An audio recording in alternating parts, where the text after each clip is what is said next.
Please do not get in my way. You cannot drop in my lane. Tires is burning the pain. You don't have... Oh, he's gonna find Here it! he He's comes. gonna find it! Oh, he gets the kill! Bounce! Beautiful knockup onto one. Velia secures the next one. Los Ratones find their kills. It's me, how you moving so on the speed? I just been bringing the heat. I just been bringing the fire. There's the knock-up into the Deadly Florist though. No do under fire from Crownie, but Crownie's going low. That's not going to matter though because the damage is coming in. Renewal doesn't find the hit onto Crownie. I got the fuel in my veins. Trust me, I'm making a name. We are not one and the same. I am on top of the game. I cut out the line on my brakes, and that's why the drive is insane. Heart of a champ, adrenaline rushes is numbing the pain. I'm too competitive, I like the narrative. I don't know best in the league. What? Needles are ridiculous now. Gets knocked up though. The Halamis is down. There's no more safety. The sanctified space is out. They will look to go to the back line afterwards. Trying to bring down his members of the camp, but that's very deep line, and he's dead too. Hang on. Now Bulldogs can look to force. Their range is good. Hop over the shuffle. X-Effect flashes. Golden Penny is in for a pounding. A quadra kill over towards this Jace. I did not fear not one of y'all. They thought I was underdog. I did not fear not one of y'all. They thought I was underdog. I do not fear not one of y'all.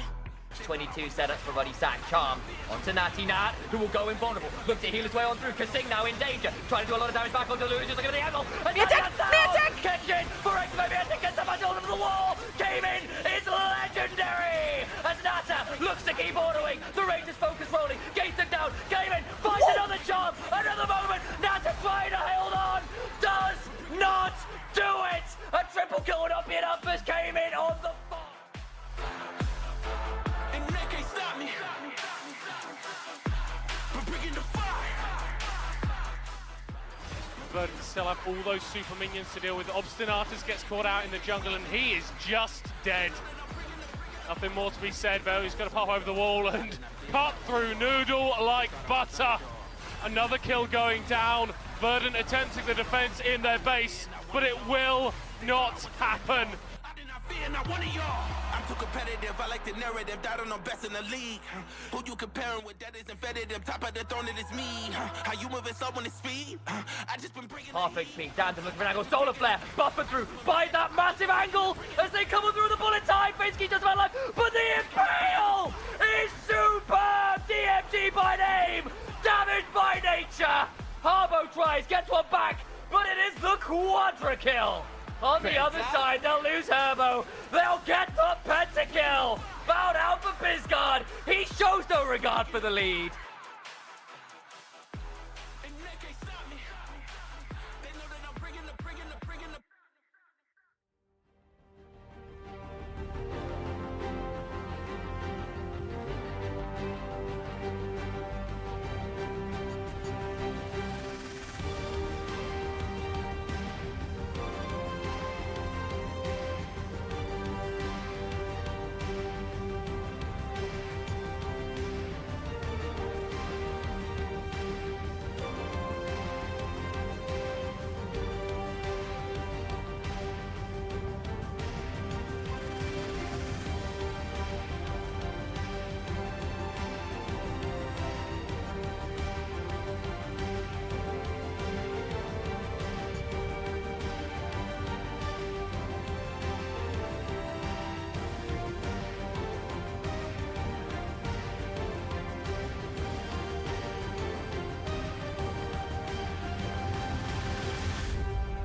And welcome back to Arozzi Northern League of Legends Championship Spring Split 2025 playoffs. We're now on playoffs. Yesterday we had fun, but today we have even more of it prepared just for you back at home. My name is Maya. I will be your host, but I can't do this show without the assistance of the magnificent Solari and Duckling. Man, I need to sneeze so bad. This is such a bad time to start the show. Stop, everybody, stop!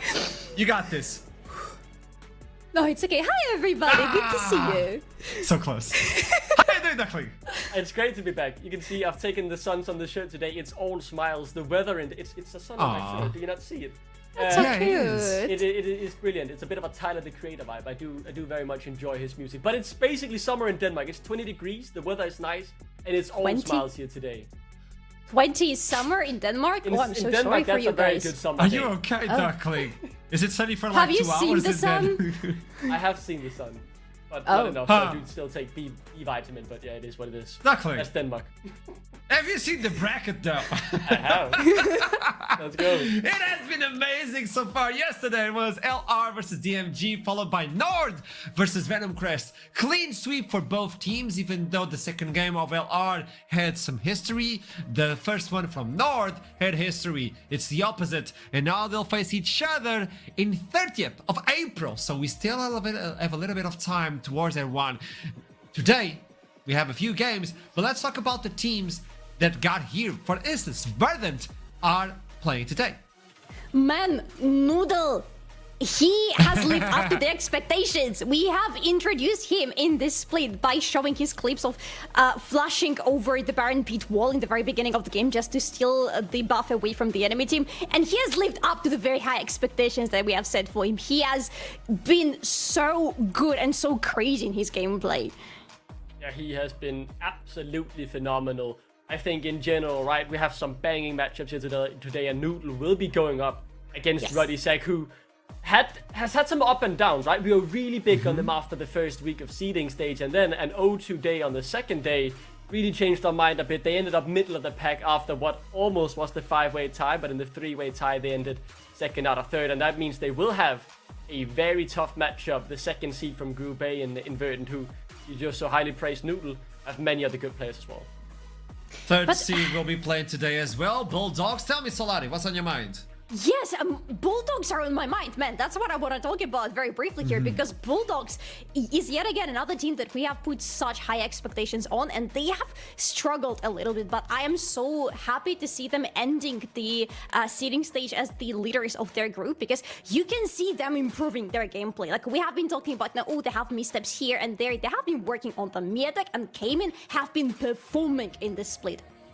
Yeah, and Chaos tried lastly, to right, bring in the surprise, different roster, everything new, but Duckling, did they hit the mark though? I think for Chaos, they had improved. That's maybe the way I'll phrase it. 4 Danes, and I could have hoped for a little bit more, but they've given me some content. I believe they can grow into the split, but being 4th seed, right? You're playing against a tough matchup in the 1st seed of Group B Bulldogs, who, I mean, they aren't perfect, but their late game is just phenomenal. Yes. When you talk about this match and you're talking about someone that has a lot of experience and showed up on the previous split, Bulldog, I think for Chaos, and I don't know if you agree with me, this is the perfect match for them. Because of all teams, Bulldog are kind of confusing yet. Sometimes they shine above the sun of Denmark, for instance. They're even hotter than 20 degrees. But they still make some mistakes. And I feel like Chaos might bring something special for them. I don't know. I just feel like it's a perfect match for them. I don't know if you agree with me. I can see your point. You're not Yeah. entirely wrong. I just don't think the Bulldogs are the only team who have had big question marks pings next to their gameplay. But definitely this is a very big chance for Chaos to try to step up after their performance in the sitting stage. And they need that, because so far we haven't seen what exactly they're capable of. You know what, Duckling? Light colors are good on you. Keep that in mind. Talking about colors, let's see where we land our colors today in terms of predictions. Yesterday, everybody had an agreement, and Foxtrot was the only one changing. And hey, Foxtrot is middle cut. We're so boring, man. It's impossible. I am part of the problem, okay? I admit that. But come on, 2-0 and 2-1. Thank you, middle court, for being you. Thank you. Never change. Wait, why are you looking at Trouble Link and Trouble Link is looking at you and both of you are proud? Look at the photos. Because we're proud Looks of good. each other. I think what's important to say is we make these predictions Yeah. without knowing each other's predictions, and that really impresses me, right? Because we were a team on the same wavelength, mostly unless you're Middleford, but he's from the UK, he's excused. All of the rest of us here, we're all on the same wavelength here about who will win today, and let's see if the UK bloke gets to be right. Okay, these teams are fighting for what? Well, they're fighting for the opportunity of conquering NLC Spring Split. We're talking about NLC EMEA Masters winners, by the way, just letting you know back at home, but also an opportunity to go to Denmark during summer to actually play on Leagues Disrupt. It's going to be in Copenhagen, and the tickets are already live for sale. So if you want to buy them, join us as fast as possible. You can actually log in through that QR code. Just go onto the website through the QR code, and I know tickets are going smooth and fast, so keep in mind you have to be fast if you want to be part of Leagues Disrupt. Why is it Leagues Disrupt? It's not NLC's finals. Duckling, you live in Copenhagen. Tell me, what can you expect more from Leagues Disrupt? This is your time to shine, okay? I mean, this is your time. I mean, we have the biggest Danish streamers, the biggest UK streamers. We have many streamers from around Europe coming to join. We have the NLC finals, of course, will be a huge part of it. We have music as well from multiple different up-and-coming artists. I mean, it's gonna be an absolute slam dunk. I'm excited. It will be in a historic revenue, or not revenue, but Venue. is the Yeah. name. Venue. Venue, Thank yeah. you. That is the name of it. You got this, you got The this. venue, right, in Copenhagen, which is, I know, historic. I have many great-grandparents who've been there to historic concerts of the past as well, so it's gonna be historic. It's gonna be monumental for Denmark and all I'm of proud all of you. esports. See, I raised a job. question and you were able to answer it. Now, can you do the same if I bring up Oh. the game show? Oh no. I don't know, man. I haven't recovered from the yesterday's one. At least Jamal Don't is not worry. here today to absolutely humble me. It's gonna was be worse. insane. It's gonna be worse. Oh, I know okay. someone is casting today, and if I say this sentence, she will get PTSD. Welcome to the game show of Who Am I? Emoji edition. Sorry, Oh, trouble. God. I'll I'm not present trouble, an but I get emoji, PTSD. and you'll have to give me the champion that's related to the champion. It's not like it's a boomerang, it's Sivir. Don't be boring. Think outside of the box. Okay? I know these emojis were created for the NLC, so I have no idea what's about to pop. Let's go with the first emoji for the first champion. Okay, it's a tank. Okay, Solari. Garen? It's a tank. You know, you got it right, Duckling, but it's not the right answer. But yeah, Duckling.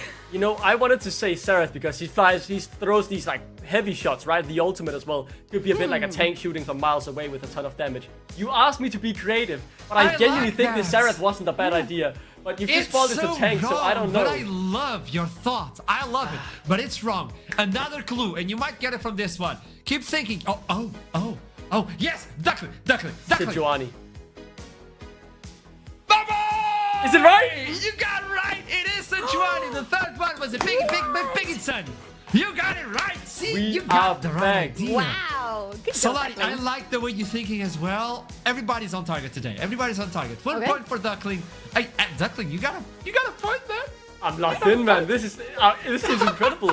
Is this what winning feels like? I haven't felt this in ages. Right, this is the Wow. first question. Don't worry. Second champion. Give me the clue. Oh, A fire sword. a fire sword. It's a sword, and it's You fire. have two of them back in your chair. Arozzi chair, by the way. Yeah. No fire though in them. Please don't. Please don't burn chair. sword. Please. It's a good chair. I Yes. Okay. Give me a clue. wouldn't. A sword. That's not it. What do you think? What do you think it is? I Come on, think give me a champion. could it be Gangplank? He has a sword when he draws the line and Do you then want sets fire to to lock it. it in? not a Do you want to sword. lock that in? I'm being creative here with my guesses. I think that's not a horrible guess, but I guess I can give won't you lock it another in. shot if you want. I I'll can give change you it to another Samira. shot. I'll change No, it to not Samira. really, She has Duckling. a- That No. was good. Samira, that was really good. It's not Samira. Okay. But I like the way you think. I like the way you think. Give me another one. Gangplank this time? Hey, Solari, you got it correct. It is Gangplank. You- got a point. You Judas! You're an absolute Judas, you liar! Oh, thank I you for got it comparing right! To Jankos. I'm so. You are a horrible That's the best human. compliment anybody could ever give me. You're so good today, Duckling. You did this to me again? Yes. Up it. Being the host is... I'm just telling you. Look at him! Don't worry, you got another one. It's 1-on-1. Okay, give me another clue for the next champion. Oh, this is for you, Duckling. Definitely not. Yes, my love to Solari, do that. Solari. Ari. That is a good idea. Yeah, I can see it, but it's not it. But that would be a lovely answer. I wish it was Ari. Duckling, lock it in. Come on, man. You got this. Give me another emoji. I'm not guessing that, man. I am not guessing that. Oh, you know what's really good about Arozzi? You can do this. Ah! Okay, give me another one. Ooh. Oh. Yes. I am torn between Sen and Lucian. I'm gonna go with Sen. Oh, yeah, but I don't see the resemblance, The ghouls but- is collecting and That's picking not up. about resemblance, bro! What are you talking about? It's a I heart and they're both in love, right? And we have this scary emoji. It looks like something dead. It could be I'm gonna the give you a ghouls he picks up. clue. Look at the heart and think of a skill like you did with Ari, but from another champion. Who's the champion that has a heart on the skill? Give me the third one. Maybe this will help you. Wait. What? What? Initialize lady. must be crying. Oh, I got it. Evelyn. It's Evelyn. If this is wrong, I'm you cool. got Yeah. it. You Thank should have you. just It put is the picture of Evelyn. initialize there. That's justice. Actually- that is justice. Yeah, that would be good. That would be good. Initialize. Well, you got another point. Duckley got 2 points. Solad, you got Good 1 job. point. Okay, I'll do my best. I've heard. I got it. Production. Next one. Oh. Oh. Yes, Duckling. I was not Gonna go expecting with this. Bria. Yes. The screaming, What? like the person screaming, Bria. Makes sense, but it's not. Give me another clue. I Okay, like we this. are scary and we jump. Yeah. Scary and we jump. What? What? Okay, before I reveal the third one, and when I reveal when I say this clue, production, give the third clue, and the fastest one will get it. It's not about the champion jumping. Maybe he makes champions jump. Clue. Yes. Oh yeah, choga. Duckling. Yeah, there you go. Nom nom Yeah, nom. yeah, I see it in the nom. Nom nom nom. Okay. Nom nom nom. Okay. Fair enough. 2-1. Okay. 2-1. This is it. Is Salani. it 3-1? Surely might it's re- 3-1. it is Don't- 3-1. It's 3-1. But the last one is worth 5 points as usual. What? Yeah, first clue. Stay for locked the in. Last champion. Yes, Duckling. Vayne, she uses sunglasses. Vayne? Yeah. Okay, Sunglasses. Duckling, hear me out. Do you want to lock it in? Yeah, I'm locking it in, even if I'm wrong. I'm standing by my opinion. You cannot do that to me learns. again. You cannot fool me He thrice. evolves. You fooled me Good twice job, on this already. Duckling. Not a third You're time. wrong. Yeah, but Give me another clue. But I'm proud of being I- wrong. Huh? This is That's- really hard. Supposed to be a ballerina. I don't think it's the person supposed to, blind? but I love it. Think about someone that is agile. And keep in mind, you don't see anything. Yes, Solari. Lee Sin. That's so good. That's the bait, but it's not it. Okay. Okay, last one. It's the fastest who wins. Okay. Duckling. You're getting me to think Quinn with the Phoenix. But Quinn isn't blind, but she's acrobatic as well when she jumps in and does the flip. But she blinds enemies. Yeah, she does blind enemies. Actually, is it Quinn? She blinds enemies. Duckling, you want to lock it in? Yeah, I'm locking in Quinn. Lock it And in, then lock I'm it in, proud boy. to be wrong if it's wrong. I'm proud to be Duckling! wrong. You are today's winner of Who Am I? Oh Emoji my Nation. god! We did it! You won! You won a game show! Good job, Duckling. How does it feel? Tell us. It happened. Gotta celebrate that, you know. Gotta celebrate when that sort of stuff happens. We did it! It's been 2 years, man. I've been in the dirt for ages now about these game shows. Ever since Ashram lied to me. He did it here as well. But I finally have conquered my demons and I've won a game show.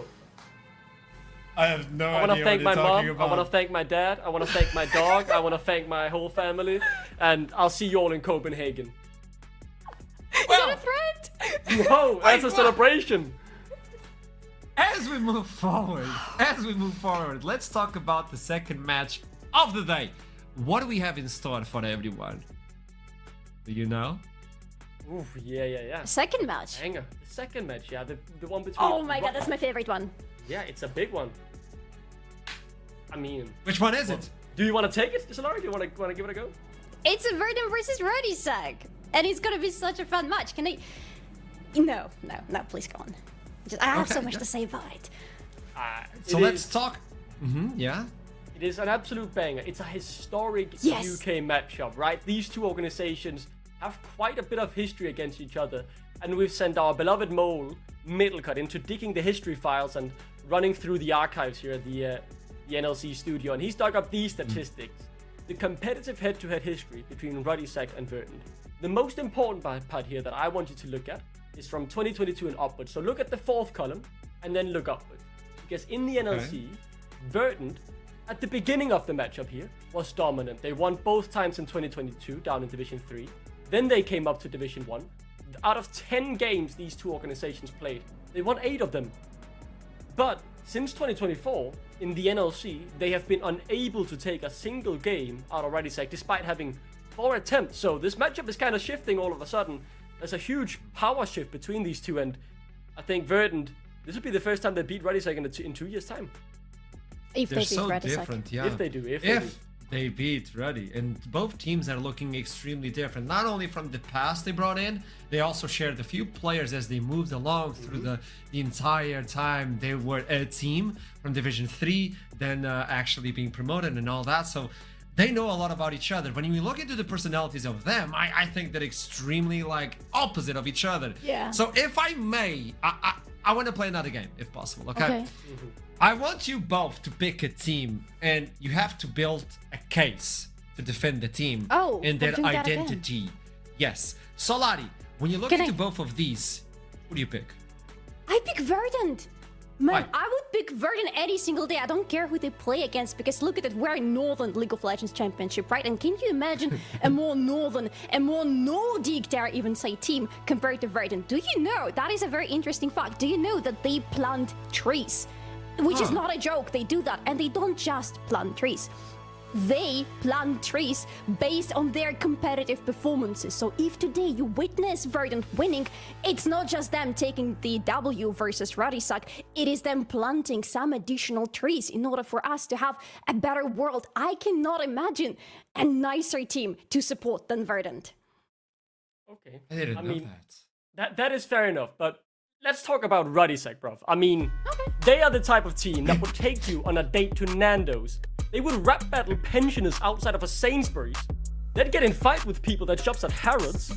And you know, they do like Bossy Bob on Strictly Come Dancing from time to time, and they also always have each other's backs no matter what. The only real weakness to them is, for some reason, they really don't like dogs. Alright, congratulations. That was good. That was good. That was good. I love this. As we stand, both these teams, I didn't know that about the trees. And if I might, Yeah. I want Ruddy to take me to Nando's because I'm a big fan. So if possible, if that's an option, I want to go to Nando's yet again. So both teams completely different, but they're going to be facing each other. And I think with the roster changes of today, like we've seen through this split, things are going to get extremely spicy.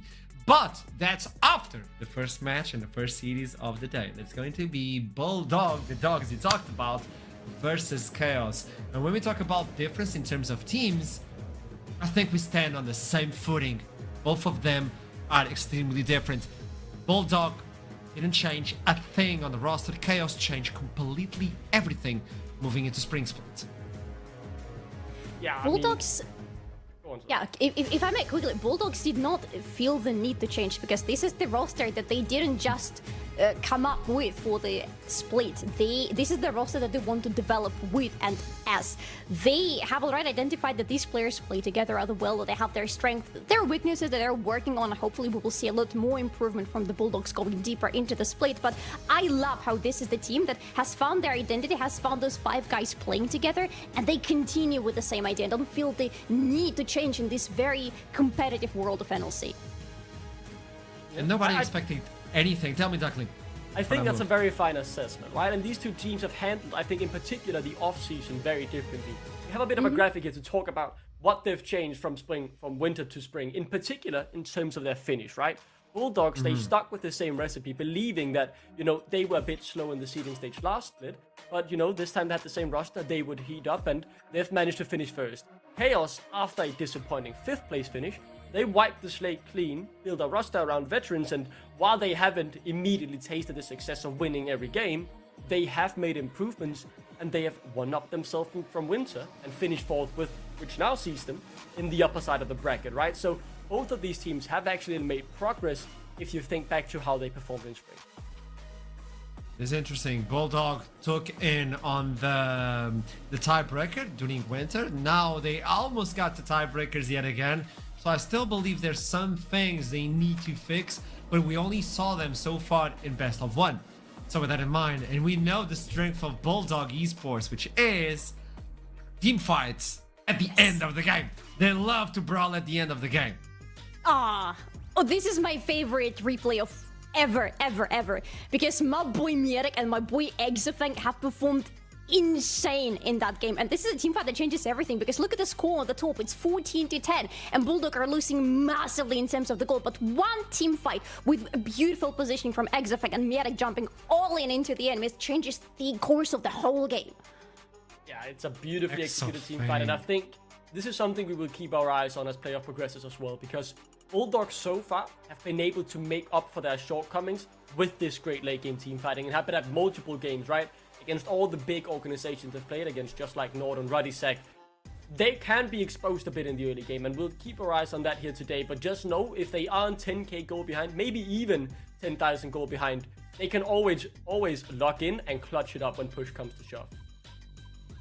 And can I remind you that in the last game the Bulldog played during the sitting stage, Exafeng had to play on like the tiniest table that is known to the history of humanity ever, on like where I don't know how he had any space to move his mouse, and somehow the guy managed to carry the game. And the whole team looked so strong, like you wouldn't know there was anything happening behind the scenes if he hadn't tweeted about it himself. And the tweet comes in mid-game. It was not a tweet between games. Yes! He was there, it was like, selfie, bam. We just saw the team fight, right? He died in that team fight, and then realizes we've won the game, and then takes the selfie with the team.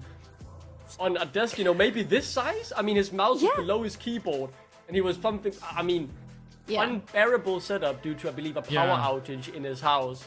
But that is the grindset, right? 17 years old, and you pull out that performance on that setup in, you know, do or die games in terms of securing that first seed. Yes, and not only that, it's do or die on that moment, you know, and you pick Ezreal when you don't have a table to play with. You kind of have to move your mouse a lot when you play Ezreal. Yeah. You know, instead of playing something to kite and just micro movements, now I'm gonna just like actually clean my windshields and don't have like a proper table to do it. Like Exafeng is a boss. When we got to see him and meet him on Nottingham, it was extremely nice as well. He's a kid, but he knows where he wants to go. So Bulldogs, I mean, they do have that team. And when we talk about Exafeng, obviously you have to pair them versus the enemy AD carry. And when you put them face to face, it's always concerning because this guy knows what he wants. But Rege, actually, look at the amount of games he played.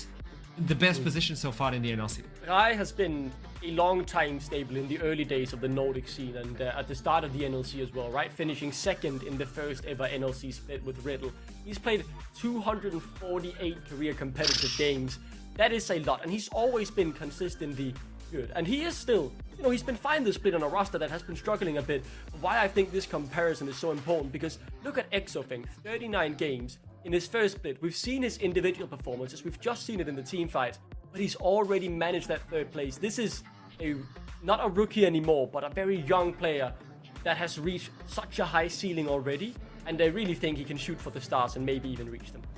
I'd like to add that this comparison it feels a little bit unfair to Exafeng, because Exafeng is literally just a child. He's 17 years old. He literally just started playing at the big leagues. And you compare the amount of the games that he had played to Rege, who has been playing much longer than Exafeng has probably been like going to school. And that is so unfair. Definitely. But I think the impressive part is, right, if you look at the total games played and the finish they have achieved, in that short amount of time to have achieved a third place finish, which, might I add, is probably the toughest split in NLC history, did that in, is really, really impressive. And to me, it just kind of signifies how impressive that success is, while also still giving some credit to Rai, who has been a staple force of the early days in the Nordic League of Legends scene. Just to stay on the topic for another second, sorry. Bulldogs, when we're talking about them and comparing them the previous split to the current one, may I remind you that in the winter split, they were in Group A. That was the group with Lost Retornus, and it was incredibly hard to get out of that group, not feeling completely stomped on top of you. And Bulldogs still did fantastic in that group, and even better later on. When you bring up the Los Ratones, and Declan talked about this, okay, he played a split. He was a rookie, and he got second place in Rookie of the Split versus Baus. Yeah. Which is a well accomplished, and the Messi of League, obviously, not taking credit from him because he deserves everything he has been fighting for. But Exofang steps into the Rift competitively with this team that had some complications, obviously, at the beginning of the split to try and find their identity. And he almost took Rookie of the Split. It was actually fairly close. Yeah. So this is another highlight coming in for Exofang. Rea has to step up tremendously today, but he has that experience. And when I talk about Chaos, obviously they want to punch up. What about the mid lane? I always think like Zonin needs to be debated due to the fact that when you look into the beginning of the split and the KDA, the Aurora and the Tristana, and then he shows up with this Syndra. Yeah. It's not the same individual. No, that is the thing. These are two completely different Zoirans if you compare him on Syndra versus any other game that he has had so far in this spring split, which is insane. If you look not just at KD, honestly, if you look across the stats, his Syndra performance has been fantastic. After us having some questions towards him about his performance in the beginning of the split, he suddenly pulls this out and he has a great mid lane.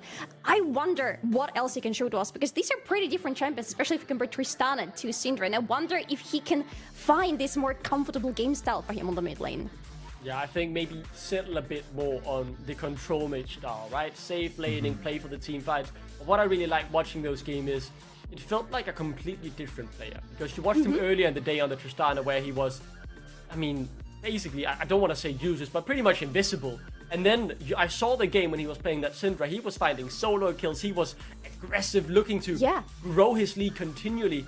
And that's the Sorin we need to see more of, right? He's a shadow of the player he's been in the past on those two other champions. And it's not just those in particular, but the early split Sorin rather. And the last game we saw him was on that high. So I'm hoping he can pick up and continue to build on that performance, because we know he has a level way better than what he's really gotten to show this split. We're going to talk about the mid line. Obviously, we need to highlight Bulldog Esports, which is Cayman. I think champion pool wise, this is going to be an interesting battle, because we've seen like the Syndra coming in for Zoinan, which is lovely. Talia for Cayman, disgustingly beautiful. Ari as well, amazing. What else can he perform? Because we've only got to see them on BO1s.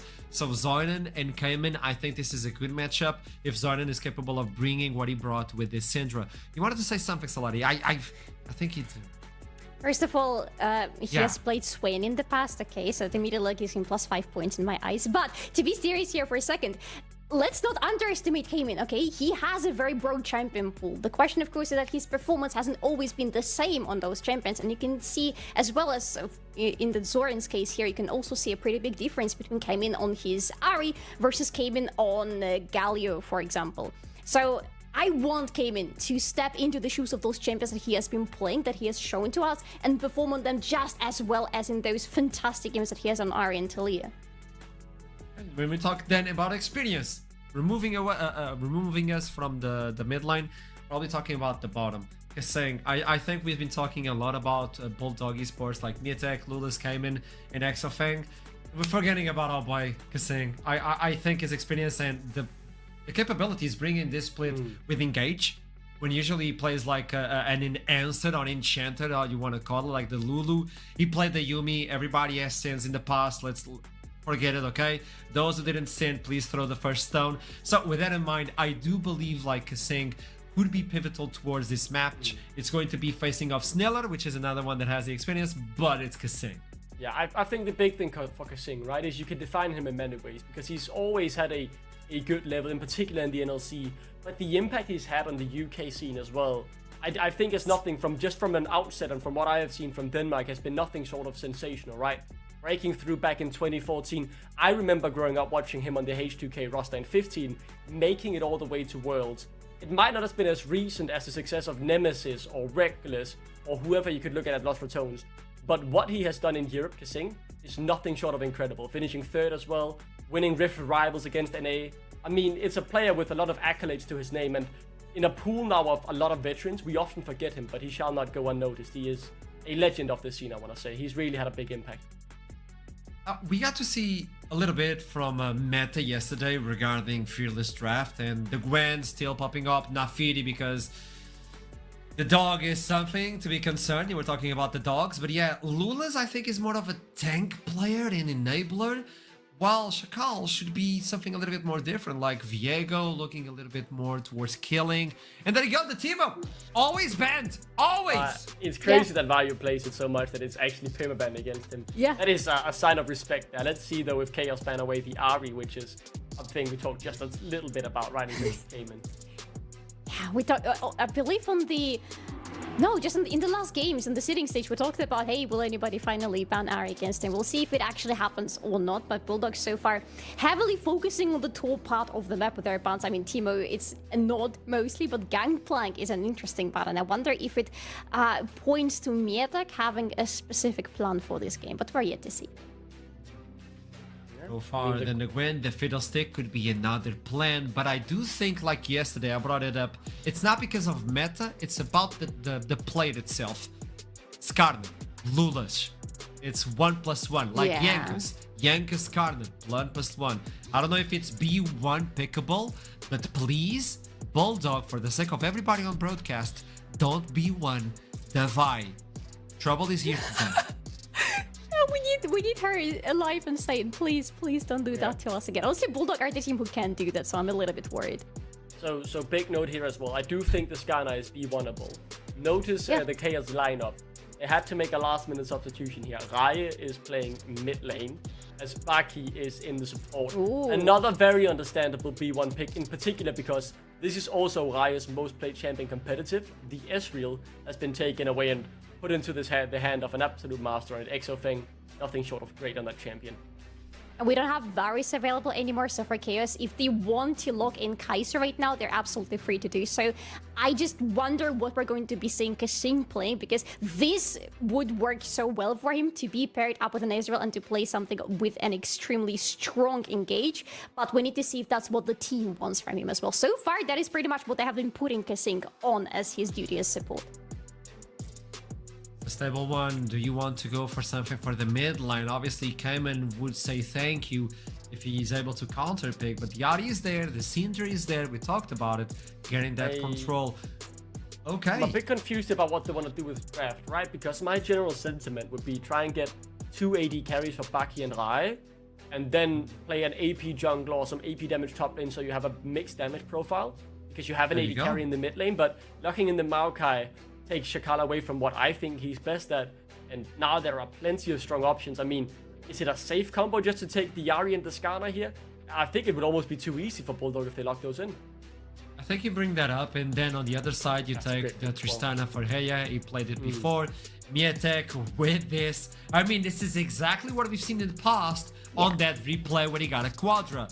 From afar, there's the artillery. How do you support this? You go for the jungle, because if you don't, that champion pool is gonna be pinched heavily on the second base. This has to be the okay. jungler. And the Xin Zhao Yes. for Lulus, another signature champion for Lulus that I've seen him having really interesting, should I say, performances on. And it works here as well, because you won't have the artillery, but Jace is also okay with going in very close up with the enemy. Xin Zhao is going to allow for that. Plus, you have the opportunity to accelerate the lanes in early game. Now, big question mark for me that I'm going to be looking at is going to be Cayman and what his pull is going to be. Because first of all, is there going to be a synergy with Xin Zhao to allow some early movements? But also, is Ari going to be banned by Chaos, because they have a chance to do so right now? Makes sense. Shogath. It's wonderful. I think that would be a very smart choice to get that off the books. Maybe even ban the Talia as well. I do believe Bulldog might be down prioritizing the mid lane pick a little bit here, because they know he's playing against an AD carry in that position, right? Should always come out on the top of that matchup. But Vayu basically on his one trick, I want to say this, but having played a lot of games on that Cho'Gath.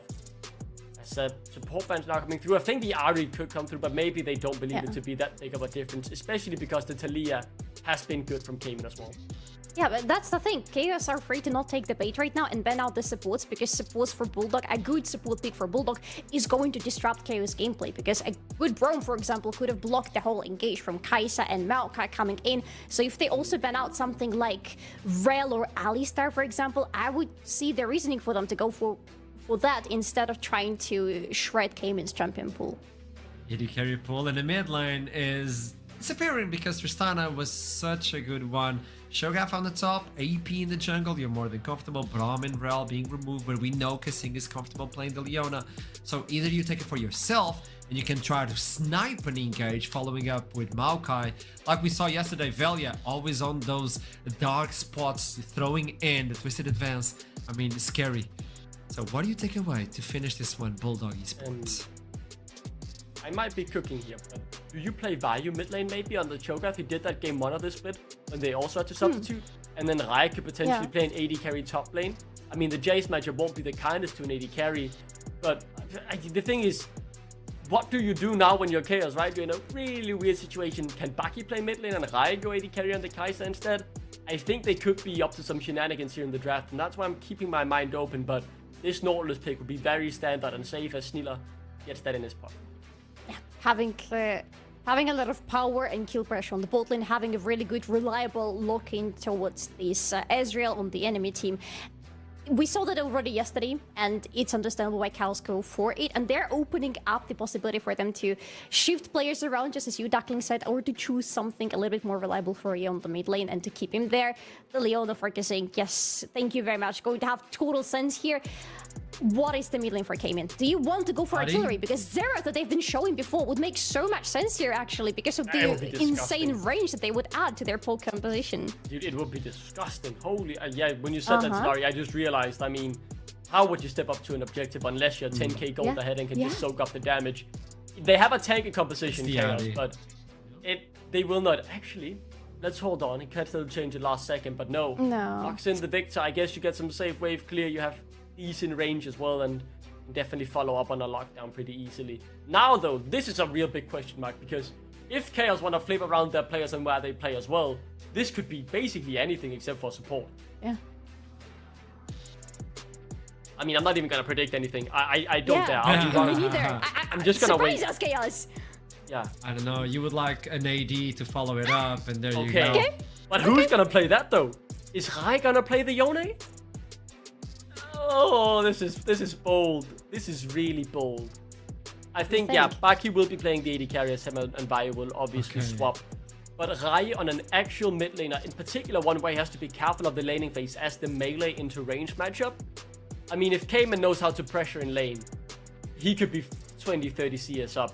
But, I mean, maybe Rai has been practicing this in solo queue before this day, or he just likes to play it in normals or arena. Who knows?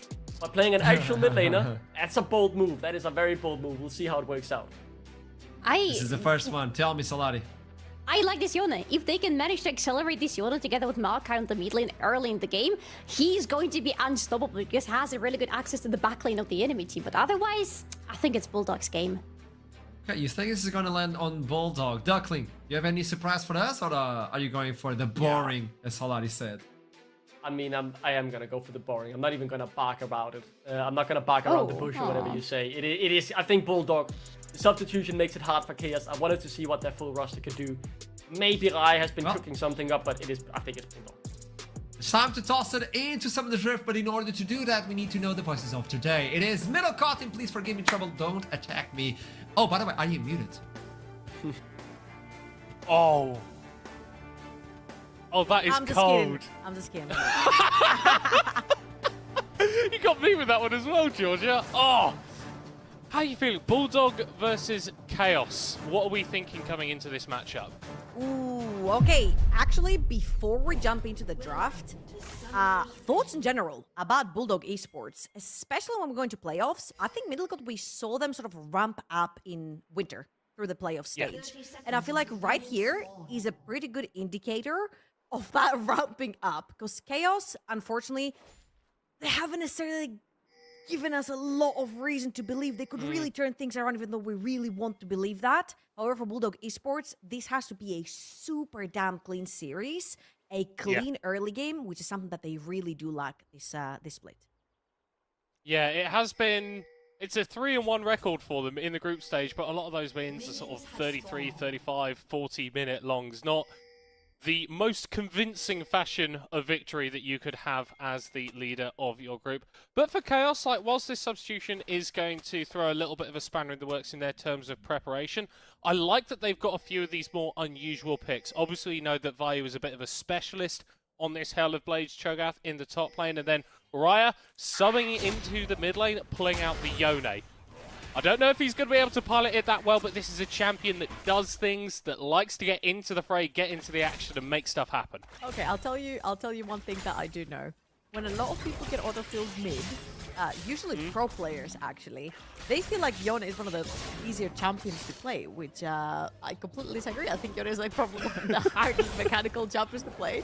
So a lot of pro players like junglers, supports, or AD carriers, when they get autofilled mid, they'll just pick Yone. Now, of course, I don't know how much Ryan has practiced the Yone here. However, it does fit the composition. I think, like, especially if you choose to go towards more of like a quote-unquote poke or mix damage Kai'Sa that a lot of people do. Oh, hold up.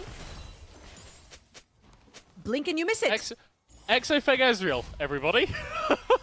3 summoners burnt by the bottom lane of Bulldogs, but they were able to take out Snilla. And Trouble, if there was anyone on Bulldog that I didn't want to give gold to in the early game, it would have to be Exofeng. Oh, absolutely. You know what? Coming into this split, we're like, yeah, this is Bulldog Esports' meta. No more lane swaps. Sniller walks too far. Oh, the free buffer E connection from Kasing was absolutely beautiful. The fact that he forces the flash as well is the cherry on top.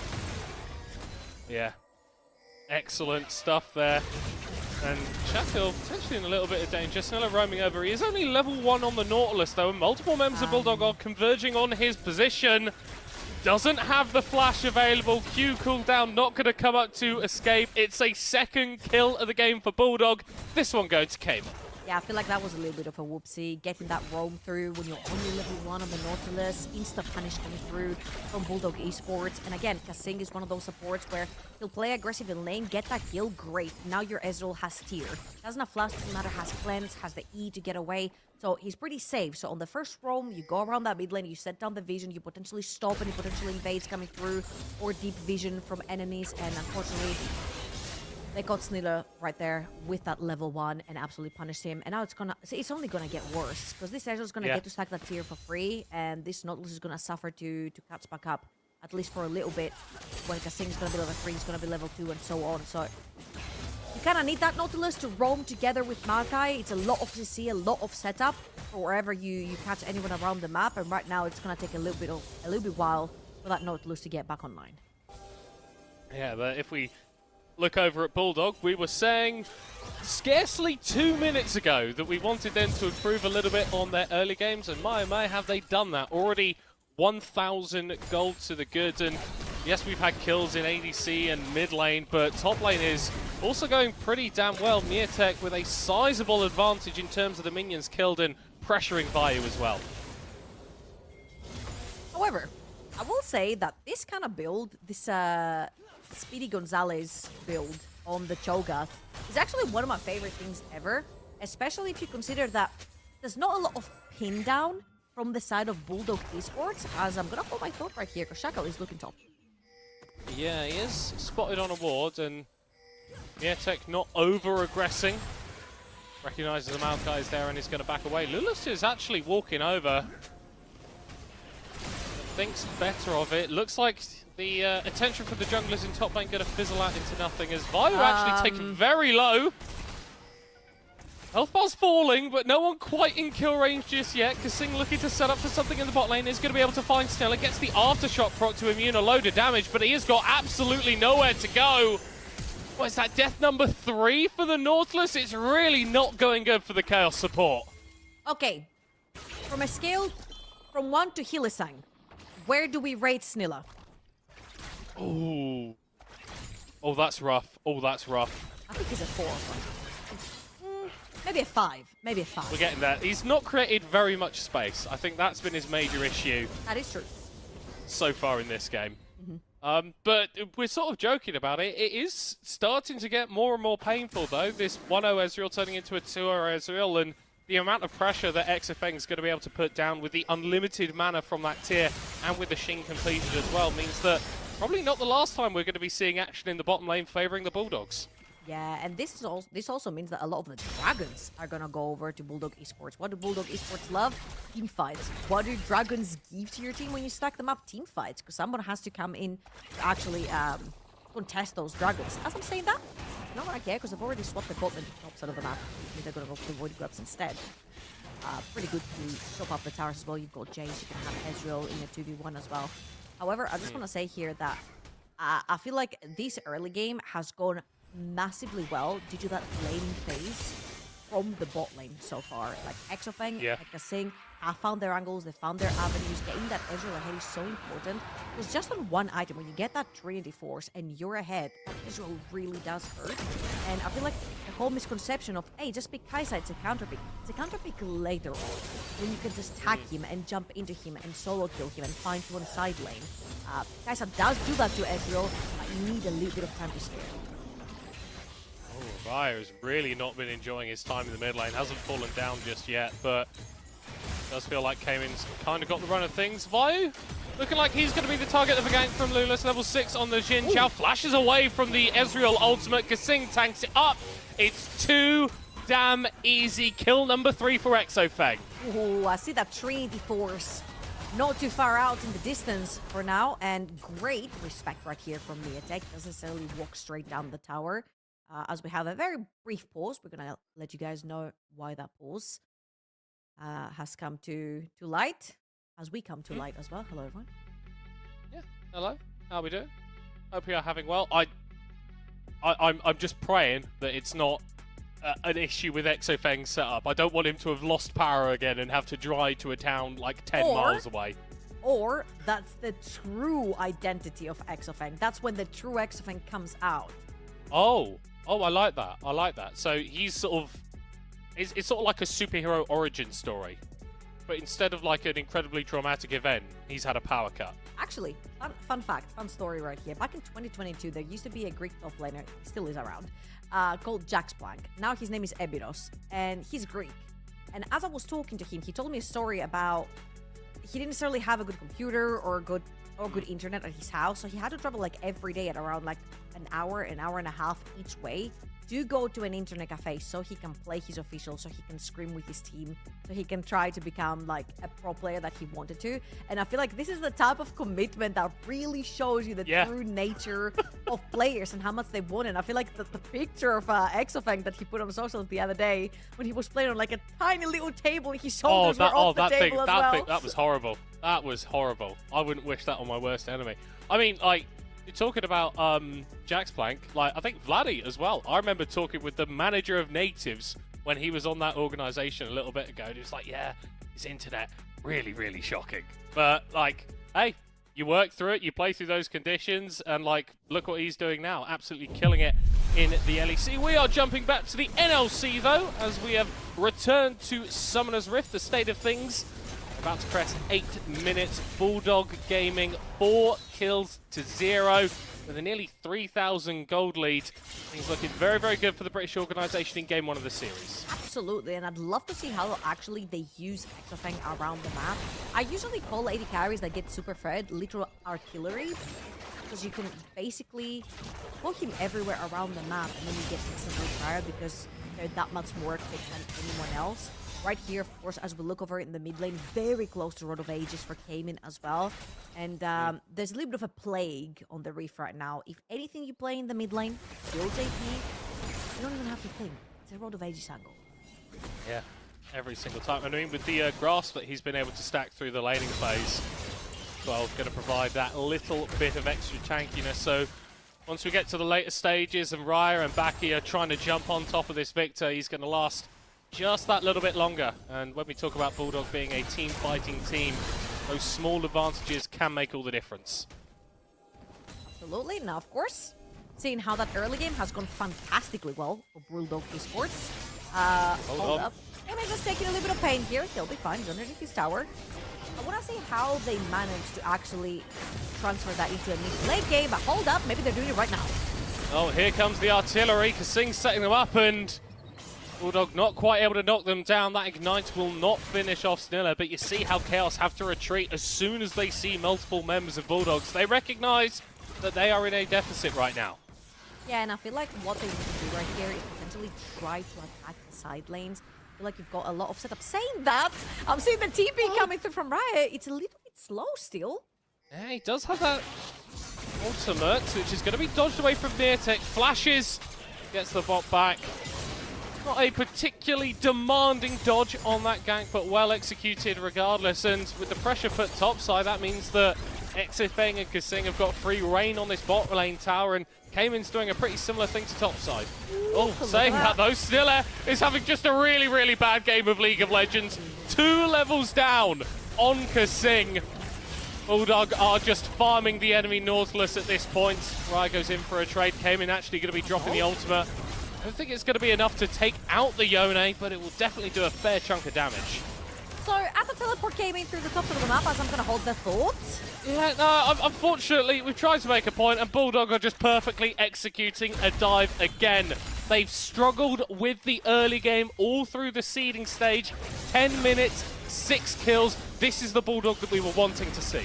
Oh, absolutely. Starting with playoffs, seeing Bulldog Esports and how they've ramped up instantly through that early game, which has been their sore point, is fantastic to watch. Now, of course, I will say, this is not the chaos that we wanted to see, of course. They are playing with the sub, so not everything is as smooth sailing as they want it to be in the back of the team.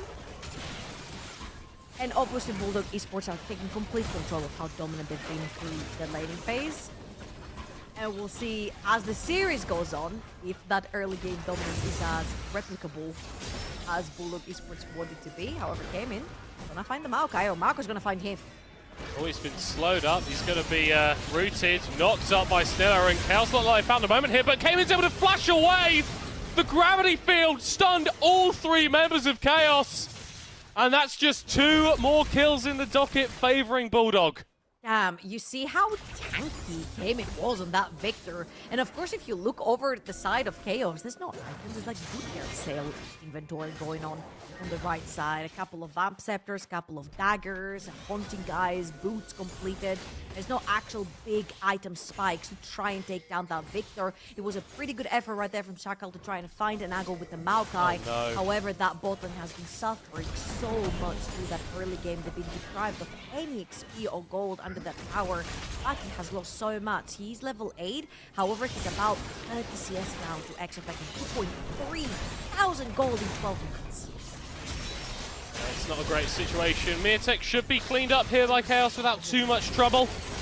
Of course, as we say that, Exifeng gets another 2 kills in the bottom lane. Yeah, you've taken down the Jace once. Your bot lane has died 7 times. There is a differential on Summoner's Rift coming out of bot lane. It is Exifeng, it is Kasing. 6, 0, and 1.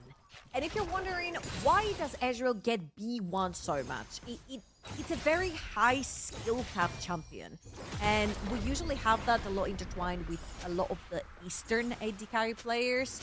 Viper being one, Bang being another, like big names that I can think of, Death, Ruler, all of these guys play a fantastic Ezreal, and they do make a difference when it comes to those team fights. And I feel like there has been a little bit of a plague, I want to say, over in EU and the performances of Ezreal. However, Exifeng's Ezreal has been absolutely stellar the whole time, and Bulldog Esports use it right here. He's ahead, he has that Trinity Force. That Maokai super squishy going for that Leandra's first item.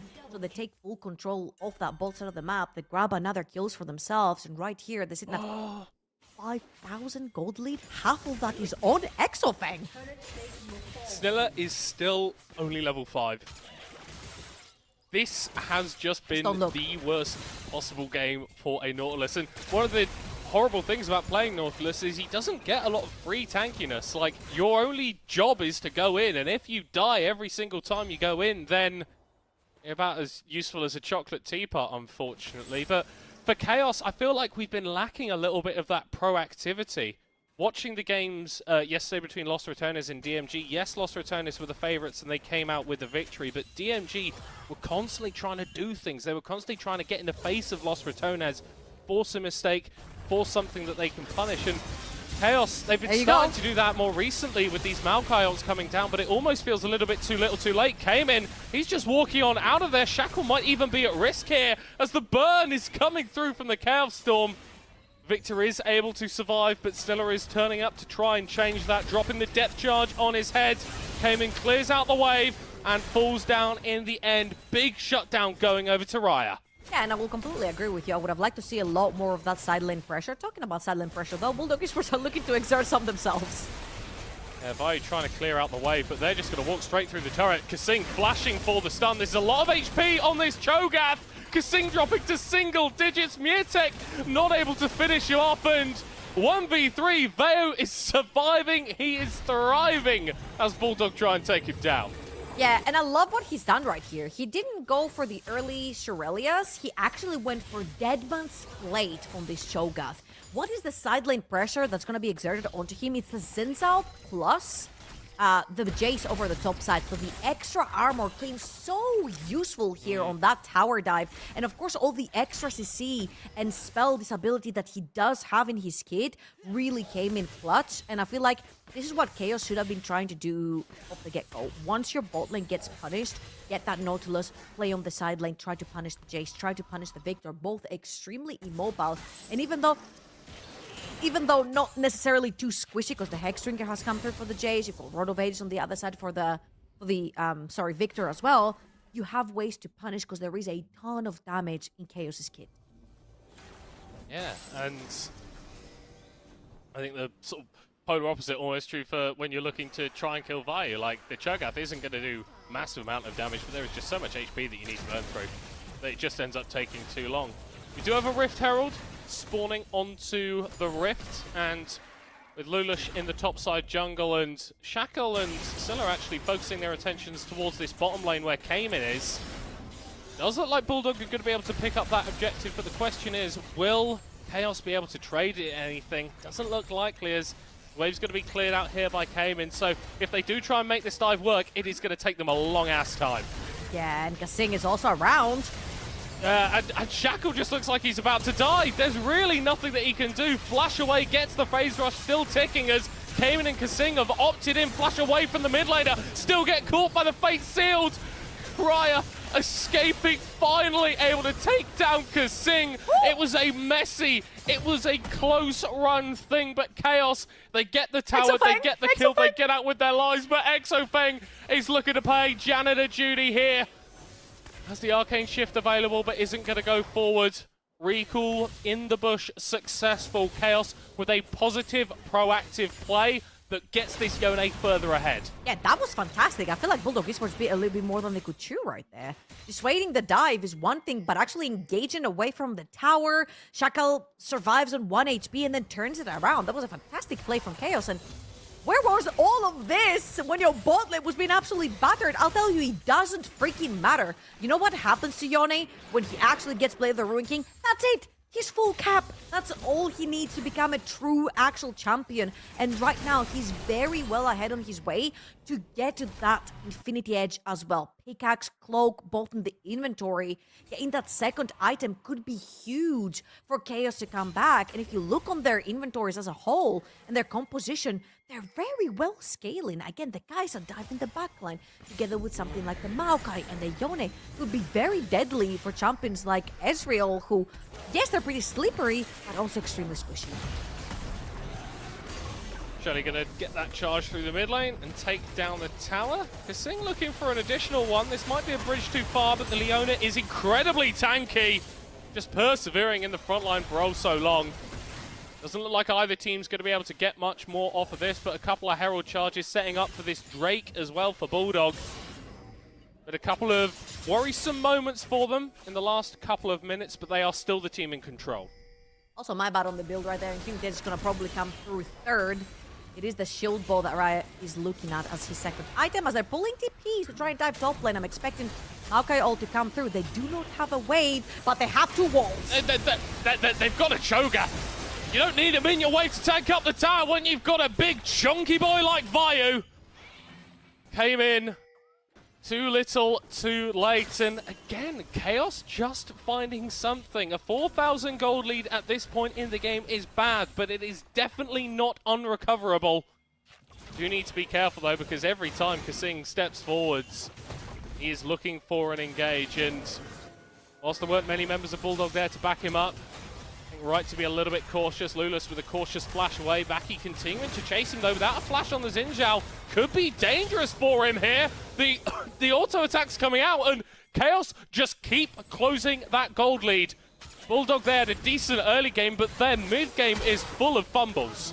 Whoa, I was about to say that the whole goalie right now is just Exofang on this Ezreal.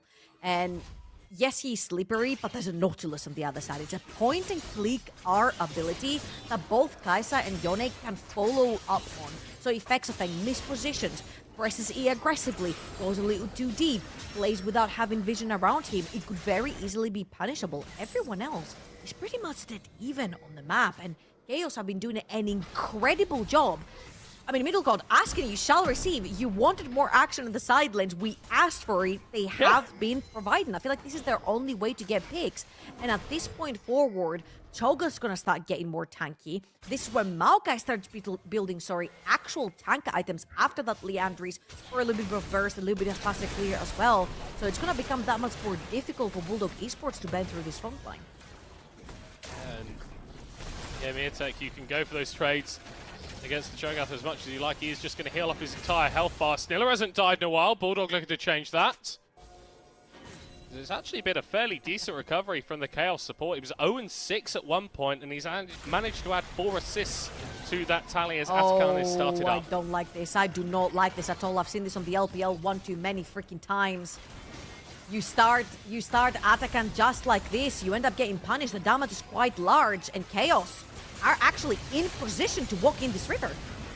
Well, Bio is being engaged onto initially, but there's a lot of HP to burn through. Bulldog are going to be able to do it, but no, he's escaping. He gets on out of there, so does Shackle.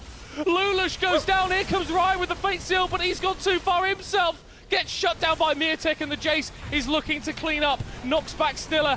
Mirtek slowed by the Maokai sapling, but it does not matter.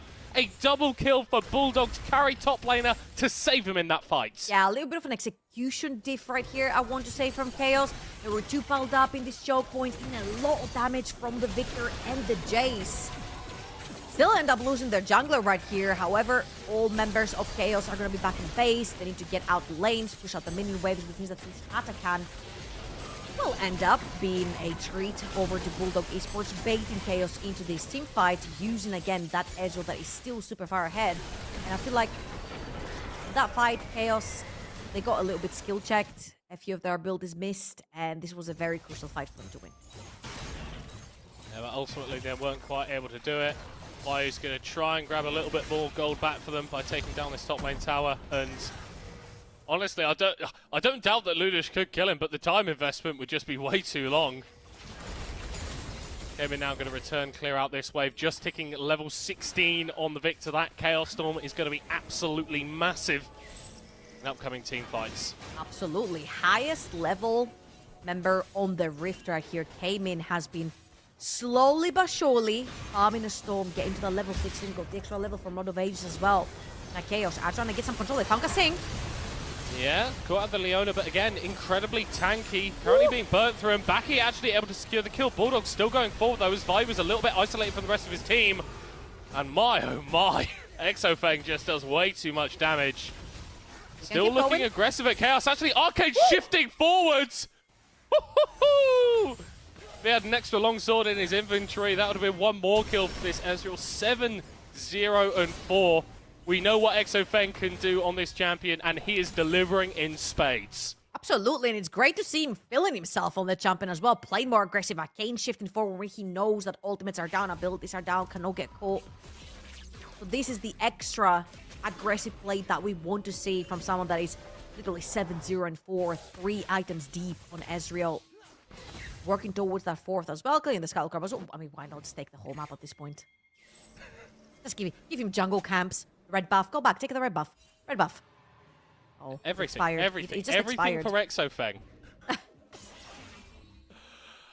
Isn't that I'm the not gonna case? I lie. don't know if you remember like older solo queue, but like instead of 2 or 3, or like if your 80 carry was like a scaling hyper carry 80 carry, you'd be like, can I take your red? Sure. Can I take your raptors? Sure. Yeah. Well, race back then. Can I take your wolves? Sure. Can I take your krugs? Just take the whole thing, man. Like, who cares? Like, I'll place a Juan, I'll press R, you kill them. Just take everything. Well, if we're talking about Season 2, it's I'll play Sejuani, I'll press R, I'll buy control wards and not do anything else. Oh, junglers come a long way. Definitely a lot more agency within the role than there used to be, and I think that Lulish has been a little bit of an unsung hero so far this game. He's done pretty much exactly what you need to be doing on the Xin Zhao.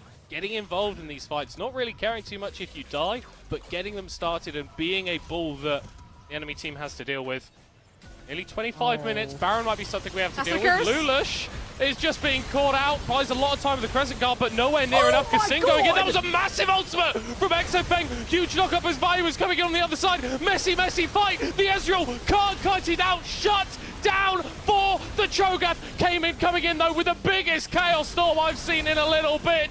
That is Category 5 for sure. Excellent fight right here from Chaos, catching Lula's, getting right on top of Exofeng, shutting down the Ezreal was massive. But a reminder, Cayman has been farming a storm. No pun intended. Lula's right here. That face jerk out there, very dangerous. You've got no one around. Kasing arrives too late. That Trucial barrage damage was also so damn filthy. So that's it. Exofeng is forward. He was too far out. He got caught. But then Chaos ran out of damage. They had only 3 of their tanks remaining on the Rift. And unfortunately, they just could not deal with Cayman and Miatek. Rough situation, which is going to confirm Bulldog's lead in this game. But again, still within touching distance. And if Cayman hadn't turned up to that fight when he did, that would have been a win for Chaos. And who knows what they would have done after that. Kasing having a little bit of a scrap with Baron. I think a few of his mates are going to turn up and assist. Chaos, a little bit split around the map. Riot is in the bottom lane, but does have TP if he wants to join. Let's see. They're checking in with the Void Seeker. Sniller too far out. But it's not the cleanest of engages onto the Nautilus. A lot of tools burnt there. Solar Flare, True Shot Barrage, and the Chaos Storm going down as Raya. He just keeps pushing on the bot lane. Calls Bulldog's bluff, and he's going to be able to get a tower for this. Yeah, absolutely. And it's actually great stuff right here from Chaos. I mean, Sniller steps a little bit too far out, has to burn his flash. However, that gives free reign for Raya, plus 700 gold in his inventory. The second he has that Infinity Edge is going to be actually huge. He manages to connect one of his ultimates and a bunch of his abilities. He will be able to actually pair up to Cayman's Victor right here. Of course, 1 level down for the time being. Let's see if Cayman is going to actually chase him down. Does have Leona and Sinza with him. Kasing looking, follows him through! Oh, that is absolutely beautiful from Kasing. And I feel like now it's just a formality before Raya falls down. That was beautiful, beautiful stuff from the Bulldog support. But hold on, Chaos is seeing the bot lane playing, going, do you know what? We fancy a little bit of a bite at Baron. Miatek, Exofeng in the area, but it's falling too low too fast. Bulldog cannot get in, and Chaos sneak away the Baron from right under their noses. So I was looking at the bot lane now. They're looking to TP into mid lane, possibly catch them on the way out. Snitter's gonna pay for this, but Cayman wanted to back. He didn't want to insta TP after this fight with Raya in the bot side. He wanted to reset first, grab the death cap, and then TP. Which then gave Chaos the numbers advantage as Kasing was down there as well and couldn't TP to save that. Now, Bulldog Esports exerting some pressure while Barabab is on the side of Chaos. Yeah, and they're not able to find all that much. I will say that Bulldog definitely have the range advantage when it comes to these sieging scenarios. Talking about the Victor, the Ezreal, the Jace. But those Baroned up minions for Chaos are a wonderful anti-sieging tool when you can walk with them. They're going to get stunned here. Chomped onto by Lulis as Kasing flies underneath the turret. The Cho'Gath is going to be going down as the Chaos Storm reigns over Chaos. Kasing needs to get on out of there as the turret shot finishes it off. Ends up being a 1-for-1 support for top laner, but Bulldog keep fumbling on these plays. Chaos keep forcing mistakes. Shackle positioning himself in that tri-bush as Exofeng is going to find Sniller once again. And that Maokai flank will quickly have to be abandoned as he's got no support from any of his mates. Yeah, it wasn't quite well coordinated. I don't. Oh, it actually has to use the ult here as well. They want to allow Riot to maybe sneak in the Dragon, but Lulas is around, so that's definitely not going to be the case. A little bit lost in the soul start here from Chaos, committing the Maokai ult to try and stop the backs. But now they don't have the jungler around the Dragon to try and take it, and Bulldog Esports are already in position. I mean, this is a 3v2. Maki is heavily chunked, but when Rare can go forward like that and take a similar amount of HP away from Lulush, it looks a lot better for them. Chem Tech Soul denied from Bulldog as Chaos are able to pick that one up, and trouble this game is so much closer than it has any right to be based on the first 10 minutes. I'll tell you what, I feel like Lulash said it in one of his interviews as well. Bulldog Esports' biggest opponent is clearly themselves. A lot of the times in the early game, they've been lost in the souls, they've not respected vision, they've not respected fog of war. That's exactly what happened with a bunch of these deaths that we saw in side lanes. They didn't respect numbers advantage on the side lanes, therefore they ended up falling down to 3 versus 1 dives and whatnot, and this is what has slowed that fantastic early game down. Of course, right here we have level 18 Victor at this point with Death Cup completed, 3 items, 4 item Ezreal, so even if one of their carries dies, there's 3 more to pick up after this. You see how fast Vayu actually completely gets disintegrated, again, no pun intended, with 2 tanky items in his inventory as well, hoping to go for the Riftmaker as the third here. But there is no true frontline for Chaos. It's a big ball of HP that doesn't really offer as much protection as it may otherwise indicate. For Bulldog, they really need to clean up some things. Came in now heavily losing those trades on the side lane. 3 items for Raya. And we were talking about this game, this series being defined by the Exofeng versus Raya matchup in the pre-game. Raya moving into the mid lane, but I still feel like he's the man that you need to watch for Chaos in these upcoming crucial fights post 30 minutes. And of course, everybody already knows you need to keep an eye on Exofeng. Oh, I'm not gonna lie to you. I think it is Raya, even here versus Exofeng. This Yone, 3 items in is actually peak items. This is where you really start doing a lot of damage, and side lanes are gonna become brutal for whoever goes up against the Yone. You saw Cayman, he walked up, he took 3 autos, he fell down to 20% HP. It becomes really, really difficult. Cayman has not gone for any other defensive item other than that Rod of Ages, no Hourglass, no Seekers, no none of that stuff. So it's gonna scare it to actually push up against that Yone and take that 1 versus 1. Now the question is, can Sniller actually find the point and click R onto Exofeng, and can Riot and Baki get to that backline and absolutely delete him? Yeah, so much of that gold lead in the Ezreal's pocket, and with him out of the equation, fights become a lot more playable for Chaos. We are going to have a Baron in a minute 20. Last time around, that was taken by Chaos, and they used it pretty effectively to prevent Bulldog from getting any meaningful siege into their base. I'm sure that Bulldog won't want to repeat the same mistake, though. And that as that timer ticks down, they will be putting their full attention towards the north side of Summoner's Rift. Absolutely, and I think this is the time where Chaos see that Jace in the bot lane. They'll see the Victor at some point as well. They've seen the Ezreal too. They need to walk up to the top side of the map and get a little bit of vision. Coming out of these choke points into the Victor and into the Jace is so damn extremely painful. The pole coming through those champions. Oh, I even forgot to say the word Ezreal as well. Just casually a 4-item Ezreal with a BF sword as well in the inventory. So yeah, playing through those poke jumps, coming through choke points, very tight choke points towards the Baron, especially when you're on red side, hurts a ton. So they need to figure out a way. As I'm saying that, hold on a minute. Oh, that was a lovely thrash from Miatek. Stops himself from getting knocked up and gets another kill for Cayman, and the timing of that could not be better for Bulldogs. Baron in 15 seconds, and that control around the top side is definitely being established by the team from the UK. Yeah, and with Baron up in 5 seconds, Yone down for another 40. This is going to be a pretty free Baron right here for Bulldog Esports. Miranda Shackle is still around, but looking at Cayman and Kasing literally playing guard dog duty behind the Baron pit, I don't expect that Maokai is going to get anywhere near that pit. Saying that though, they're kind of losing control over towards the top side. We need to consider the Cho'Gath factor as well. Vayu has that flash, and I've seen Janna steal Barons. I'm sure a Cho'Gath can do it, which is maybe why Bulldog are taking for the fight instead. But the Cho'Gath is so fucking tanky, man! Oh my word! Lulish is going to be falling down. But Bulldog, they are able to go back to the Baron. Rhea, though, he respawns in 1 second. They can't do it. There's no smite on the side of Bulldog Esports. They managed to kill Lulash. Now, that's the scary part. That's another soul that Chaos is going to be able to contest for free.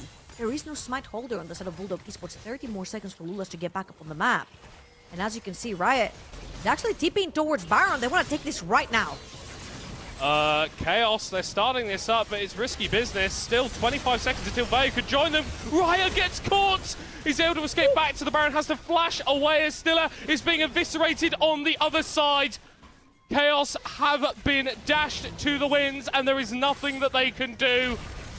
Mid lane dead, support dead, I think it might be jungle dead, or at least very low HP, as Virtek snipes him down from off screen. And for the first time in a long time, it feels like Bulldog have got full control of the situation as Exafeng and Kasing look to pick up the Baron. Yeah, joke's over right here. Exafeng kind of got angry with the game, hanging around the balance for a little bit too long as we're getting a little bit too low here, guys. And Cho'Gath is around with Flash.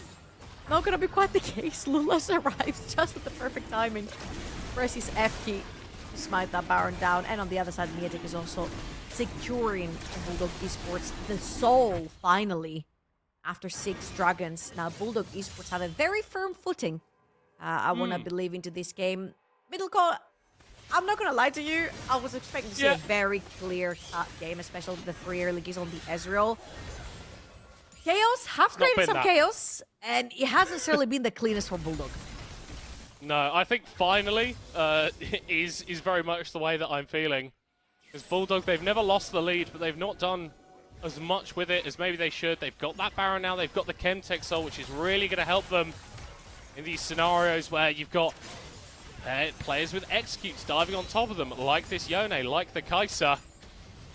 Just giving you that little bit more. Still though, Chaos have got all of their inhib towers, and they've got a very large Cho'Gath walking towards Bulldog.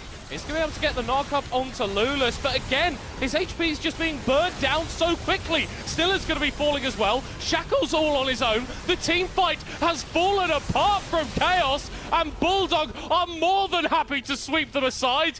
1, 2, 3, 4, 5 dead members of Chaos, and everyone on Bulldog still standing.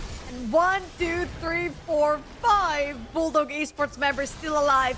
It took them an eternity. It took them 37 minutes, but they did it in game 1. A win is a win is a win. Advantage and match point going over to Bulldog Esports as the Nexus falls in game 1. A win is a win is a win. I don't know if I agree with that, particularly for Bulldog Esports, man. After the 3-0 on the Ezreal, I expected it to be a pretty clear-cut game. That was a Chaos that was playing with the sub for that game 1. It was a team that you should technically, on paper, absolutely dismantle, particularly because you had such an incredible early game, and it just wasn't the case. And it's scary because Bulldog Esports, that's your meta. No lane swaps, aggro top laner, very aggressive bot lane. You should be able to dominate those lanes and then transition into those incredible teamfights we saw in winter. And somewhere along those lines, the in-between is getting a little bit lost. Yeah, it's a win, but it's not looking super clean. I'm telling you, if Bulldog play like that versus a Nord, versus a Ruddy, versus a Verdant, versus a Lost Ratones, they are not killing the enemy Nexus at the end of that game. But they were playing against Chaos, and they did. Desk, let's break down what happened. You hit it on the nail. You've hit it. I think Bulldog are looking good early game. They're working well as they should. The engage on the bot lane, and we'll talk about that, Solari. I know you want to talk about that, but as soon as they get into those, hey, we need to make decisions, those decisions are getting a little bit weird. But let's talk about the beginning of the game, because that Ezreal got online so fast. Exafeng, man. Exafeng. Hopefully playing on a normal setup this time, but that game was the absolute cinema from his point of view. It was unbelievable, right? They got 2v2 kills back to back. The thing is, this was just so weird, this game, because we were talking in the pre-game about how Bulldog's issues were the early game and their late game was clean. But I mean, this was about 10 minutes in, and they could already just, 1,000 gold ahead in the AD carry position, confidently step up. They kill Snila here, they then dive back here as well. I mean, they were in control, they were really just choking out anything on the map of meaning, really. So the fact that Chaos couldn't get the ball rolling in the sliders until they got few glimpses of hope. You can see Baki even trying to hold the wave, trying to buy time. It didn't matter. I mean, they were phenomenal early game Bulldog, but yeah, brilliant early game. We can talk about the rest later. Yes, the thing is, the Bulldogs were really comfortable in this play and in early game in general because they were so ahead compared to Chaos. The problem arises from that, actually. From Bulldog being comfortable, because at some point they got way too comfortable, and that's where we see the disrespect towards the enemy team coming in, and Chaos finding the ways to punish Bulldog for that. And I have to echo Middlecott in that sense. If that were Bulldog playing against a team of like Nord or Rarisak even, for example, they would have been punished so much more than what we saw in this game.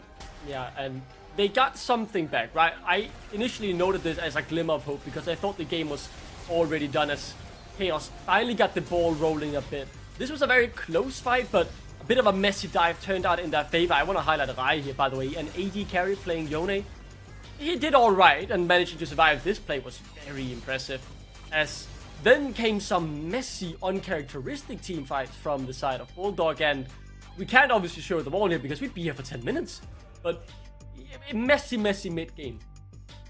Yeah. I think you highlighted. You would have 10 minutes of B-roll, which means there were too many fights to pick from.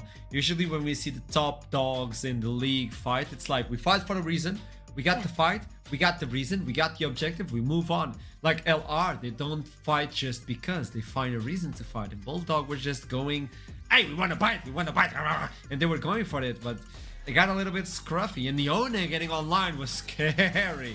Yeah. I mean, go on, Solari. This is the final fight. It is a The Chaos Storm. weird one. Pay attention. Yeah, I mean, I know someone here wants to see how big that ultimate gets. It is obviously just soaking up the map after Arcane, right?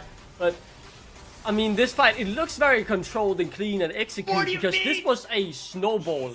And they're laughing a bit there. He doesn't believe it I himself. think this fight shows that, you know, when Bulldog locks in the team fights, they are still very good.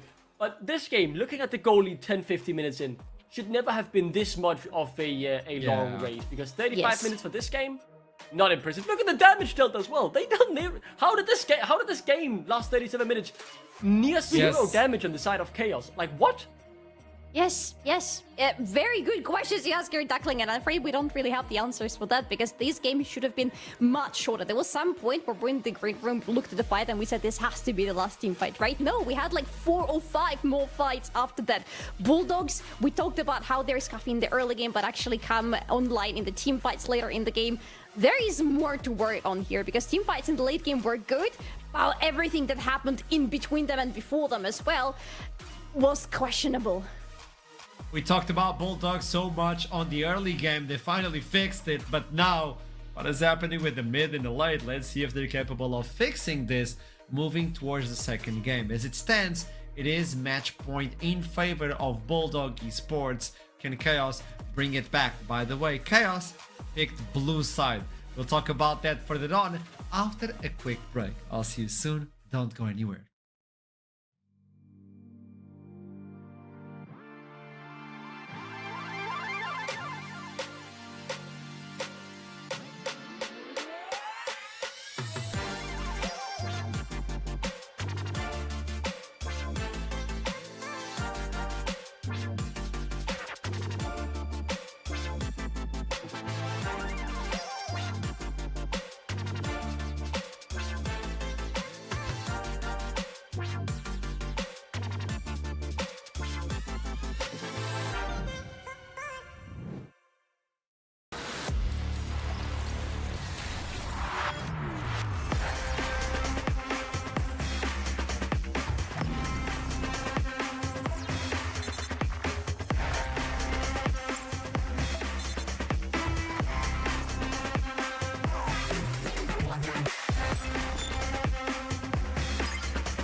Match point for Bulldog Esports as it stands.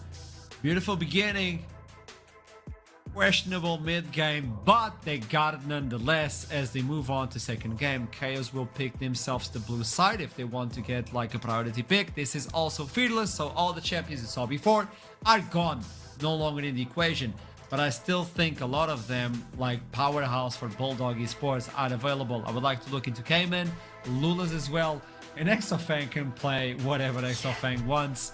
Ezreal is removed, but can you even think like, oh, it's a small dent? Nah, it doesn't even matter. You can, if you want to stretch it a little bit, you can. You can be like, oh, Exofang has had so many fantastic games on Ezreal lately. Is it going to hurt him and the team if they remove that from him? Well, yeah, he's already removed. But here is the hoping the Bulldogs have practiced much more different champions, because we're in the territory of best of threes and best of fives. And if they want to continue winning, they would need to have their champion pools really deep. Yeah, let's see what will happen in this draft. I think the Israel is a huge takeaway, but you're rightly highlighting, Asha, that they still save some of their pocket picks for game number one, and they do have some deep pools. I think Miatek in particular is actually really phenomenal on the Jace as well. So with those options being out, that obviously does weaken them, but you can also at the same time say for the side of Chaos, we know that Vayu really likes to play the Choker, right? That's also off the table, so both sides are a bit of losers in this. Rai as well, most played champion is Ezreal. That is taken away with Exofang playing it, so a lot of people lose a few of their mains here. Let's see what Bulldog will do this time, and more interestingly, maybe Chaos, because they have to change the recipe here, because they just burned down basically the whole house with what they were cooking before. Which, I don't know about you guys, but to me at least this raises a question about them changing their side this time, because they're going to be playing on the blue side, and I wonder if them having the priority this time is going to help, because we saw them being reactive during the draft in the game number one for the majority of it, except for maybe the bot lane / support peaks.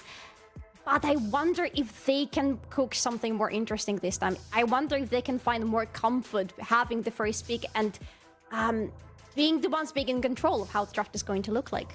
Yeah, bot lane needs more security, especially for Sniller. Let's see how they react to this.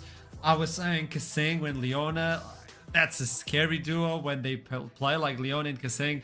You gotta be afraid. But also, jump into champion select. Chaos versus Bulldog Esports. Chaos picks blue side. What's the priority? They were the ones banning away the Gwen, for instance. I think Nafidi was open on the first one as it stands. But Shakal, does he play it? I think Shakal's champion pool with playing with the Maokai. Was this what we expected? Or were we looking for something more of the likes of Viego? So far the same bans, which is the Fiddlesticks. And now Bulldog is gonna ban away Teemo. Please, I don't like this reality. Leave it open. Why, Man. please?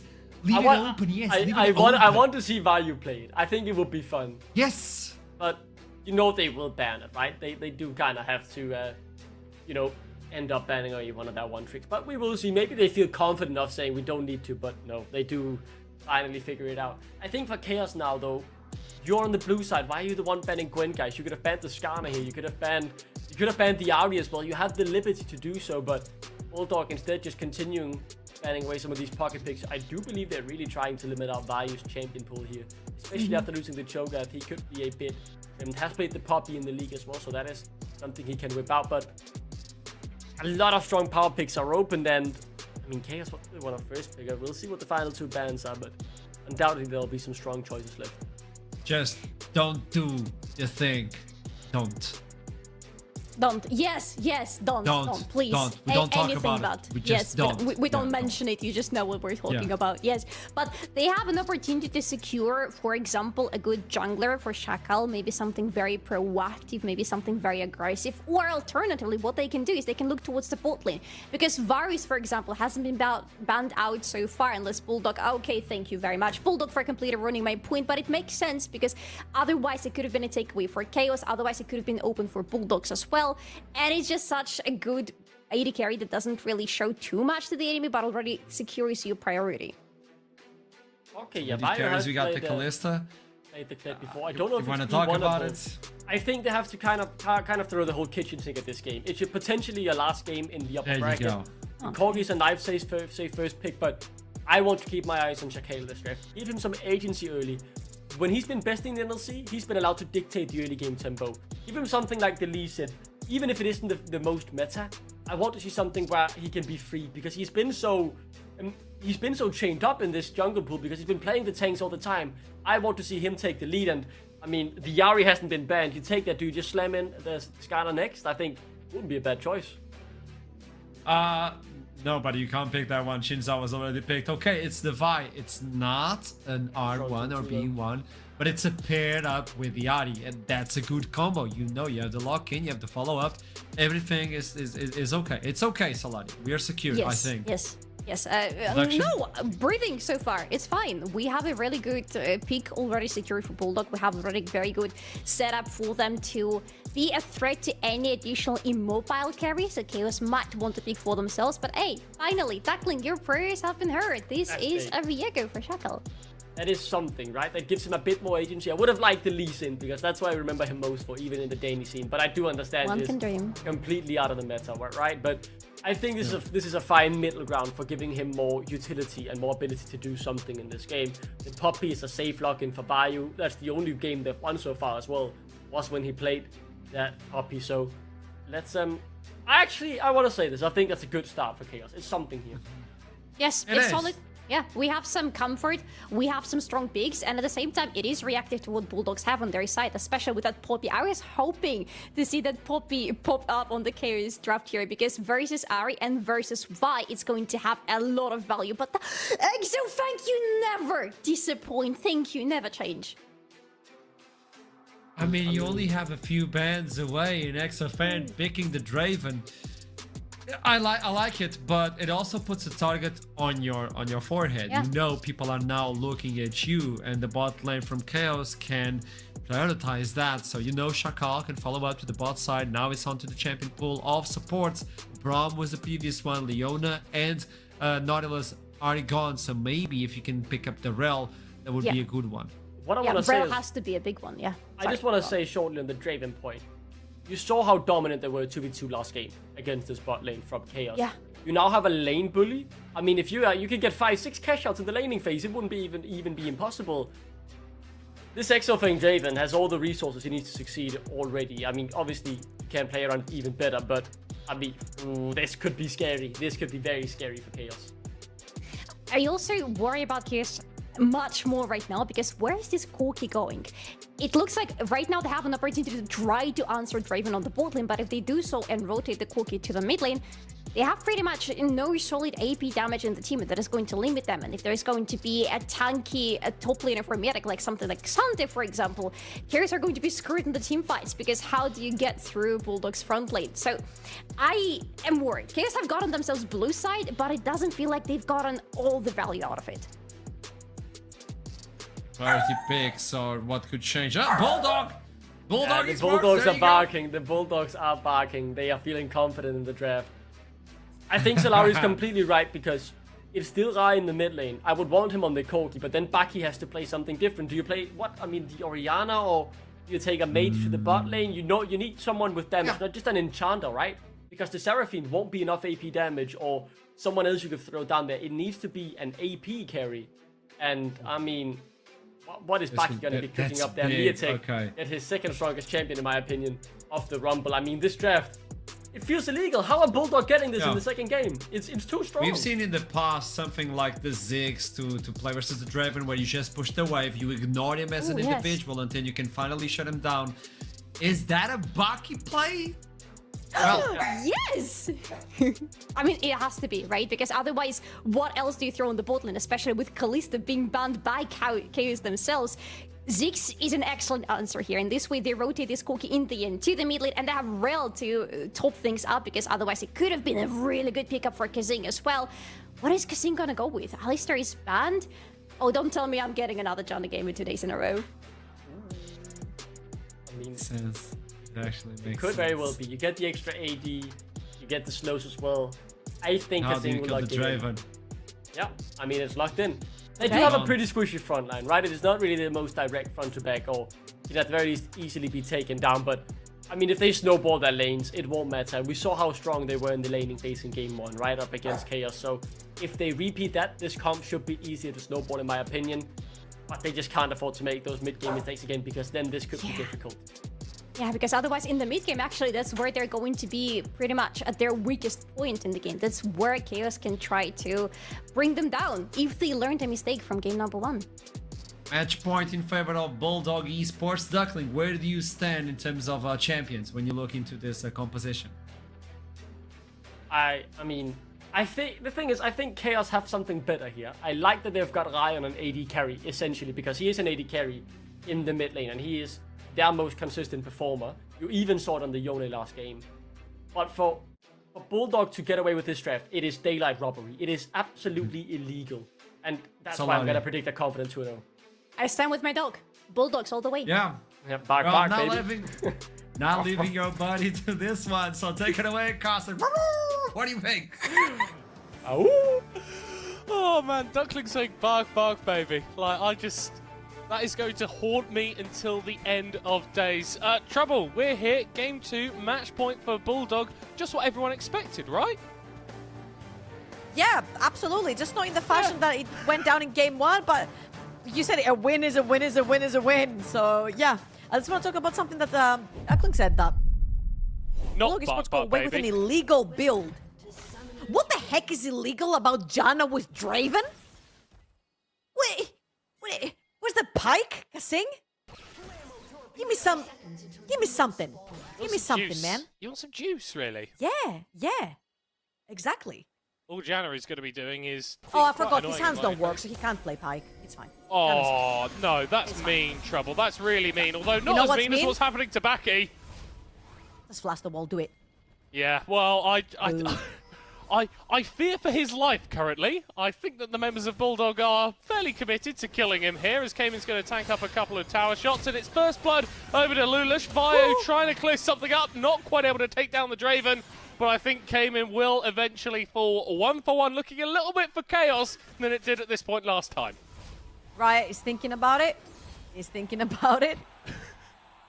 A 1-for-1 in the end. He's going to be the first blood for Vi. I feel like this is very useful again for Vi. Getting a couple of early aggro items in the inventory is always very useful. And on the other side, he went to Sniller onto this rel. So better trade, of course, for the side of Bulldog Esports. However, in a Draven lane where you want to play aggressive, missing your flash could very easily end up getting punished, especially with things like the satchel that we've seen from Ziggs, Engage from Rel, potentially Viego playing towards the bottom of the map. However, I'm looking at the map right now. Viego is pathing towards the top side. So I guess Exofang is not as exposed as he would be. I think beyond that, though, Exofang has missed those first 3 minions worth of experience, so you want to be playing for those level ups, those power spikes on the Draven. He's not really going to be able to do that as much in the bottom lane, so yeah, it's a kill for Bulldog, but maybe not as much action as they would like, as Sniller does take a fair bit of damage, actually. Kasing hitting the level 2, going for the Q level up and allowing himself to go a little bit more aggressive in the lane. Now, here's the thing. Ziggs pretty much acts the same way that a Caitlyn does in lane. You kind of want to play a little bit more of a pushing game. However, until a mana item comes through the inventory, he does struggle a little bit spamming those abilities to get that priority over to the bot side, and especially because he's ranged versus melee support right here on the Rel versus the Janna. This is where the priority comes through from the side of Bulldog Esports. That's why you're also seeing Shackle path towards the top side of the map. He wants to make sure that he does get that Scuttle Crab over towards the top side. However, No! Oh, I don't want to see that ever again in my life. Wiggle your butt. Solo kill Wiggle the for butt. Raya, I guess. Oh, he should have wiggled the butt. This is the biggest BM skin you can play. All right, so Kevin's been bullying right the whole time. Oh, very lovely nice charm. red on the E. It was too far away. I think Kevin miscalculated this massively. He was way too far away. Even if he insta-flashed, I don't think he would have been able to thread through a last auto dark right there. And smiles coming through from Riot as Shackle's going to pay attention a little bit to the tops of the map. However, that's a flash.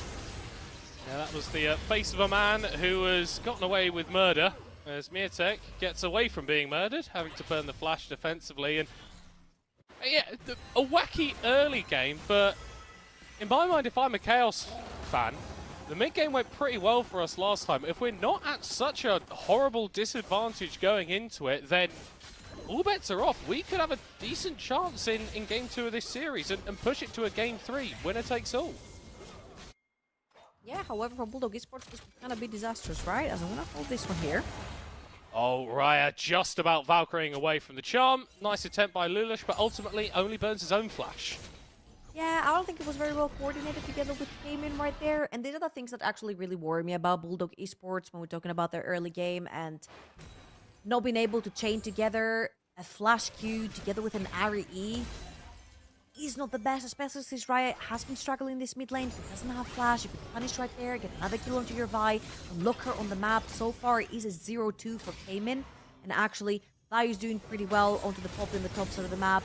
Cork is gonna grab his tier, grab the crystal as well, has a little bit more of a HP, a little bit more defenses on him, has the W, half of that cooldown on the flash, has already been and gone at this point, and you've got Sniller setting down some vision around that mid lane as well. So you need to actually punish in those windows. You need to be able to chain those abilities together to punish opponents. Yeah, it's so difficult to punish this Ziggs even when Stellar is roaming around because of the range that he can play from. Chaos. We're going to get the first move onto this dragon. No grubbies on Summoner's Rift as of yet, so they may even be able to double dip in terms of the early objectives. Bulldogs looking to move over to contest. I think they're going to be potentially a little bit late on the smite. Charm goes wide from Cayman. Bulldog wise to back away for now. Still are actually going to go for an engagement, completely catching out the Ari. And that's another kill for Raya. Flash attempt at the stolen charm from Shackle. And Chaos are looking so much better in this game too. That was a great engage right there from Sniller. Had a stinker for game 1. However, right here on the rail, he's looking very promising. Came in again, level 5, so no ult, no flash available. Overstays his welcome around that Baron pit, so that Dragon pit. And this also shows you why those early objectives are usually handshook within the teams. Because you take control of one side of the map, therefore you are stronger there in early game. That map control is very, very important. Now, of course, Chaos is doing the opposite, where they're going to contest towards the top side of the map. Yeah, Paki has TP if he wants to join this, and in the 4v4 they seem to be happy enough. That equalizer splitting off Vayu a little bit, has to flash over the wall. Stiller also flashing for a stun, but now he's going backwards. Here comes the Ziggs though. Chaos have got the numbers advantage, and Bulldog Esports, they pass their grade 1 maths, so they understand how to counter 5, and they recognize that that's not going to be an advantageous scenario. Chaos are still doing well in this game. This wasn't just a couple of funky early plays that went in their favor. They're starting to take the pressure, the advantage that they've gained from those, and use it to gain more stuff around the map. Yeah, but Eamon was all the way down the bottom of the map. He had pushed in a wave that crashed down there. So even though Chaos are using their numbers to take control around the map, Lulash denied one of those void grabs, so he stopped the Fits of War +1 on the neutral objectives. Came and pushed down that bot lane wave. So Bulldog Esports still did well in terms of map awareness, pushing out the waves. This is what I talked about a lot during my cast, where it's like being stuck on spectator mode, where you're looking at the objective going down, but you're not actively going to contest it. And I don't know what you're hoping will happen, but you're just sitting there looking at it going down, unable to do anything about it, and then you go back into lane as your opponent does as well. So there's not really any win on the map for you. Do you think Vayu needs to be careful here? He's got that ultimate coming up soon. He's good. He's alright for now. Mirtek going to go for a little bit of a proxy, and actually Raya is cheating towards the top side of mid lane, so they could be looking for a play on this Rumble. Found himself isolated, not really anywhere to go. Doesn't have the equalizer either, so I think he's just going to try and get down dirty, brawl it up with Vayu, but he's not even able to do that. It's an overstep, fundamentally a mistake from Mirtek, and it's a 3rd kill for Raya. Yeah, however, Chaos' bot lane need to be very, very careful. Vi bot lane, Ari bot lane. They are looking at Baki and Sniller. There is flash onto Ziggs, but no flash onto Sniller, so it could be the easy prey right here. However, Bulldog Esports, excellent respect on the other side of the map, knowing that Raya has been towards the top side of the map. And he tried to do this a lot in game number 1, if you remember, where Chaos were super far behind in the early game, and he would constantly just keep it top lane, make plays top lane with his Yone. Doing the same thing right here with the Corki. Ooh. Just the Hex Flash. Just the Hex Flash.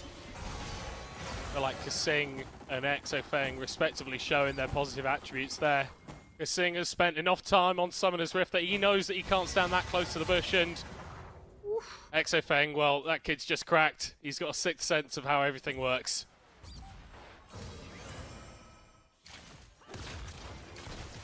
After just clearing out the jungle right here, and all in all, throughout all of these skirmishes and all of those back and forths, looking at Corki, 3-0, so close to that Trinity Force spike right here for the side of Chaos, and I feel like we're praising Bulldog Esports in game number 1 of how dominant they were in lane, and again, you see how now that there's a couple mana items in Ziggs' inventory, it's kind of hard for Janna and Draven to actually take control of that lane.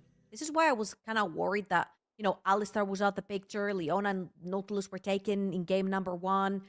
You don't really have the brawl version of that Draven lane, and therefore your ability to go a little bit further, to try and get engaged, to try and get that Draven ahead, have sort of dissuaded. You don't necessarily have anything to engage other than a Vi R. And this might be a little bit difficult come later time for those neutral objective fights.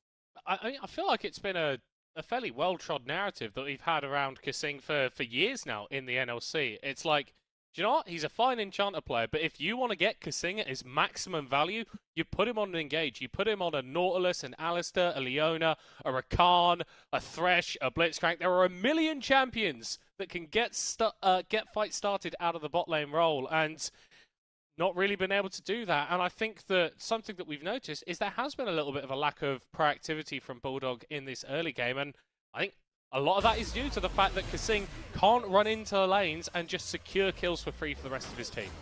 And right here, I feel like for Bulldog Esports, it's very important to play that mid-game for Draven.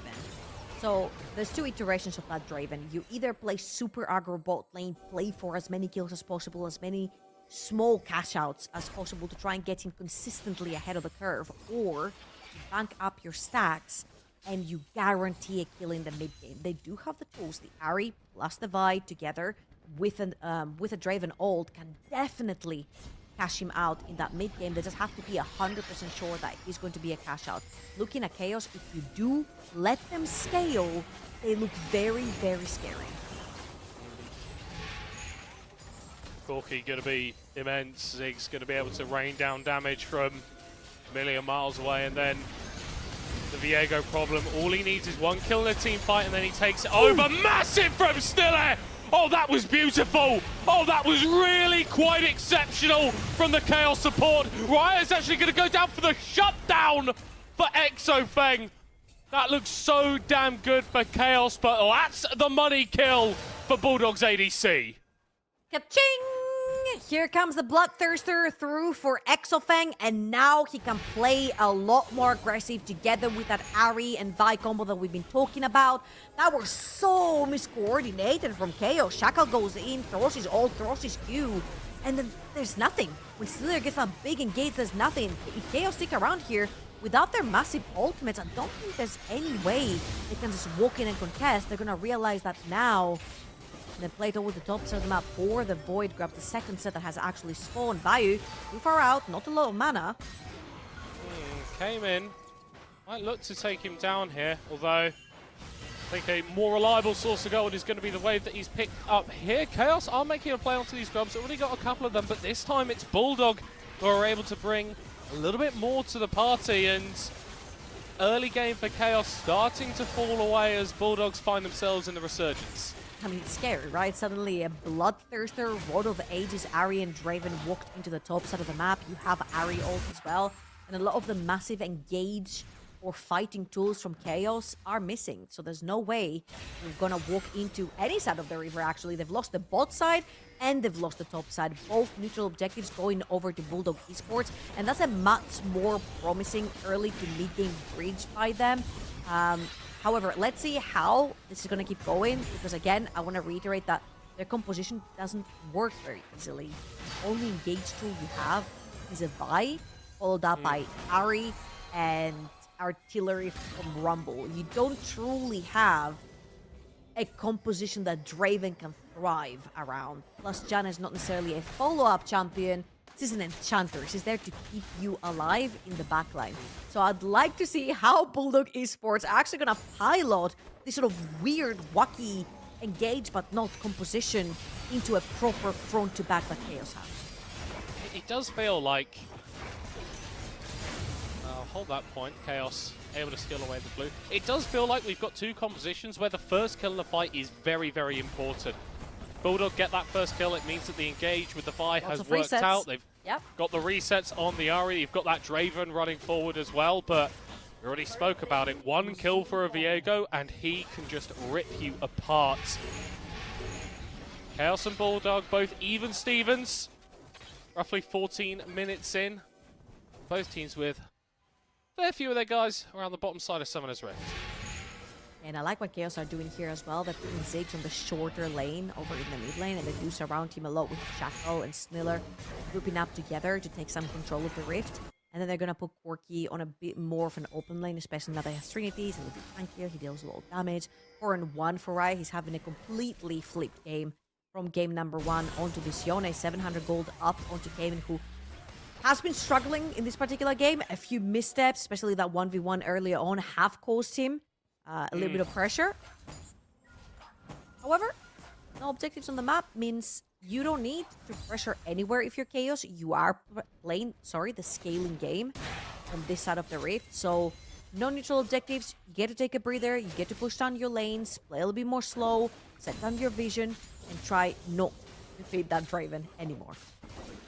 Yeah, and I think that the fact that you've got Raya at this big lead on a Corki is very important, because a couple of the Yone plays last game went a little bit awry.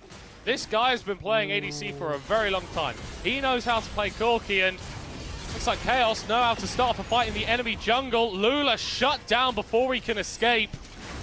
The long-range artillery from the Ziggs definitely helping out there, and it's that proactive play that we were begging Chaos for last game, just coming out in spades. Mirtek gonna fall. It's another kill for Shackle as Exofeng is here trying to pick up the pieces. Stiller doesn't have any cooldown. Stun cleansed away from the Draven, throwing the axes, getting the kills, and now Shackle has to run. Flash over the wall from Exofeng, failed by Shackle. They stare each other dead in the eyes, and it's the Draven who comes out on top. And once again, when everything else fails, just trust in Exofeng to bail Bulldog Esports out for the time being. He is majority of their lead. He is yet again going to be the carry that needs to perform. And that was a fantastic invade and timer on that red buff of Lulash. Catch the Vine jungle. You see how it works with the artillery coming in from Ziggs as well. Vi has incredible follow-up as well to use as the Viego, even though here Shackle is going to opt to ult out of it. And then they also catch Mirtek over on the top side of the map. I want you to look at Vi because he has an incredible escape right here. He can flash over the wall and then eat himself backwards. And also dodge Exofeng's ult right there, literally by the skin of his teeth. And Kasing ends up surviving. Nice flash right here from Exofeng, unfortunate. Well flashed by Shackle. This is going to be a 3-0 Draven. Again, this is a one-man carry situation for Bulldog Esports. One man that has stepped up massively, though, is Sniller. We're begging for the proactivity from him last game, and we started to see it as the minutes ticked on, but he has looked a damn sight better, and now it's not an even game. It's a marginal advantage for Chaos. These guys came second to bottom in their group, playing against the group winners in Bulldog with a substitute, and they are still taking them to task. Talking about taking them to task, we're going to potentially look, see if they can sneak in a referral right here. Again, when you do not have setup, you do not want to be taking these fights. However, Chaos are looking. Draven is in the pit, and no flash. He doesn't have flash. They can just jump on top of him. He's going to get stunned up against the wall as the charm goes down onto Shackle. The Draven will eventually fall, as does the Viego. 1-for-1 thus far as Cayman's going forward. Vi now looking a little bit isolated. Stiller trying to help him out. Wonderful interrupt there on the Vi. Vi's able to find himself out of that situation. Stiller going back in. Cayman falling down. Lulash punching against the Poppy, but doesn't do enough damage. And it's a finisher at the end, the bouncing bomb. Chaos are straight up winning these fights. They are straight up beating Bulldog. throughout this whole time, I'm thinking, when do you shouldn't you teleport? Raya and Miatek, watching both of their teams go down. There isn't necessarily a wave to cast. They're bouncing them back and forth, but none of them end up TPing into these fights. But you're right, massive win right here from Chaos. Huge that they end up shutting down Exofeng as well. And here comes my biggest question, which I've asked before earlier. How do you pilot this type of composition that doesn't necessarily have an identity? You've got bodies being committed in with the Ahri and the Vi, but then suddenly you've got an Enchanter who's stuck out the pit, cannot really support that Draven. Poppy finds the backline, the heal comes through, but it's not quite enough because the Ignite was down on the Draven. And I feel like there is just that identity crisis in the composition of Bulldog Esports doesn't necessarily give them a very easy out on how to play these fights. Yeah, it's just once they got into this sort of skirmishing scenario, it didn't feel like they had enough in them.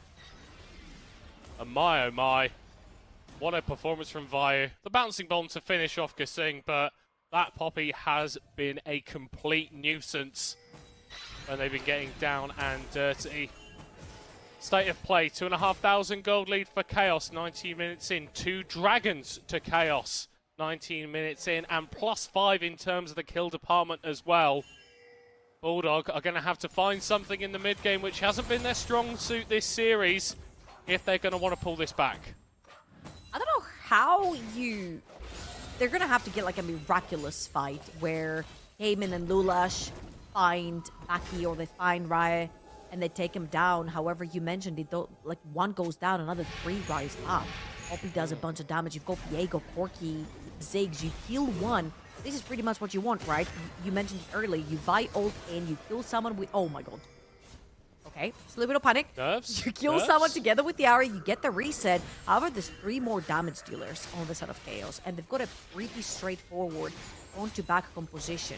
Second Ahri presses R, sorry, 5 presses R. You can just bounce down as 5, protect that carry, and then return the kill. I think Bulldog Esports are going to have to go above and beyond with the Rumble, with the Ahri, to play towards the side lane to potentially make this 4 versus 5. Interesting usage of the Keeper's Verdict there from Vayu. I think he just didn't like him. All that much. Yeah, just not a fan of Miatek, but that is a big cooldown when we're talking about getting into these fights, and Bulldog needs to be firing on all cylinders. If you don't have your get out of here button anymore, and maybe that opens up a window. Saying that though, Chaos look like they're just going to be picking up this Atacon without any contest, though Cayman is able to take down Shackle in trades, but he's being absolutely brutalized by Raya. Just about cooldown management, one more Spirit Rush in. There goes Lulash. It's a couple of kills for Bulldog. Oh no. Raya was trying to take as many of the big flowers as he could. Can we just talk about like what went on with Lulash there? That was some very interesting aerial feats performed by the Vi. Herald going to be summoned in mid lane. Alright, let's see.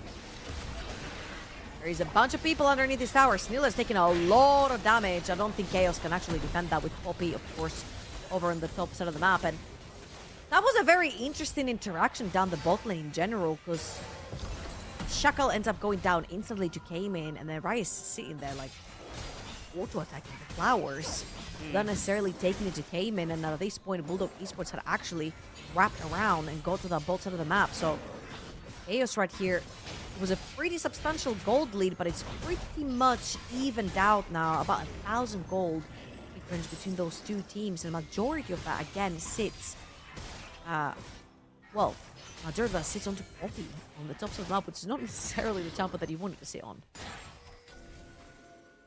Yeah, but I feel like if you are Exofeng, that just makes your life even worse, because Poppy, she finds it so easy to single out, isolate AD carries, even in the midst of a chaotic team fight. And like we were referring to earlier, those base damages, they are not insignificant by any stretch of the imagination. Exofeng still building up his power though. Had his second item for quite a while now, building towards a third. This Draven, he's going to be doing more damage with his autos, but he's going to find it really difficult to interact, as Miatek's interactions with this top side are definitely unpleasant. Perfectly played from Vayu. Another kill for Shackle. And that is excellent timing as well. You've got 30 seconds to get to that bot side and set up for Dragon. However, now you've made it a member advantage on the bot side of the map. It's going to take a while for Mythic to get back up on the map. 30 seconds, that's a TP to join real quickly. But that gives Chaos the time to actually get in and set up around their own jungle to be able to make it out of those choke points that become really dangerous when you are playing against things like the Ahri and like the Vi, where they can isolate targets really easily through those chokes. So good thing from Chaos right here, great pick. However, you're not going to have Viego ult and you're not going to have Poppy ult, which have been two huge tools for execution during those fights. Looks like the Chemtech Dragon is going to be the next focus of our teams. Or at least one of them, as Chaos are able to take it out without too much trouble. Bulldog are walking over. They look like they want to get something, but they're just too late to the party. Yeah, I felt like Vayu way overstayed on the top side of the map. He didn't reset instantly to actually make it a 4 versus 5 that we're talking about for them to take control over the jungle. However, they did regain control of that bot quadrant of Shackle's jungle, and that's what got them that dragon as well. They started it instantly as it spawned.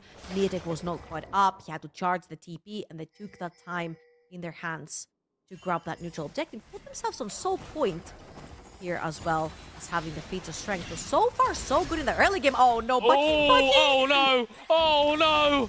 Oh, there goes the Vi ultimate. Not a particularly high value Zhonya's there, as it's a shutdown going over to Exafang. Lulush is on the wrong side of things now, so will very likely pay the price for that kill. Able to get over the wall, finds Vi, but also finds Kaming, because seeing Exafang, the rest of his boys. Bulldog, though, finding it difficult to dislodge this Poppy as Stiller is moving over, trying to pinch them. Exafang able to get an interrupt. Lovely interrupt from Kasing as well. Massive blast cone to get everybody out of dodge, and I don't know how only one person died in that. Everyone wants to stick on everyone, but everyone has a lot of peel interactions. The Poppy W, all of the spells from Janna as well, the Whirlwind as well as the ultimate, and then the blast cone. Nothing ends up going down at the end of the day. Chaos cannot get a kill back.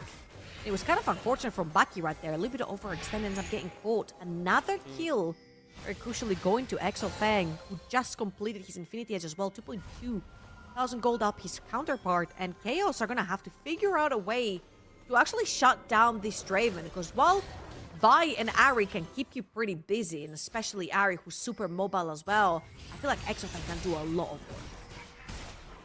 Yeah, it's just a couple of autos. Actually, even just one onto someone like Baki or Raya, and then immediately you're walking backwards. Immediately you're having to get out of the fight.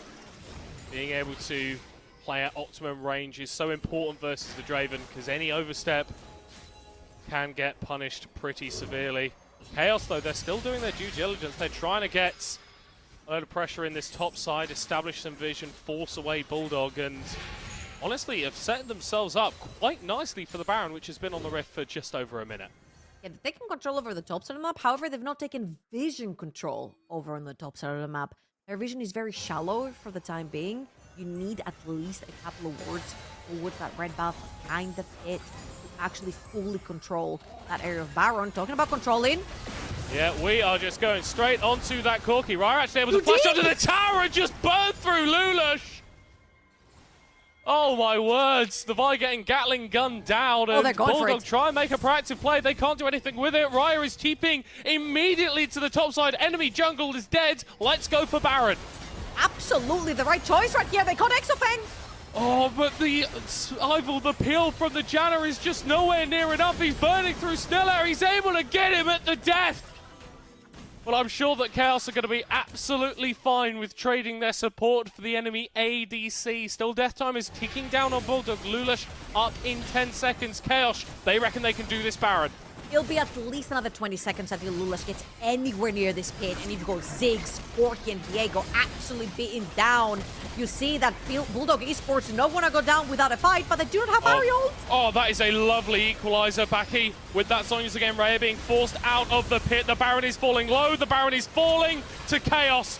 But Bulldog want to wipe a couple of them off of Summoner's Rift. Vayu's actually been able to get a kill. This Poppy just such a nuisance in the pit, in the post-fight, interrupting the dashes. Mirtek flashes over the wall, getting the stun, finally going down.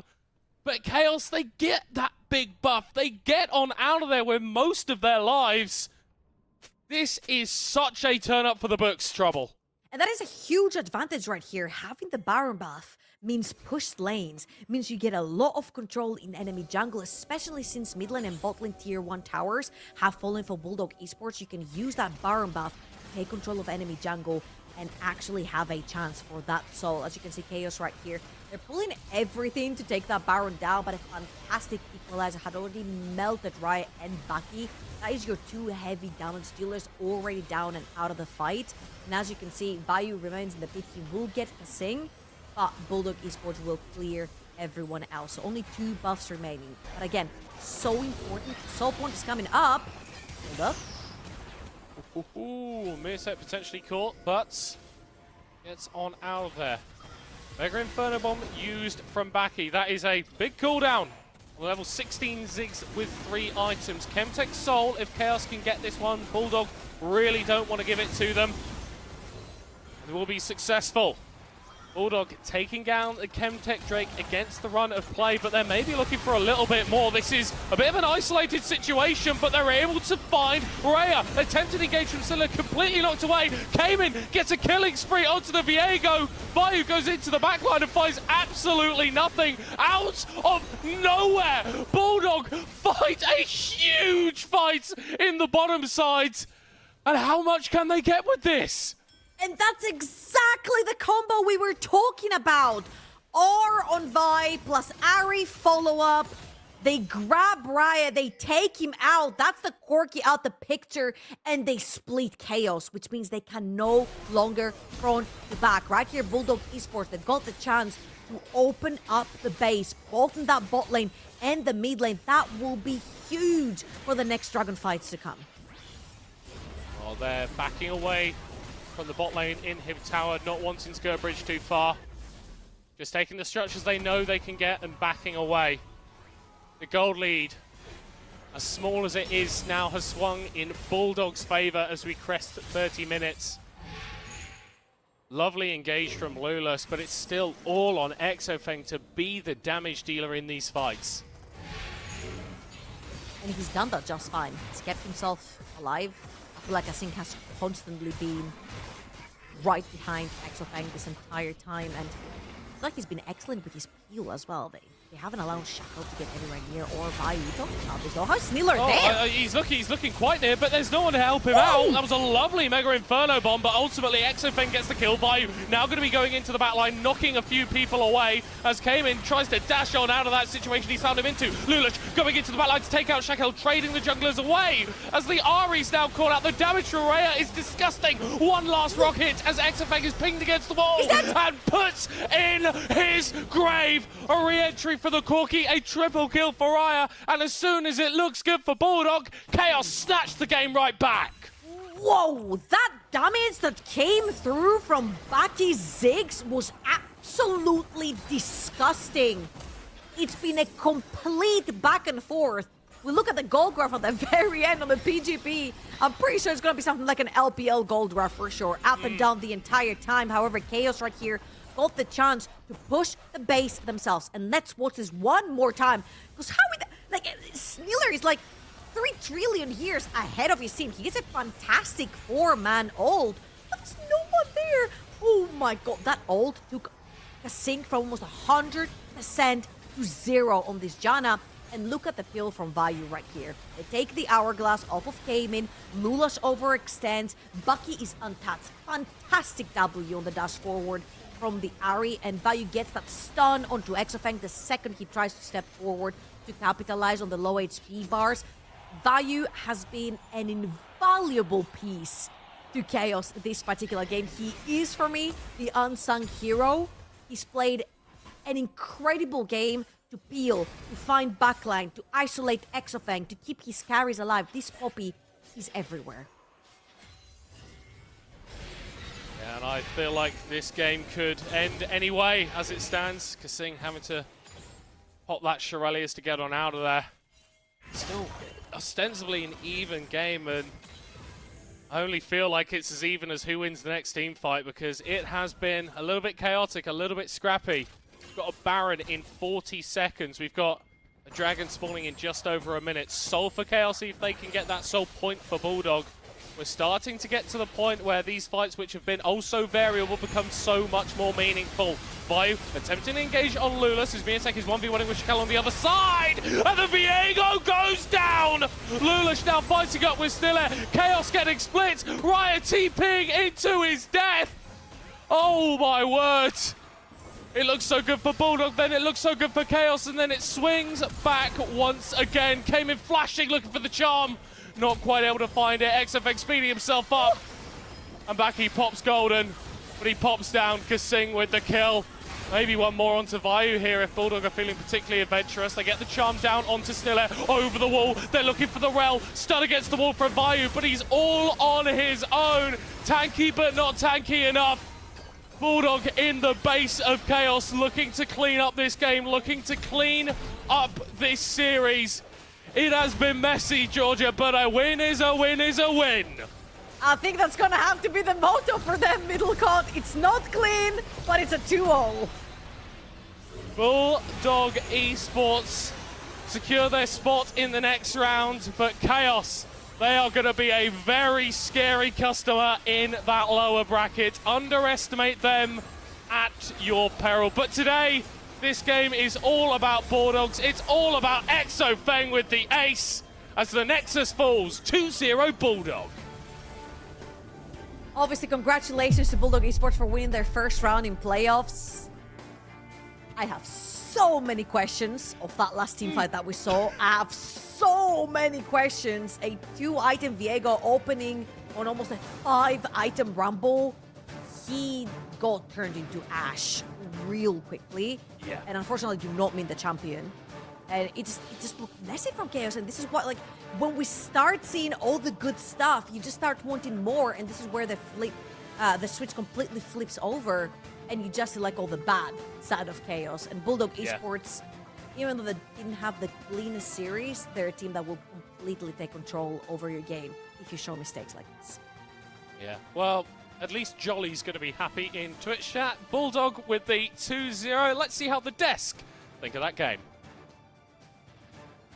Good to know someone is happy with that one, but yeah, that was like chaos. That was chaos in game. Yeah. And not for Chaos, but for Bulldog. I think at the end of the day, we three have an understanding. Praise XFM. Yes. What those two games, man. I mean, I think Middlecott summarized it pretty well, right? A win is a win. Because for Bulldog, they have their expectations set, you know, their sights set on Copenhagen, but some of the gameplay we saw today was very good. Some of the gameplay we saw today was questionable. This game, I mean, again, we're struggling with the replays here, guys, because we want to show you the whole game. It's all just a highlight reel of action back and forth, both teams making good decisions, then bad decisions. They are playing tennis the way they are throwing this back and forth, and at the end, though, as always, Bulldogs seem to be able to put it together in the final fights. Yeah, it's always that final fight for Bulldogs, right? When they find their footing, when they find everything that they need, and where Chaos looked a little bit lost as to where do we want to be in that fight physically, how do we want to approach it.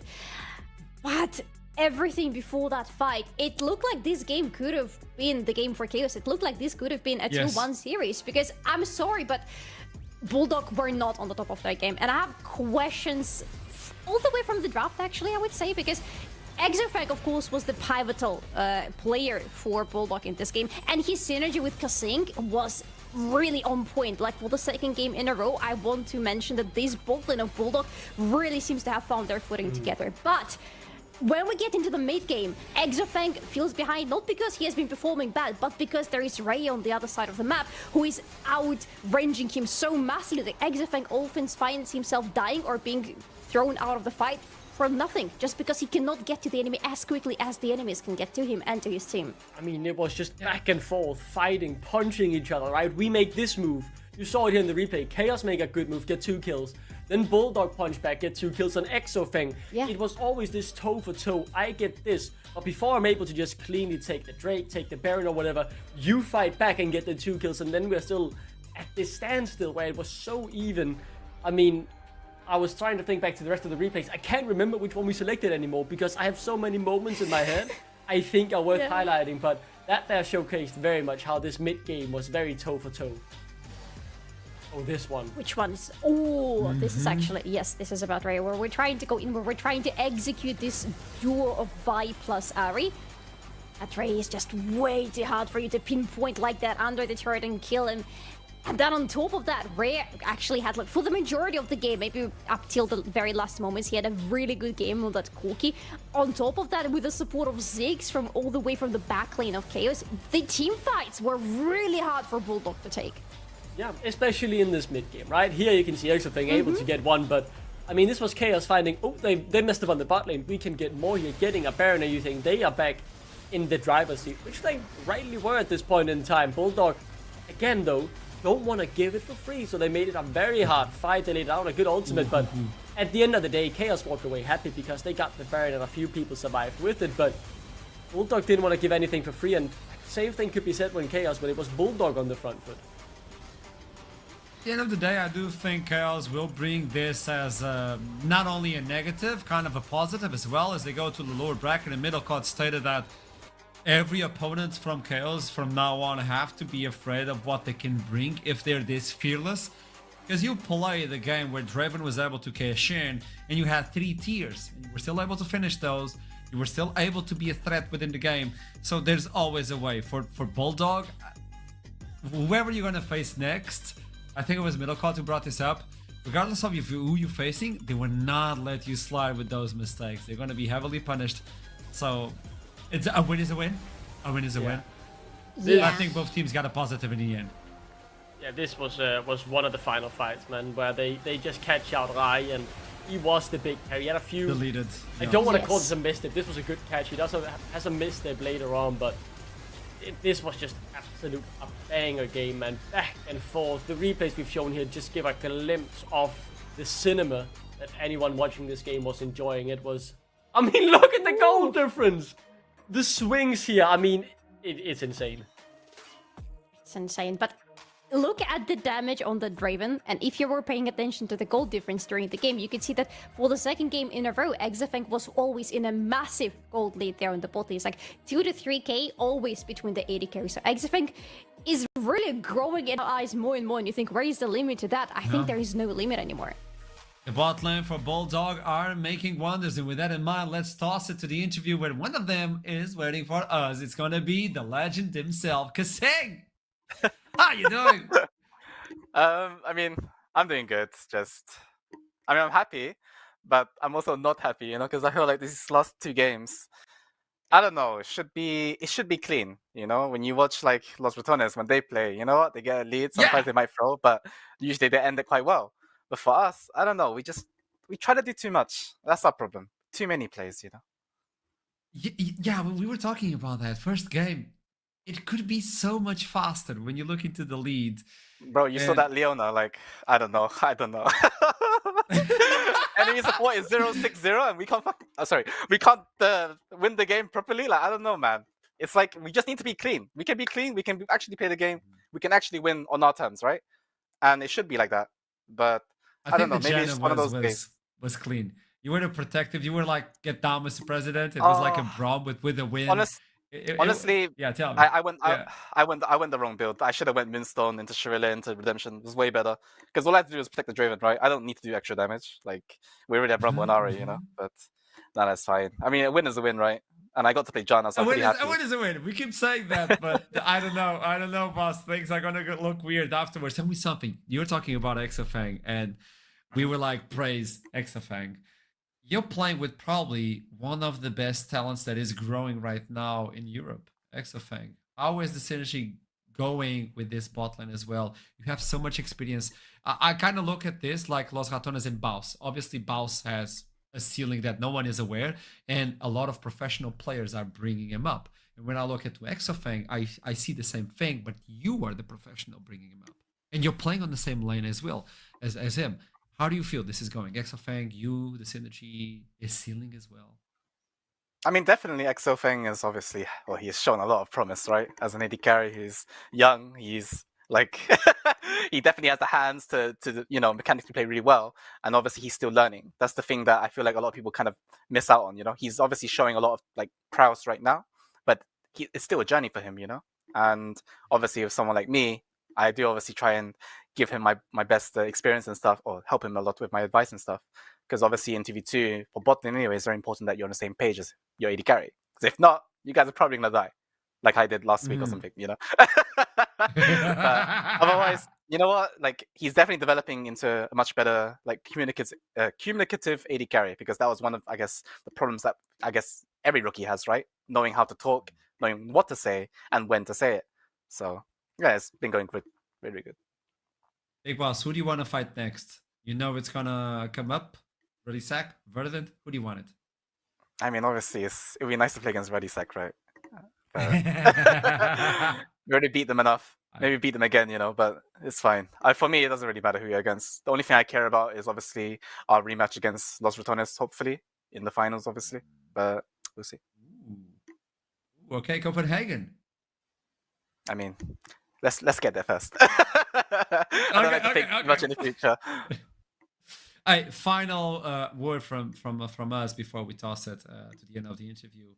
Is it possible to get Exofang a functional table, though? I mean, honestly, like, I didn't expect it. I thought his internet was gone. We're gonna have another 80 Gary, you know. There's no more Exofang, like, no Exofang show, you know. It's gonna be only the Cayman show. But otherwise, I think, you know what? If people are like trying to sabotage him and get his internet and blow wind in the city, whatever, we're fine, you know. We'll be Gucci. Okay, people are trying to bring natural causes to stop Exofang. Hey, someone's praying for our downfall. Someone is praying, and you know it. you know who it is. You know who it is. Hey, Big Boss, love you. You know, every single time. I'll see you soon, and let's see if you get to Copenhagen. Thank you so much. Appreciate it, man. Take it again. Bye-bye. Saying, well, they're done. They're moving forward. Obviously, they want to fight versus Ruddy. They did it 2 times in a row. Can they do the 3rd time? If that is supposed to happen, Verdant needs to lose. I don't know. I have my questions regarding that. And that game will start up after this break. Don't go anywhere. I'm watching. I'll see you soon.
Rivalry can be built in many ways, and sometimes you may even share a pass with your opponent, like joining Division 1 on the same year, sharing players across battle lines, like tasting defeat against the same foe in winter. But while the past may be shared, the future is carved alone. Today, they face each other. Horizon down, flash on forwards! And just one-shots him! Primordial burst! Speaking of bangs, it's the bloody Big Bang! The birth of a universe! at the end of the game. Magnet Storm into the event horizon. That crocodile is extinct. Komsky brought down with an undertow, dragged under, and Ruddy Sack win an all-important game. Not as allies of circumstance, but as warriors of ambition. Only one can ascend through the winners bracket. And in the north, only the sharpest survive. Yeah, I don't know if that's going to be enough. They throw the dazzle down. They are going to get the ultimate off as well. That equalizer is melting everyone in chaos. The time of the ult is over, and Tarek offers nothing. Verdant getting the absolute rundown of the century. Azorin will fall. The summon is called the air thin. The higher you go, the fewer can follow. It's Ready Sack versus Verdant. One of them will fall towards the lower bracket again, while the other will carve a new path. It is Verdant, it is the Ready Sack. They know each other. We talked about it previously. What can we expect from this match? I think this is gonna go the long run. I hope we have 3 games, and I have no idea who's gonna win, to be honest. Now, we deserve 3 games. Finally, we deserve a good series, and I feel like these 2 teams can deliver it to us, because these 2 teams have had their high highs and their low lows throughout the sitting stage, so you don't really know what to expect from them, except for a bloodbath. Yeah, it's gonna be an absolute banger. I think there are many matchups here that you could look into and highlight, but man, I'm just gonna take it one game at a time and see what this chaos will unfold, because I think these teams have different strengths, and I'm excited to see how they go up against each other. In particular, I know Verdant, their strong suit has been their early game, while I think on the side of Ruddy, their team fights have been what has impressed me the most. Well, with this in mind, let's start with Ruddy Sack, I would say, and what can we expect from this team when you look into the new roster as well? I think there's a lot of changes. What would be the biggest change for both of you? The biggest change? Yeah, the biggest changes coming in. To the split. What has been the surprise for Ruddy Sack? Ruddy Sack, ooh. Oh, that's a rough question. I don't know. Everything has been a surprise from them this split. That's wrong. There is no specific answer we can give you. Yeah, I mean, they, right, and that's the thing, right? Both of these organizations have a lot of history now in the NLC, but they've really reinvented themselves coming into Spring Split. I mean, Ruddy Sack, they've gotten back to their roots, really, in terms of taking some of these more talented players and less proven ones than what they did in Winter. While Verdant have completely shaken up the boat, brought in some veterans, brought in some rookies, and so far I think out of these 2 teams, I'm leaning Verdant, but I could see this series going both ways. Okay, you're leaning into Verdant. Let's look into this from a different perspective. I want to throw a curveball for both of you. Duckling, you see Verdant. Why do you see Verdant? I want to get your reasoning behind that statement. Well, I think Verdant have the easy to play around composition. I really respect Senkox, right? He's someone who's achieved a lot in Europe, but from what I've heard on the team as well, he's really good to have to help dictate how the team plays and just kind of micromanage everyone else, to be the bit of an octopus in the mid lane, keeping an eye out for the rest of the game and making sure they make the right decision. I think him and Noodle have been a scary 2v2, and those are solid building blocks where they've gotten themselves some veterans, but in particular top lane, Tayron has been an exciting rookie too. I gave you a lot of reason there. It might have been a bit too much, and I would apologize, but there is so much to get excited about. Never for this team. apologize, Duckling. No, because I like this when you have like different personalities for the team where they can complement each other. One with experience, one with recklessness, which is Noodle. Noodle has experience. Yes, it's not the same as Senkox, but we know those players are flashing over the bottom pit just because you want to invade and you can't lose any time. So that's roughness in terms of player brings that duo even to a higher standard, don't you think, Salat? I agree with you, and I agree with Duckling, but can I take it to the other side of the game, please, this time? Yes! Because I want to look at the Ruddy Sack, and I want to see what they are bringing on the table, and that's such an interesting case, because on a good day, Ruddy Sack go into the game having a lot of trust into each other in the team, and bringing in a lot of aggression. You can see it all across the board. You can see it all the way from Gaethan going into picks, and we don't usually see from other players. A lot of judges, a lot of viewers having been brought out during the seeding stage. You see Nat and Pank being very aggressive together. You see a lot of that coming from the bot lane as well. But at the same time, again, on a good day, because Ruddy Sack don't always have the cleanest game, and unfortunately we've seen that already, but on a good day, everybody knows what they're supposed to be doing, and you can see it a lot in how they spread across the map. Very often you see Gaethan being really far away from the team, but if you look into what is happening, You know why? It's because he has been behind, it's because he needs to farm up, and because he can provide a lot of pressure on the sidelines while everybody else wants to be fighting with each other. I think this team can really grow a lot if they continue playing together. It has been interesting to follow this new team of the Ready Sack, and when you talk about that specifically, I want to talk about Natty Nats. I think solo queue wise, the Wild Man and with the Mundo, with also the Rengar, amazing. But when you put him on a competitive level, things have not been clicking as they expected. We even got to hear like from even Dominic talking about the situation. Natty Nat is a beast. Yeah, What is missing to get him on that level we all know he's capable of?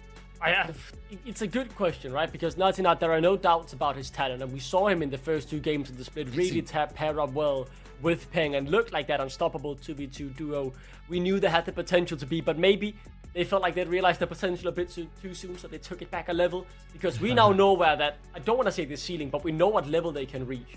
But they haven't been there in the tiebreakers and in the second day where it was a bit more uncoordinated, and Ruddysack didn't feel like the Ruddysack we had come to love in just those 2 games where they instantly won over our hearts. So yeah, I think maybe you could say Natty Nat is a bit too two-trick. I think that would be a bit too much at face value, because he has been good on other champions, and it's a good question, but maybe it's his confidence, who knows? I would say it's not even about that. I would say it's simply about having enough competitive experience on the level that NLC provides right now. He lacks it, and it shows, unfortunately, which is yet again why I want to see Ruddysack continue playing with his roster as we go into the next split and hopefully into the next year as well, because he can grow a lot if he continues playing, if he continues absorbing all this experience and learning more. But at the moment, what we see from him is a lot of promise, sometimes being delivered, but more often than not, unfortunately not.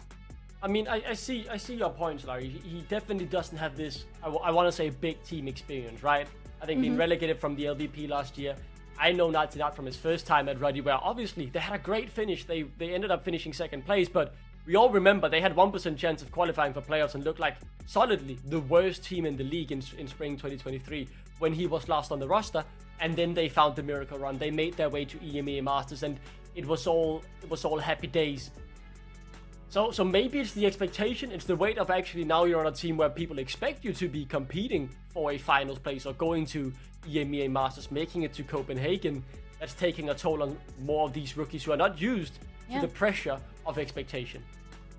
We are waiting to start the game for everybody to be informed, as we are experiencing some technical issues, and we're still waiting for information when can we start this. As obviously we want to make sure the players are comfortable and everything is aligned to start this series. This is not Duckling's fault, even though I would love to say that would be. Look at him, look at that smile. Maybe I'm the one who paused Maybe it is. Hey, chat. Blame it You on have my Duckling. permission. You have my permission. We need an emote with blame it on Duckling.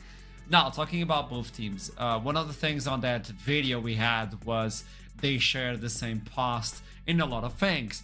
Not only that, but they faced each other before. We talked about it at the beginning of the show, but might as well enlighten you yet again. Duckling, you did a wonderful job explaining this before, but for the viewers who were not there, can you enlighten us what this is? Yeah, these are 2 long-standing UK orgs now going head-to-head. Both really had their come up in 2022, where you can see they first met if you look at the 4th line of this graphic in the NLC Division 3. The interesting part about this is the fact that between, now a lot of games, around 30 games these teams have played, in 2022 and 2023, it was basically all Verden. They won 10 out of 12 games between them, but the more recent history, especially in the NLC, is heavily leading towards Ruddysack, who won all 4 games these 2 organizations have played, and it's been a bit of a drought between these 2 teams as they haven't faced off against each other in 2025, and Ruddysack, I mean, they haven't lost a game in the NLC to Verdant since 2023. That is a big statement. We always talked about the Verdant situation where things happen and... Wait, is it a throw? What happened? What happened? No, I think this Verdant team is a little bit different. They also got the coach as well. We talked about it previously. They locked in. So is this going to change the team for the better? They were already really good in terms of groups. People are looking into them versus LR, which is obviously a wild statement when you know the experience and how long they've been together playing, more than 6 months. in this verdant roster is well together for a few matches. They talked about the 4 scrims, which is a lot, but when you put in the experience, I mean, you gotta respect it. In terms of mid lane, Peng is a really cool individual, let's talk it this way, but can he hold himself versus Senkax, for instance? Before we talk about the bot lane, we're just making sure that everything is aligned. And as soon as we can start and Duckling allows, we'll do it. Mid lane, Senkax versus Peng. Salari. Yeah. I mean, if we disregard that one Annie game, I feel like Senkax is a very strong opponent to pretty much anybody who has to lane against him on the mid lane. Because if you look in his stats, especially the early game stats, so the laning phase stats, he's pretty clean. You can see that he stays ahead on the majority of the matches we've seen so far from him here in this split of NLC. And I have questions about how Peng is going to feel on this lane. Again, when we talk about Peng, I feel like we don't really look at him solo. We look at him with Natinat because of how much they play around each other and how much attention there usually is towards the mid lane in the early stages of the game. But if it's an isolated matchup, it looks like Senkax has a chance to be dominant on this lane against Peng. Yeah, I think that's right. Senkax is one of the best mids in the league we have. I do really have a lot of praise for him, and it's not just because he's Danish. He has the history to back it up and has shown the level, except for that any game, right? Yeah. I think Peng is someone who maybe gets caught a bit in the hype, right? If you think back to the Bulldog game where they were about to win it, and he was a big part of that comeback, but they did initially struggle a bit. The rise out of it was a bit too far, and that ended up catching them out and really allowing for the comeback to happen. So maybe he gets carried a bit too far away when he feels like, oh, this is my fight, I'm gonna go ham here, I'm gonna go all in, get the pentakill, get the highlight moment. That could be it, because I do think this guy is really good. I definitely see the level in him. Yeah. Sometimes it just becomes a bit too much of the cooking, right? Yeah, a bit over-aggressive, a bit too much trying to find those fights and angles when you don't necessarily have to be looking for them. As I was looking into more information, I do think we could toss it into a small break while we wait for more information. As soon as we have it, we'll let you know. Don't worry, the cities will start soon, we hope. And as soon as they start, we're gonna be here, and Duckling will allow us to press the button so we can go into some midfield. I'll see you soon, don't go anywhere.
We never left.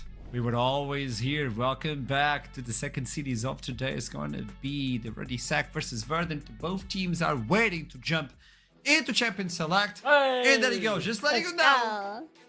Verdant is losing their second phase of ban. So if you don't see a ban, it's because. Now, with the coach, with Wood over there, Mundo being removed, Rengar as well, Yeah. to be suspected. The obvious ban, right? You have 3 bans this whole game, and you choose to spend 2 of them on Nadina. I mean, I'd love to see him on them, but we just know it will never happen. The Gwen, an obvious one as well, if you don't want to slam it down yourself as a B1. Do you think Or there's a jungle chance?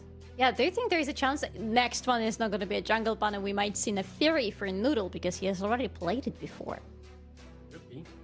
Could be. Jace B1 makes a lot of sense. It's a strong pick that they can flex around as well. Tayron has been eager to get those solo kills and a quick counter slam for a mid-jungle duo here. I mean, this is Roddy's like pretty bold here, in my opinion. Now you're Verdant. You can get a counter jungler. You can get a mid lane matchup you like. You feel pretty happy about this. Yes, And as Verdant, you're junglers, happy right yeah. now. Because Radisak have not really done anything with the top lane yet, so you have the Jace on B1, but then you can do whatever you want, especially on the mid lane. I'm looking at Senkax versus Pank mid lane. I hope that is just a hover to be a nod to Pank's last game on that race and during the tiebreakers. But you can do so many fun things as Verdant right now. You can go Silas! Man, this could be a Silas angle for Verdant right now. It's a way to re-engage, to follow up the Shin Zhao as well, if you get that Silas, but... Oh, it's the Ahri, the That stable works one. too. Makes sense. And, For game 1. If Vi ultis, that's gonna be a long journey.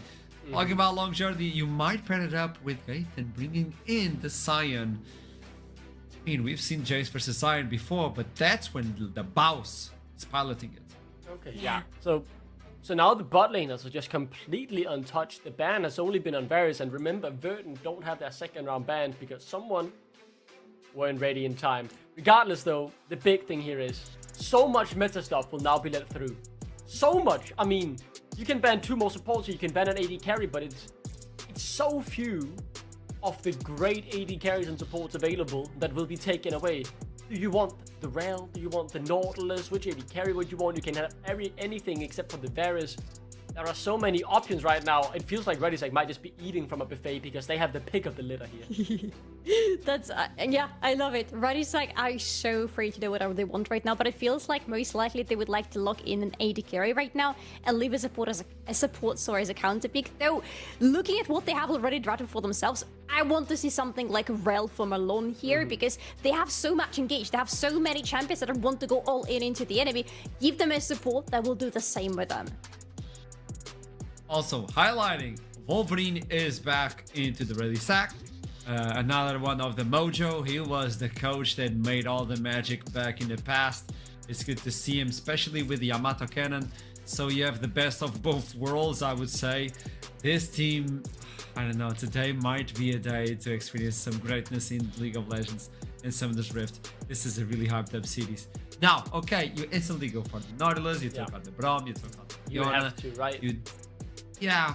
And what else do you bring on the other side? Do you want to bring the Rel? There's a Talia. Do you want to bring the Rakan? There's a Talia. It's not the easiest.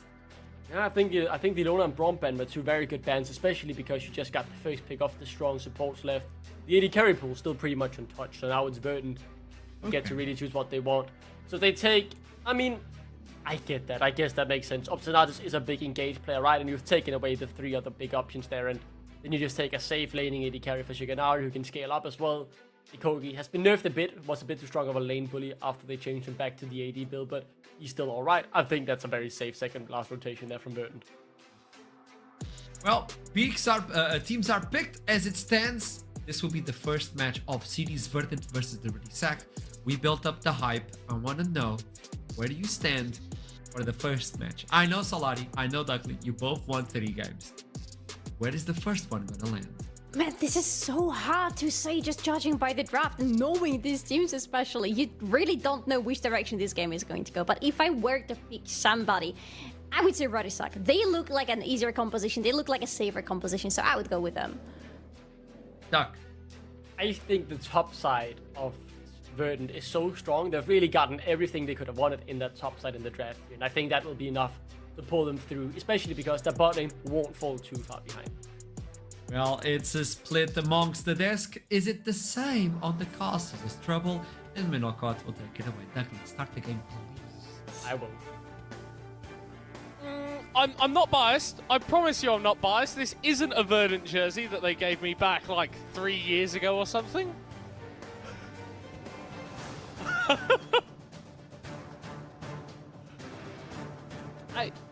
I'm playing both sides, so I always come out on top. And I think you might have had been. to be muted once. No. Oh, it was such a bar. Take us in game. Take us in Yes, no, get our faces off the screen, please. game. Thank you. Ready, No Sack one can see me versus shamed. Verdant. Oh no. Oh no! Oh my Disaster. words! Oh, Hello. right.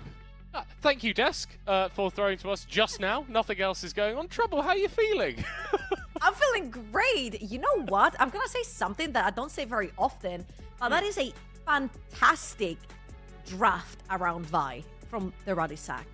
I feel like she's been complemented so well. The mid jungle, impeccable. The dive with her. She has 4 bodies to dive with her. Like Yeah. actual bodies to dive in with her. I love the point and click CC from Nautilus. Get it on the right target. Everyone flies in the backline. Yeah. Everyone wants to do the same thing, and Marlon wants to get a piece of Obstinatus. Just going a little bit wide on the dredge line, and those threaded volleys from Peng look like they hit against Obstinatus, but maybe not. Definitely a matchup that is steeped with history if you are a fan of British League of Legends, or have been over the past few years.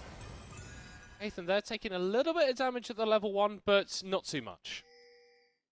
Yeah, all these teams, unless they like truly, really commit their bodies right here, they don't have a very strong way of sticking on their target, so they're just gonna scout a little bit, get back to where they were.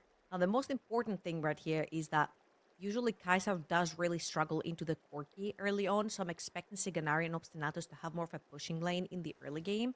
However, I do see Noodle starting from the top side of the map, which is going to mean that both those junglers are going to meet towards that bot lane Scuttle Crab, or Noodle's going to have to make a 180 and go back top after his full clear. So this is something that we can keep our eyes on further down that first clip. Yeah, and I do like that we're bringing attention to the bot lanes, because I think if we're talking about standout, consistent performers for both these teams, it is in the AD carry position. I think Shiganari has done a bang-up job here, and Nata is always a demon whenever he finds himself on an NLC roster. A little bit of that early poke, the aggression that we anticipated from the Corki coming out, but Nata and Marlon, not too much worse for wear. Now, however, the push is going to belong over to the side of Verdant, at least for the time being. And again, I'm getting a little bit worried because I'm seeing Zinzao sort of path towards that both side of the map as Sentex gets pushed in by Peng. You see that majority of the prio is around that Talia, which is a very good omen right here, specifically since you want that Talia to play together with the Vi. As this is pretty risky here. Tayrod and Gaither both going low, but it's first blood for the Scion. Gaither on a pick we wouldn't usually associate with him, already getting bloodthirsty. Ooh, and that's a little bit problematic. If you start getting tanky, you start piling up the armor before Jace ever gets the chance to grab anything towards like a Black Cleaver or Pen. It's gonna become really difficult to actually get advantageous trades over the top side of the map, but getting solo kills like this with flash up, not a good omen for that early game. Ooh, lovely hook there from Marlon. Sort of bending it around the minion waves to find Obstinatus. With both junglers finishing up their clears towards this bottom side, the wave isn't really in an ideal position for either of them to make a gank happen. No, however, whichever bot lane gets to push in that river first means that their jungler get a free Skull Crab. So far, it's dead smack down the middle. Oh, Marlon finding Obstinatus. Noodle, he's here first out of the junglers, but that does mean that Natinat is going to have that path through the river. Needs to be careful as Obstinatus and Noodle are going to be chasing him down. Marlon and Nata aren't really in a position to help. Peng coming out of the mid lane, but low on mana, actually going in, trying to find the rel. Instead, getting a catch onto Noodle. Obstinatus going back in with the stun, the ignite onto Marlon, but he's got no backup. Flashing for the auto, will be able to secure it as Nata is just tanking all the members of Verdant. Shigenari going to get flung back, and Peng just trying to finish him off with the auto attacks. Senkuk's on the other side of the wall, gets some damage, but it's not enough. Bit of a weird skirmish here in the early game, but it's Ruddysack that come out ahead. Okay, remember what I told you? Noodle is pathing bot lane.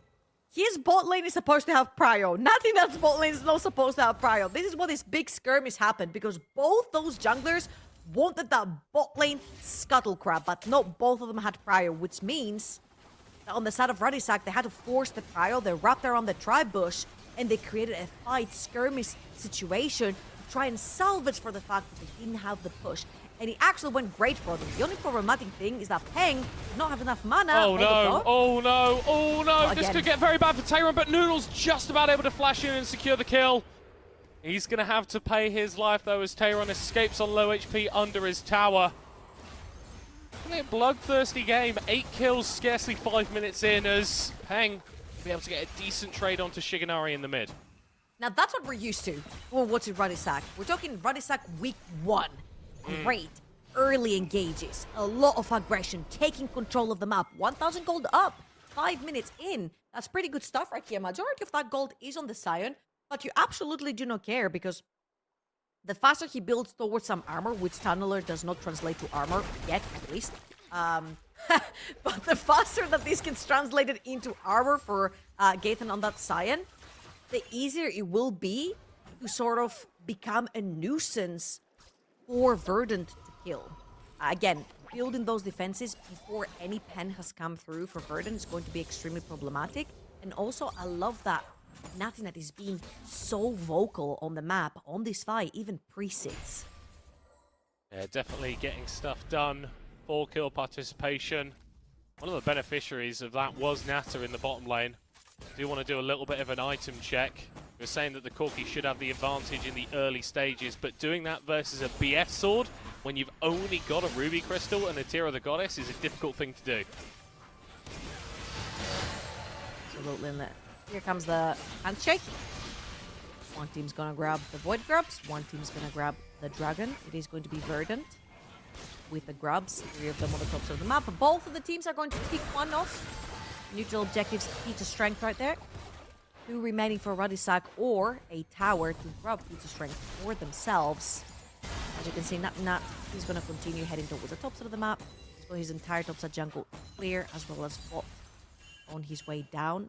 Noodle doing the exact same thing, and for the time being, I'm expecting things to slowly slow down. I feel like the next time we will see some action, it will be Natinat level 6, potentially trying to chain that up with Peng on this Talia. The RW combo between Vi and Talia is absolutely deadly because they're both knockups. And we all know Tenacity does absolutely nothing about knockups. Yeah, but on the next patch, QSS might be able to do something against knockups. It's a new change, interesting change. Not quite sure how I feel about it just yet. Gaethan looking to zone Tayron away from a little bit of this CS, but I don't think he's realized that Noodle is there. If he gets baited into a long trade, could be pretty disastrous for him. Goes in, finds that double knockup actually. Able to secure the CC onto Noodle, which means that he's able to get on out of there. Meanwhile, in the mid lane, Peng being caught up here by Obstinatus and Senkuk's. Not having to burn that flash though, with Shigenari having to Valkyrie on out of there in the bottom lane. Looking pretty defenseless right now on the Corki. Natinat has the ult, but he doesn't even need it. Tanked up by Marlon, finished off by Nata. And now Obstinatus might have found himself in a rough situation. Just about able to get over the wall as Senkuk's is also waiting in the wings. I think Ruddy are just going to go for another dive. Absolutely. This is Senkuk's on the other side of the wall. He's nowhere near to defend Obstinatus. Obstinatus only level 4 as well, and I am in absolute awe of how Natinat is piloting that Vi around the map. However, he does have setup everywhere he goes, and the added setup of the Vi is definitely controlling the map a little bit better than Noodle on the Xin Zhao.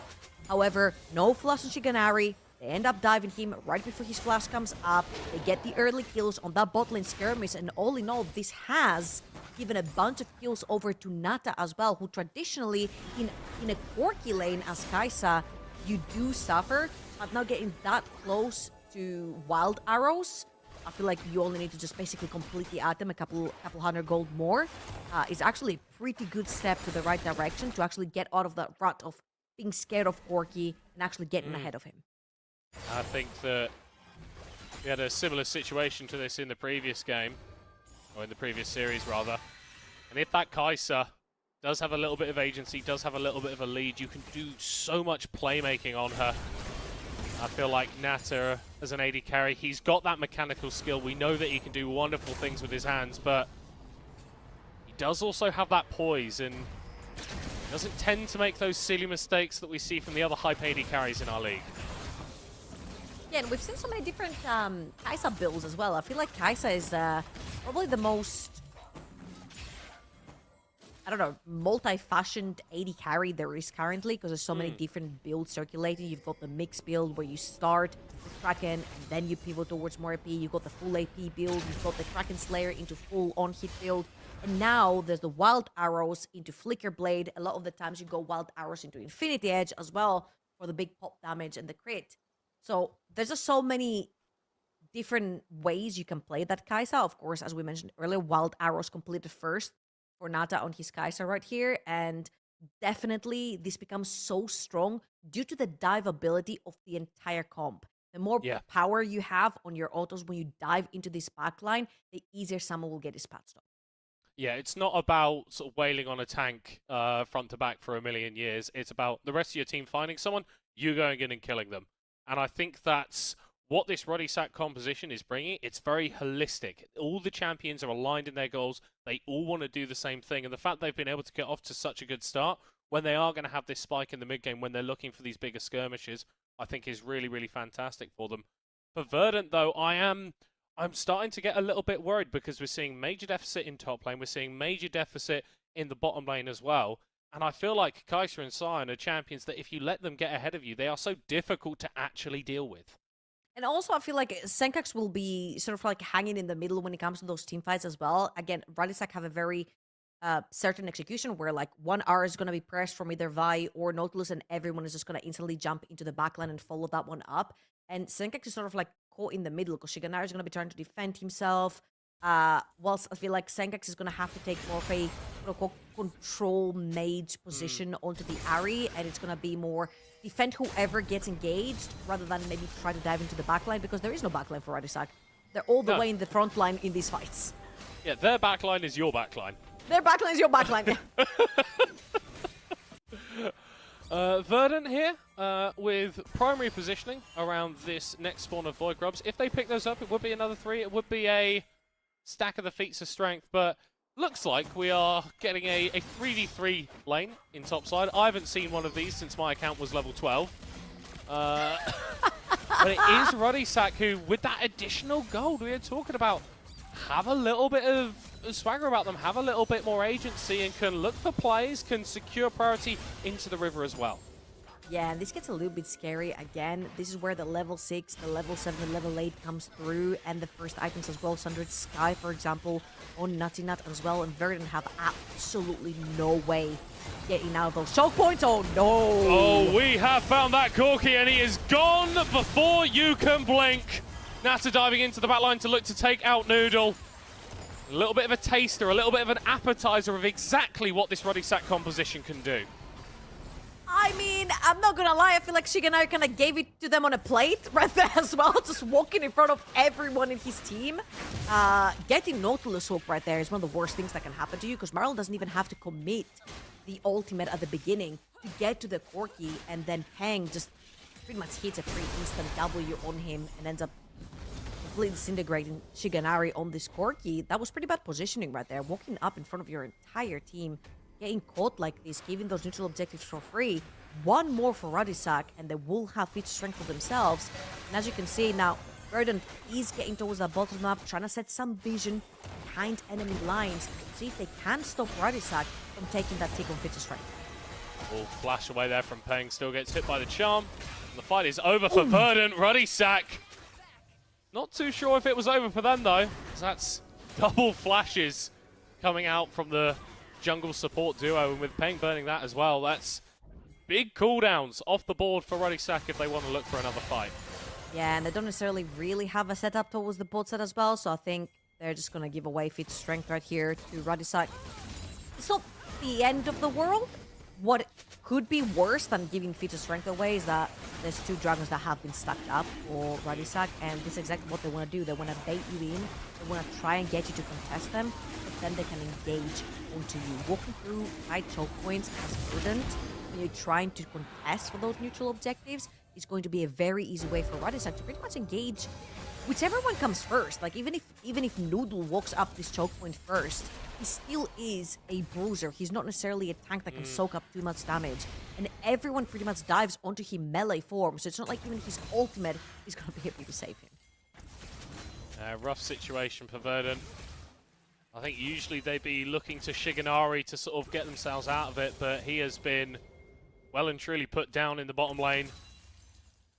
3 deaths, nowhere near really his Trinity Force at the moment, nowhere near components for the Mirror Mana, and it's great having a 2-item spike AD carry because you hit 20 minutes and you are super duper strong, but the longer it takes for you to reach that point, the more painful it becomes.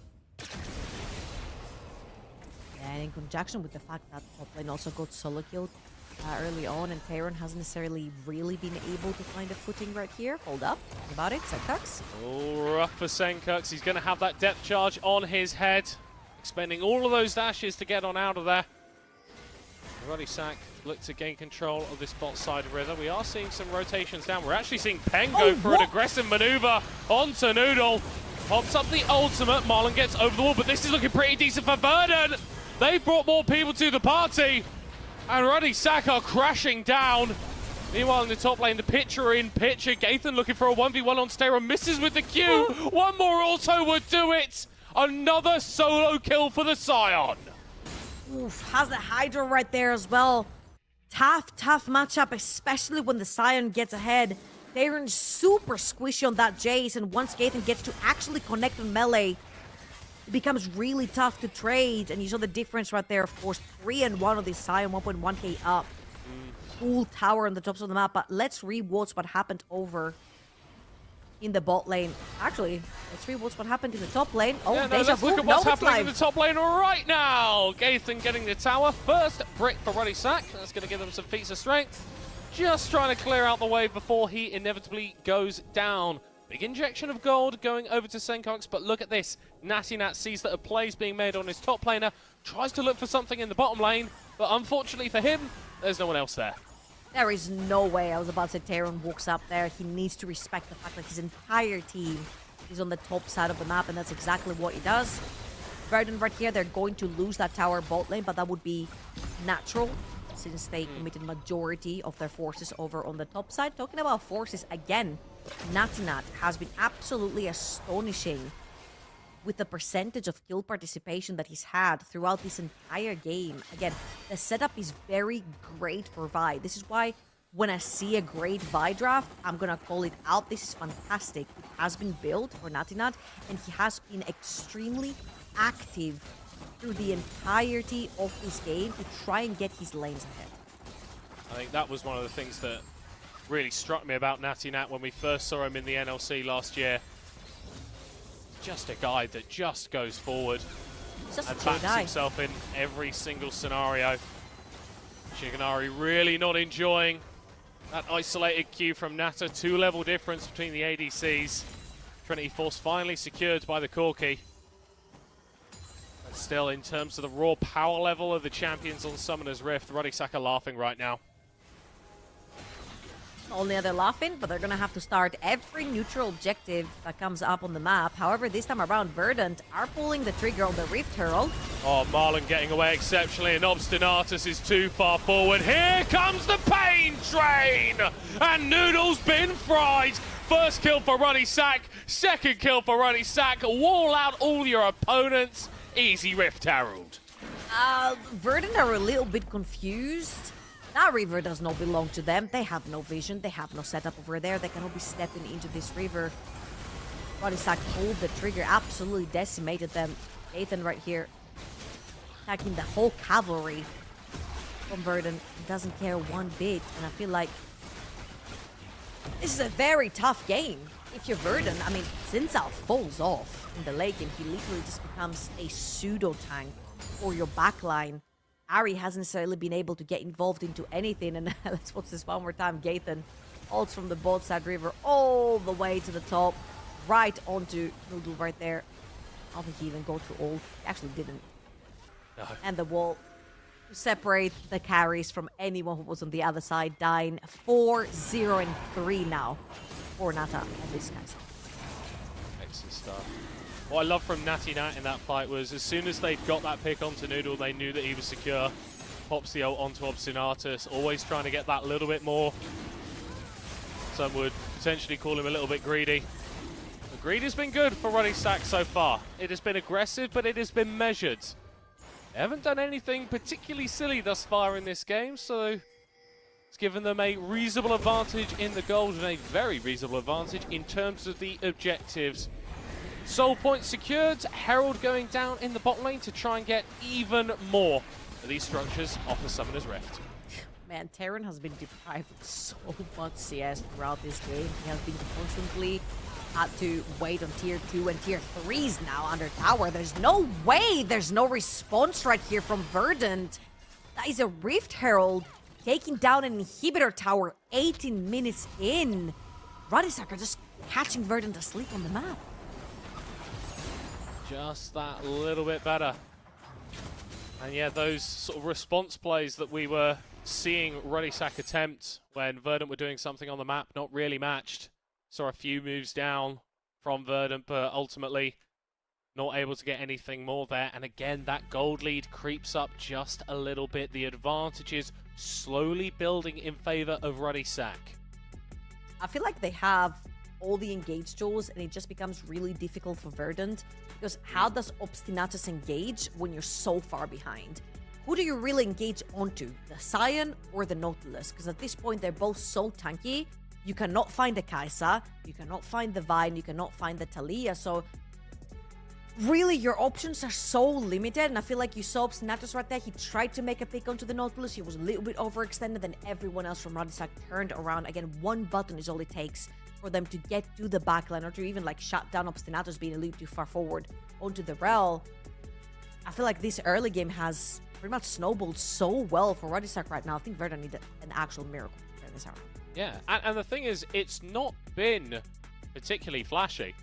It feels like Ruddy haven't pushed the boat out, really. They've done reliable plays after reliable play, and they just keep working for them. And I think if we cast our minds back to the first series of the evening where we had Bulldog versus Chaos, Bulldog coming in as the winners of Group B, Rodisak ultimately finishing off in third place once tiebreakers were all said and done.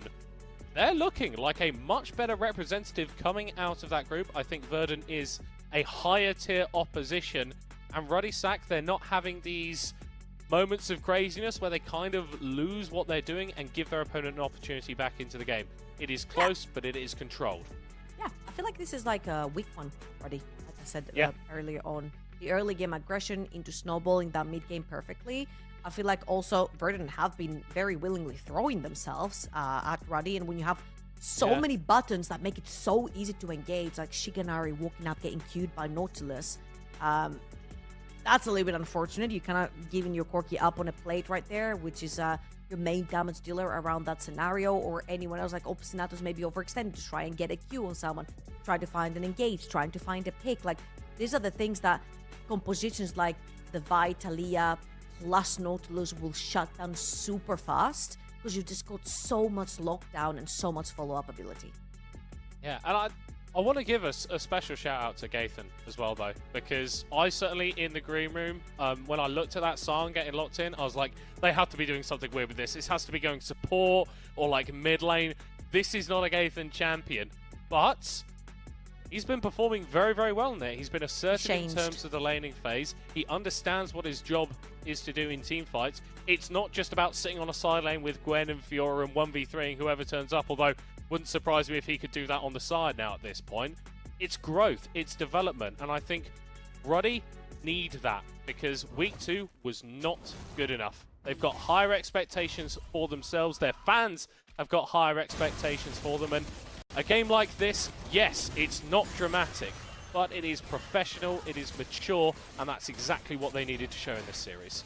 And it takes the right steps to snowball a lead in the early game, right? It's one thing getting 2 kills, but it's a different thing just constantly taking advantages on the map. We saw, you said it as well, we saw it over in the first series, Bulldog Esports, they also had the advantage. They also had the 2-3 kills in the early game, and then they just couldn't necessarily snowball it in the same way. This is just a much easier to execute composition coming through from Rodisak, that if he does get ahead in the early game, then it's just very, very difficult to shut down. And with Nata going for a build that I've yet to experience, it's wild arrows into on-hit, into a wand in the inventory, so going straight into that AP, using that wall right here. Great engage, but you're all alone, buddy. Yeah, Obstinatus, you got no buddies there, buddy. Unstoppable from Nata as he dives in to capitalize on the engagement. No one from Ruddy has gone down yet. Massive knockup from Gaethan, but here come the rest of Verdant. There's that mistake, there's that overstep being punished by the team in green, but Natty Nat turns it around as Tayron gets a little bit too excited. Shiganari now falling low, Senka attempting to dash back. There is minimal HP on those bars belonging to Verdant. But that's technically an alright fight. Yeah, traded support for support and top laner for top laner right there. However, in 20 minutes, they managed to take that mid lane tower down for Radisak. A little bit of an overextension. I feel like they sort of underestimated how long this rel would survive, and that was a pretty beefy ult as well. I think it was a 4-man ult coming through from Obstinatus. And these are sort of the angles that Obstinatus has been trying to find this entire game. Someone to overextend, to walk up, a multi-man ult, something like this. And you can see how Verdant can very easily turn it around. Obviously, with the assistance of a tower right there until it went down. But if I might steal your phrase from game number 1, a win is a win is a win. And I think when you're 4,000 gold down 20 minutes in, you will take that 2v2 trade as a win.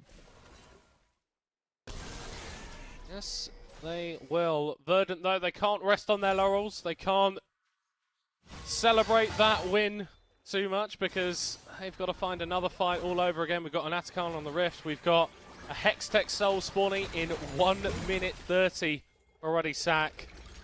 I like the idea that Verdant are sort of trying to play with, try and wait in the wings, wait for someone on Ruddy Sack to overstep and step into you in a situation where they really shouldn't, but don't appear to be doing that just yet. 2 items now completed in the inventory for the side of Radisak. Every single player has second item. I never include support players because 1 is all they need, and then control wards are good enough as a second item in their inventory. So we're good to go there from both sides, both Verdant and Rodisak. And right here, we're looking, of course, for the next dragon. I feel like next dragon could be so important because you can also dictate whether the Atakan goes down as well. 1-1 fight means that you are guaranteed to secure both of those 2 neutral objectives. However, you see how problematic it is for Verdant without pushed lanes in the mid and the bot to actually get any control inside their own jungle. I love this from Ruddy. They're just walking in, just going, we are stronger than you in a fight right now. Get out of here. This belongs to us.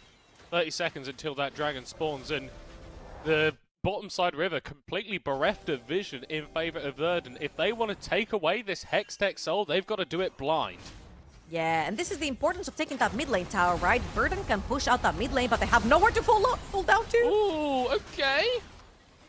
The Close. The pain train taking a sort of early stop there from Gaethan, but it has forced Shiganari away. Still, though, Ruddy Sack with the priority over this river. Obstinatus looking for a flank on the side. Q dodged away from Peng, looking for a knockup, able to find it onto Noodle, who just gets burst out so damn quickly. Natty Nat punching other people in the faces. The backline of Ruddy Sack is completely A-OK. The Vi's gone, but she bought enough time for everybody else to clean up. In goes the wall ride from Peng. Down goes Obstinatus, flinged into the air, flung into his coffin. And now it's Senkux on the run. They can kill him, they can leave him, doesn't really matter to Ruddy Sack. They won the fight, they're going to get that Drake, they may even get an Atakan to boot. I mean, actually, it does matter if they kill him or not, because if Senkux sticks around, potentially be a dragon still right here, but it's not going to be the case. Senkux knows the 1v3, he cannot just walk up and doesn't have the flash to even attempt for a steal right there, potentially. Let's watch this one more time, because that was actually a little bit messy from Radisak as well. You see here, Natina queues out, but the most important thing is that Peng catches Noodle with the W. And then Natinat goes in, holding down Senkax, not allowing him to participate for this whole time, gives his life away to keep Ari busy, just so Radisak can dispatch of everyone else from the side of Verdun. I don't usually say this for games, but I think this game is kind of as much of a done deal as possibly can be. My only question mark right here is possibly Nata's build, but the way I'm looking at it, he's pretty much replaced Kraken Slayer from Wild Arrows, which currently is a much better item. So let's call this the new on-hit Kai'Sa. Yeah, one of the sort of 55 different versions of on-hit Kai'Sa that existed at various points. Baron hit the rift approximately 5 seconds ago, and Ruddy are straight on it. Verdun looking to move in, but they've got to deal with the poke. Doodle actually finally engagement, splitting up Ruddy Sack. He's in their backline. Senkuk's going golden, will immune that knockup, but afterwards he dies regardless. This is going to be another clean team fight from the Ruddy Sack. Tayron not able to do anything to stay alive or to take anyone down, and Shigenari slowed up dead. Ruddy Sack. They took a fight after a fight after a fight. Good play sequenced into good play. And Natty Nat's thinking about that mid lane tower, but Baron is a better prize. I mean, absolutely. You take the Baron right here. You can take that mid lane tier 2 tower. You can take the entire base. Every team fight has Radisak written at the end of it. That's a complete ace without Radisak losing a single member. And now you see how difficult it is when that Xin Zhao doesn't get to pick up in the early game, when Tayron on that Jace dies 1 versus 1 to the side, when Corki never gets to pick up versus that Kai'Sa that he does counter in the early game. The whole game was flipped on its head for Verdun very, very early on, and unfortunately, their champions can just not stick on top of Radisak champions. Let's watch this one more time. Noodle just tries to find an entrance, and when he does, he throws the Nautilus deep in, and it doesn't really matter. You know why it doesn't matter? Because we have more action right here, right now, or maybe not. Maybe not. Maybe not. Okay. X-Tech Soul makes for an easy Atakan. It's sort of painting by numbers here for Ruddy Sack. Again, nothing special, nothing fancy, just good old-fashioned League of Legends composition that all works together, executed very nicely. Together. Comp that stays together, plays together, wins together. All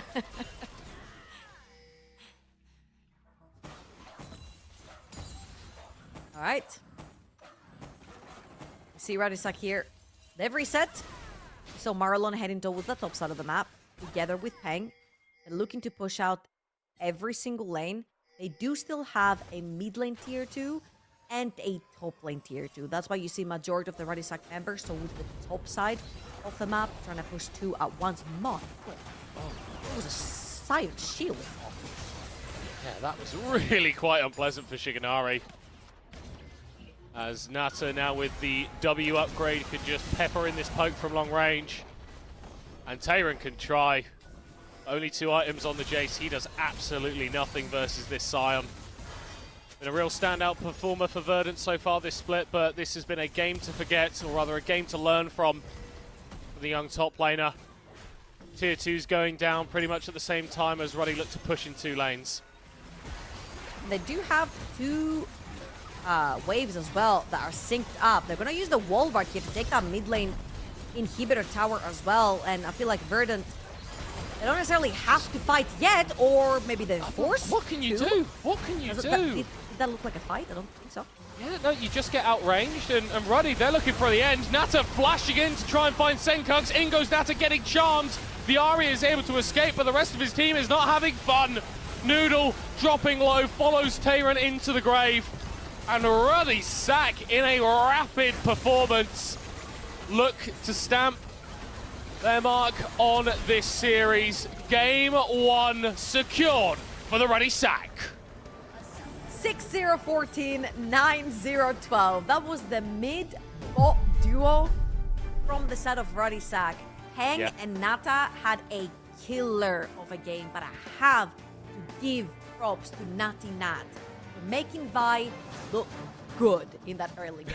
They had setup, had very similar identity on the whole composition, on how they wanted to play, and most importantly, they managed to snowball their leads in the early. They knew exactly who to dive. They kept diving constantly members that had no flash, that were very easy targets, and they just constantly kept getting more leads, more items, and therefore they were just brute forcing things. Finally, some good freaking League of Legends. Desk, what do you think of Ruddy's win? Thank you, sir. I wanted to say yes. that. Thank you. But I also want to highlight this is probably the cleanest Ruddy we've seen this year. You brought this up, Duckling, on the green room. But we need to understand how did it start and how we got to that point where they were just unkillable and just clicking so well together as well. I mean, where really to start, right? I think in hindsight, or maybe that's just how the early game unfolded, the drafting had some issues here. I think the B1 Jace, what value did that really gain you, right? When you get solo killed twice in lane, you have to be asking yourself some question. Is it the pick that was wrong, or was it your execution in the laning phase?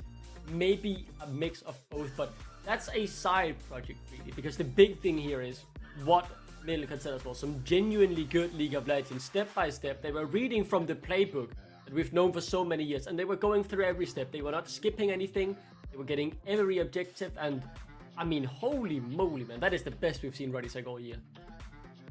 Which is, it's so refreshing after the tiebreakers performance, right? When they were that game versus Nord, where they were so dominant in the early game, and then suddenly they decided to go in and throw the game just for fun. Or I don't know what happened there. This finally today is a breath of fresh air compared to that. But can I go back to that side quest for a second with the top lane, please, and with this B1 Jace, because I have a bone to pick here. You B1 Jace, you clearly have a plan for him, and if you look at the team composition for Verdant, Jace is supposed to be one of the biggest damage dealers in the team. You absolutely need this Jace to be ahead, otherwise your poor AD carry is not able to provide enough damage for the team fights. What happens is a very, very good play from Gaithan on the top lane on the other side, because he shuts that Jace down completely. Jace is not allowed to play, he's not allowed to survive on his lane, and he suffers a lot. You can see his itemization throughout the game was so poor compared to everybody on the side of Ruddy Seg, while at the same time, Cyan gets in items, he gets in 2 items, especially at Unending Despair, which I feel like was a very interesting and bold choice, considering he was always running right in the middle of the enemies, absorbing a lot of damage, not dying, and I really want to see the output of the damage from Cyan, because I feel like it might be a fun one to look at. Yeah, he was a wall. He was a wall. I find it interesting. Get the Unending Despair to hold on team fights. Titanic is just straight to, hey Jace, you want to push? Nah, denied. Nah. You push, you deny the wave, you go for the team fights. Now, that is different. This is. I like this Ruddy. Continue, Duckling, tell me. When we start looking into those teams fights, right, with the replays we have here, I think the point Solari highlighted just before with the lack of damage, now that Tayron had messed up in the early game in terms of how he played the lane or how Gaithan managed to capitalize. You'll see these team fights where at times it looks like it's the right decision Verdant have made, and I think I caught myself thinking that a few times, that they made the right decision. They just didn't have the damage. You can see at Tayron, you can barely feel like he's hitting. Look at the low HP bars. They end up getting a 2-for-2 here. Ruddy Seg come back pretty well later on in the fight as Tayron overextends, but this was a fight that could have turned the whole game around. Did they have enough damage?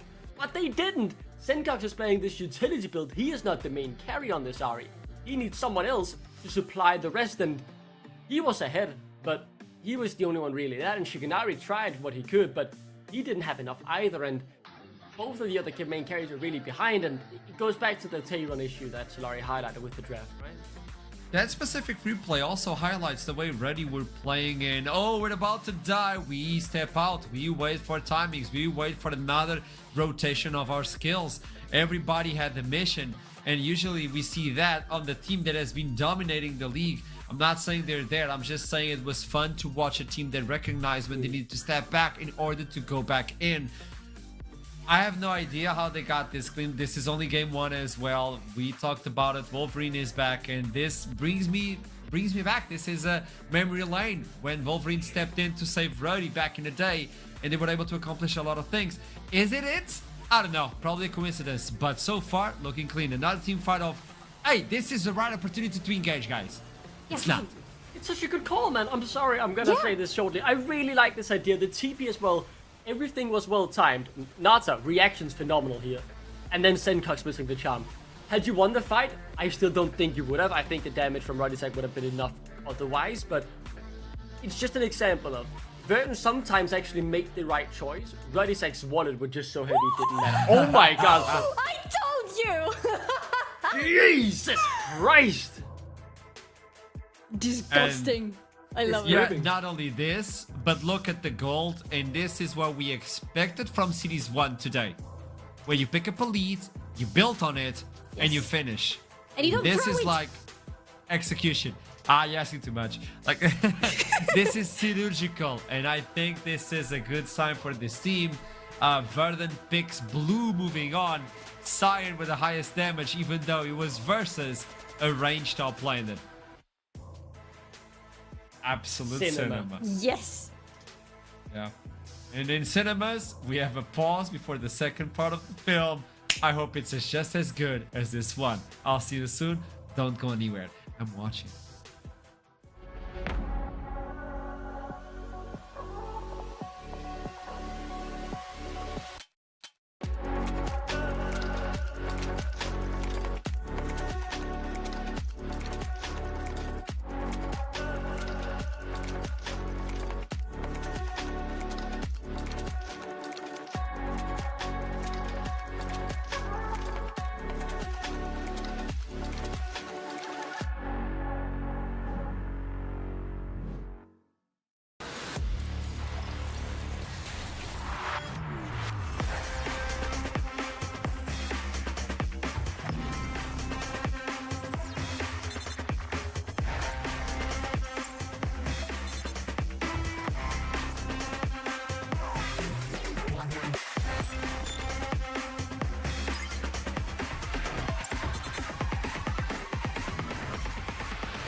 We are back. Match point in favor of the Ready Sack with a beautiful game 1. Now jumping into game 2. Keep in mind this is Fearless Draft, so all those champions are gone.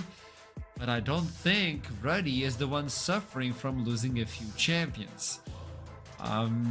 It's also Verdant B1 right now, so they're trying to give priority towards something. We don't know what. I think the way Ready cooked, it was not the most outside of the box champion select, but it was a good red champion select. They cook good League of Legends, right? It's something that I've watched League for about 10 years now competitively, ever since I was a little child. Your Didn't whole understand life. much of what happened then. I just enjoyed watching Fnatic win. But as I grew older and started playing more League of Legends seriously and actually developing myself, come on. The thing I realized, and I think it's something, it's a general conversation, is so often teams try something different, right?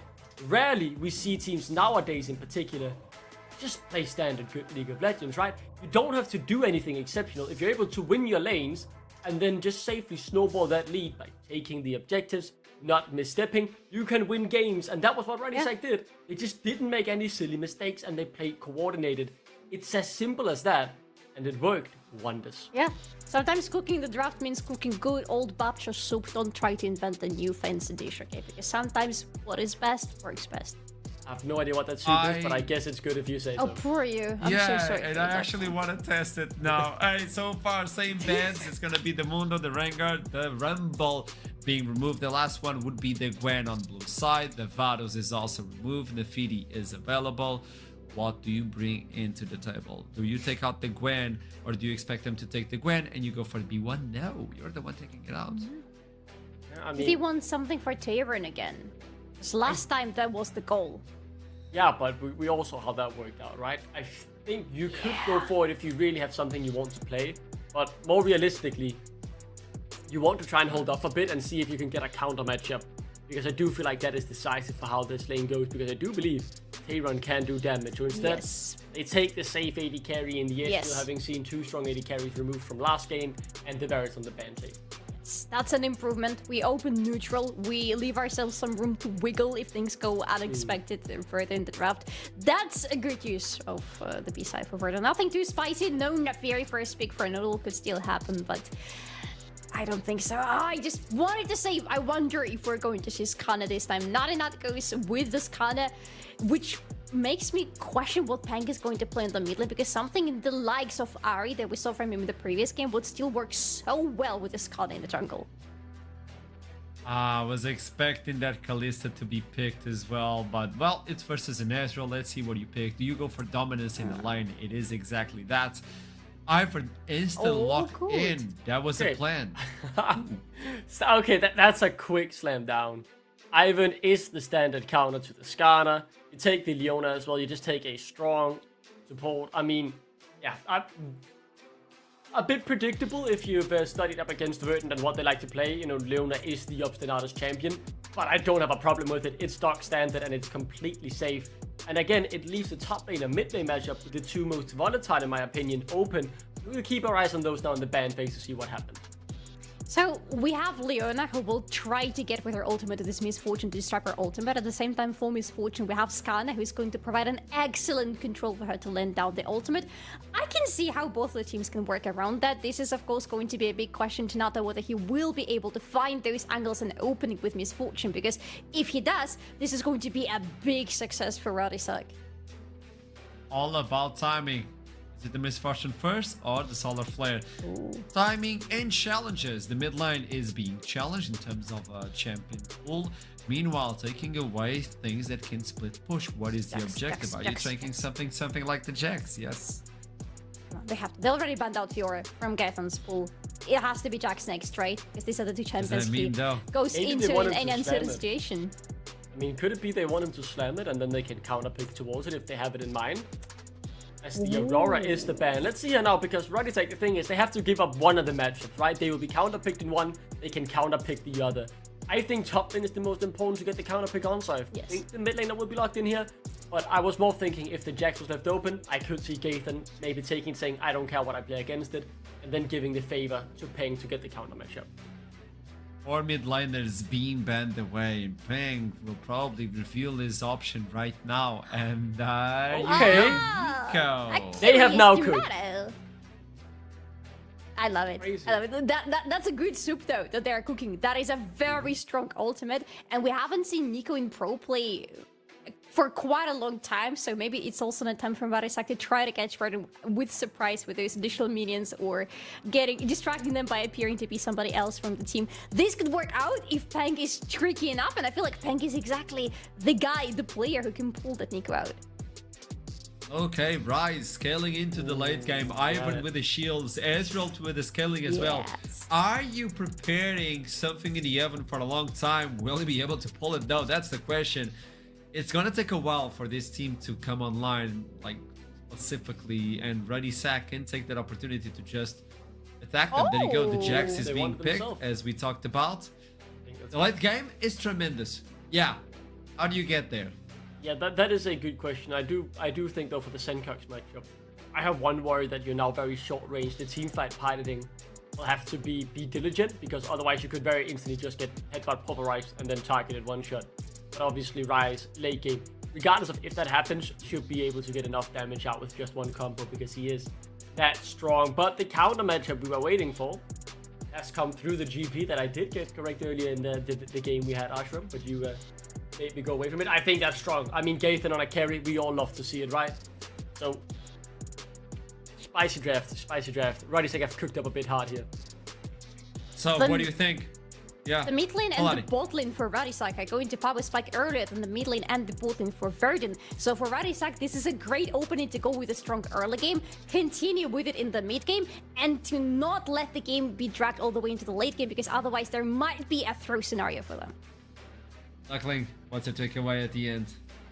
I believe in delay, and scale into the late game. I believe if they get there though, Verdun will take it. So I'm sticking with Verdun. I'm going green, and I'm planting some trees here. Let's hope for the victory for Verdun. Let's see what happens, but keep in mind how many minions come within the waves, because Nico might be hiding. I'll take it to the casters. Get away, middle quad. Is that middle? What, who else is it going to be? Like, look at this. Look at this. No one else on the NLC has a hairline like this, Archer. Okay. Hey, I'm Unless getting you've been there. hiding Look. something. Look, I'm getting no. there. Rough situation. But hey, I got you, don't Duckling's- worry. Duckling's saying delay. I don't want any more pauses. I want a nice, quick, clean game of League of Legends. And if I'm looking at one of these two teams that's going to provide that for us, Trouble, Ruddy Sack, they gave it to us game 1. Is there any reason why they can't do that in game 2? I mean, they've got incredible wombo combos, right? Again, the Skarner ult, the Misfortune ult, the Nico ult, the Gangplank ult. Like, these guys, I always butcher that, but is it keep it simple stupid or keep it stupid simple? Keep it simple, stupid. Keep it simple stupid, exactly. Just wombo combo and G, that's exactly how you do. Now, I really love what's happening right here from Verdant, even though Gaven's this not gonna is love it very very cool. much. Yep. Yeah, no. Yep. That's a wisely burned flash there from Gaithan. And now, obviously, the GP, no dashes, no real sort of mobility. So, potentially a target for Noodle and Obstinatus for the next few minutes. Ruddy Sack replying with a little bit of a scout into the enemy jungle Marlon, just placing down the wall to try and see what's going on with Noodle's pathing. So, usually when in the top lane, you've got a ranged versus a melee matchup, the melee really does struggle in the early game. So, what happens is usually the melee's team will open towards the top lane in level 1 and stick a ward in usually the furthest or the middle bush. That means, for example, that Gangplank cannot hide there if he pushes the lane to try and dip in and out of Fog of War to harass Tayron onto this Jax. Or even hide barrels, in this case, in those bushes to try and combo him. So not only does Verdun manage to get that vision up there for Tayron, but they also take that flash off of Gaithan, which is an extra cherry on top. Yeah, wonderful stuff. And of course, we could talk about the way that junglers would traditionally path, given this top lane matchup, but Ivan doesn't traditionally path really in any situation. Ivern, he's a jobless jungler. He'll just look at his camps, bloom them, harvest them, and that's about it. He's completely jobless, which makes him so damn strong after first clear is done, because he doesn't have anything to do on the Rift other than gank. Traditionally, you see him walking up lanes, using his E for then his laners to take more aggressive trades. Ethan needs to actually be careful here because he doesn't have the flash and Daron can follow up on a kill. However, I just want to touch a little bit more on why we saw Ivan sort of fall off the meta a tiny bit, even though champions like Sejuani and Maokai still remained. Basically, his Q got buffed, which is the spell that gets maxed last, traditionally in most cases. So the stun duration is increased, but his E took a hit in the slow and shield department, which is why he has fallen off on the priority these days. Yeah, that ability, the trigger seed, is just so disgusting to play against when you've got it, especially on a strong melee bruiser that has a little bit of mobility, quite like a Jax. And the desk were talking about how scary this can be when it gets to the late game if you're playing against this Verdant composition. And I'm inclined to agree with them. Absolutely, the scaling is off the roof, especially when we're talking about damage as well. Now, not getting towards the top lane to try and hover for his top laner, but an excellent roam as well from Senkax in that mid lane. And I was just about to trip there for a second, man. I'll never get used to it. I'm seeing Misfortune middle, I'm like, there's no way they just swapped, right? I was thinking exactly the same thing. This is a pretty significant time investment from both junglers here towards the top side. I mean, look where the wave is. Like, Gaithan is really trying to push that wave to crash it on the tower so that the lane then resets, but they're just not letting him. Oh, that is very bold from Shiganari. Obstinate slow Marlon flashing in with the pulverized first blood for the Misfortune. Getting Nata fed worked pretty well for the Ready Sack last game, and this game starting off the same. To be fair, Nata and Marlon have had the upper hand in the bot lane versus Shiganari and Obstinatos. They've been the better duo, and they're constantly reaping the rewards of their efforts down there as Nicholas is going to walk point blank. Oh, and flash. there goes the stun, the flash. Tayron needs to be careful, actually taking up the tower. Ooh, that Arcane Comet nearly finished him off, but it's a gank in the top lane whilst the GP's flashless, and Verdant don't get much for it. Calculated again, like I've read the type of jungle that doesn't even care. There's nothing else to do on the map right now other than just literally walk straight through a lane, pop E and harass. Let's put this one more time. The EQ will connect onto Nata, and then a fantastic headbutt towards the tower. Obstinatos tanks a tower shot right there. And then when they do exchange their cleanses and their ignites right here, sorry, the barriers and the ignites and cleanse, this is where Malon flashes for the Q. Simple stuff. That's just the sort of thing that you can do on the Alistar.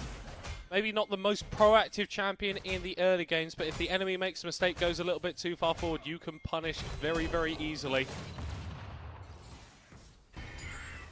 And that's going to translate to Nata returning to this lane with a BF sword. Again, it just feels like a similar situation of what we saw last time out. The Ready Sack ADC walking to lane with a BF sword. Shiganari looks like he's actually participating in a little bit of a lane swap here. Verdant want to get their bot lane away from that bot side when these grubs are spawning. I will say, I think this particular case is a little bit tougher than giving an early kill to a Kai'Sa, because Misfortune's first item is Bloodthirster. Not only does he get to spike with a lot of AD from that item, but she also inherently protects herself by the lifesteal in this item. As Marlon has found Noodle, she's going to push him away. That flash saving the Verdant jungler's life. Ready Sack already starting to show some tremors, some reminders of the way that they were playing in game one of this series. Looking for picks, but not over-aggressive, not over-forcing if they don't work out the way that they want them to. Yeah, and I really like what they're doing here as well. They're seeing that Verdant has taken their top lane, their bot towards the top side of the map. So usually what you'll see is that you want to secure at least one of those void grabs to make sure that the tick doesn't go over on the feats of strength over to the other side for Verdant. So stealing one, and then later on, if you do get the chance to actually play for the whole three, hold up though, might play for kills. Yeah, Obstinatus, no flash, the GP ultimate invested as well, and that Leona is as dead as a dodo. Gonna take some time, but Nata will eventually be donated the kill. Ready Sack with their second kill of the game, the second kill for that marksman. And things are looking good once more. Unfortunately, Dodos can't respawn. Leona, luckily for Verdant, will in about now.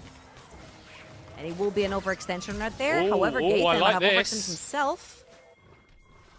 And burning the flash from Gaethan, but the thing is, we've already seen Verdant do that with a clever play at the level 1. Unless you punish that flash being down, it's not worth very much. Noodle getting that level up, goes level 6, and nowadays he's going to be able to wail down on Natty Nat. Senkux doesn't have too much damage at this point in the game. The Blast Cone is used, and the Skarner gets on out of there. I just love how he just harvested his blue buff in front of his face as well. Like Skarner's there, he just harvests it, smites it, leaves, pops Daisy in his face after getting that level 6 from stealing that blue buff right from his face. Verdant right here showing some signs of life, and I will wholeheartedly agree with what the desk said as well. Ivern might have had a small hit on his E in terms of slow and shield, but he's still the same champion late game, and Marlon might want to run here. Yeah, he's got to be very careful. The lockdown coming through, the point and click from the Rise is always going to be working in your favor. Noodle opening up with the ultimate, who gets burned down by Nata. Yeah, Shigenari gets the kill, but Nata gets one in trade. It's another kill for Ruddy's marksman. This is not good for Verdant. That response was crazy good from Nata right here, because it allows Natinat to steal the entire top side. He's going to smite that blue buff away and get out in this particular case, but look at the top side is being pushed. Nata gets to harvest that bot lane wave that was pushed underneath his tower, and now Natinat gets to finish the job from earlier where he only took one void grab. Now he's just actually going to finish the other two as well, and luckily for Ruddysack, that dragon has not yet been touched as Ivern over on the top side of the map. However, Natinat, if he's due a reset, if I'm not wrong right here, he'll probably do red. Maybe Scruggs over the top of the map, and then we'll most likely see a reset.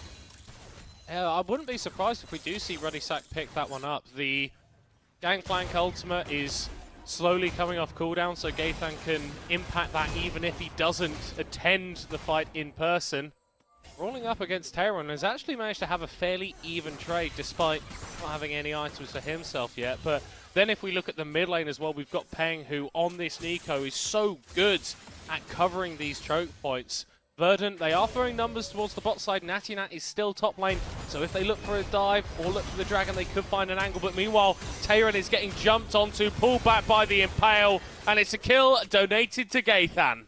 And a 2,000 almost gold lead for the set of Ruddysack, and it's a little bit worrying that if Ruddysack fall behind, as you can see, they don't necessarily have a lot of consistent damage. They've got big burst and big AoE and big wombo combos. If later on you look at the Verdant side, they get pretty tanky. The Rise gets tanky, you get shields on top of that from Ivern, Jax gets tanky as well. At some point he gets Hourglass, so there are ways to get away from these wombo combos that Ruddysack has to throw at you. So if taking everything from game number 1 and Ruddysack can actually manage to snowball their early leads right here, it would be incredible. There's 3 kills already in the Misfortune. Bloodthirster completed as well. This is where we use Nata again as an artillery around the entire map to take control of different parts of the map to get further ahead. The thing I love about the Bloodthirster as well is it lets you play more aggressively. You've got that understanding that I'm going to be doing a load of damage, but I'm getting my health back as well. So it's like effective HP in that regard, and with Misfortune's some issues that she can have finding auto-attack access, really important to have that additional survivability. We are seeing first items completed pretty much across the board here for the Ruddysack.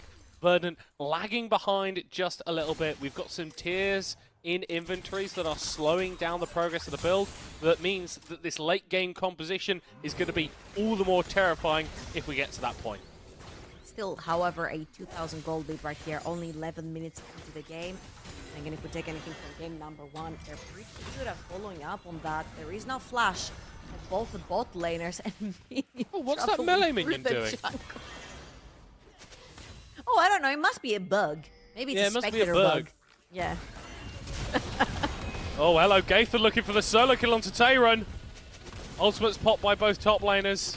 Tehran having to get on out of there. It does feel like Gaethan has just built up so much more confidence in this matchup. The fact that he's willing to expend his flash to try and go for a play like that may be a little bit tempestuous, but I'd rather a top laner who's feeling confident than one who's going to hold back. Actually don't mind Verdant's chances right here, as we've seen 2 Skarners, Half-Life 3 confirmed on display right here. They are looking to dive, but there is no wave yet. There is a new one coming. Marlon pretty heavily chunked right here, and there are resources coming towards that bot side for Verdant. Ivern here, Rise in ult radius as well. And just like that, Verdant saved themselves yet another dive. Radisek are trying really hard to find openings, but this time around, Verdant are not giving them any. And again, the more the clock ticks, the more it ticks in favor of Verdant. I think that's why this Game 2 draft has been a really nice adaptation, recognizing that Ruddy aren't going to go for anything completely outrageous. They aren't going to push you too much in the early game. They want to take things slow, be methodical, but doing that versus a composition that is just going to get stronger and stronger over time is a pretty risky thing to do. Better to end the game at 20 minutes than to draw it out and potentially lose it at 35. That's why I feel like Radisek are going to focus a lot when it comes to neutral objectives. You see them right now. Second set of Void Grabs spawned on the map instantly. Natinat and Marlon always together as a duo, taking control of that river as Verdant are trying to find their own footing in the river through that mid lane. However, that's a great position right here from Peng. And Obstinatus is caught. Yeah, has to flash away. Oh and no! Radisek Oh not no, Shiganari actually overcommitting. got baited. Oh dear. Oh dearie me. Still holding position in the river. And look at Gaither's positioning. He's just stood at his tower ready to ultimate as soon as a fight breaks out, but it doesn't look like one is going to break out just yet. Is he going to be spawned as Radisek have been able to take away one of those grubs? Verdant are looking to move in though. And Natinat just has to ride on out of there. Not going to be the full 6 grub combo for Radisek. I think 5 is going to feel just about alright as Obstinatus looks for an engage. Not able to connect on the Zenith Blade. Pretty significant whiff there as Radisek able to respond with a little bit of damage themselves. However, for Verdant to actually take that one singular Void Grub, they needed to commit 5 members on the top side. As you saw, Senkax pushed that wave down bot lane and then started making his way up, which allowed then Gaten to push another 2 waves down that bot lane as that sequence was happening top lane with those Void Grubs. So, again, pretty good stuff right here from Radisek. They do not waste time. However, that gold lead is not increasing for them. No. Now, very crucial items be completed. Collector as well for Gaten. We've got the first item for Natinat as he comes onto the rift with his Heartsteel, of course. What else? And we'll see if Radisek can actually extend that lead. Again, the more the time goes on, the harder it will be to take Verdant members down. There's the burst, there's the wombo combo. And once this is over, Verdant will be tanky, and they do have a lot of consistent damage coming through in various types of ways. I think one of the big boons for Verdant is they're not having to face down a Dragon Soul at 25 minutes, right? They were able to take away that first dragon. Yes, this second one of the game is going to go to Radisek, but by the time that this is going to be a relevant objective, when we've got that soul wing condition that we so often talk about, Verdant are going to be much more able to tango. Natinat whiffing on the Impale there, and that might open him up to a little bit of damage. Nice use of the clone from Peng to block some of that coming through. I think it's unlikely that Verdant will be able to get much more here. Although saying that, Natinat has spent a long time waiting around, and Doodle keeps just going forward there with the Daisy at his side. Skarner will eventually back away. There's a cupcake in my jungle. Someone please help. I'm getting beaten up.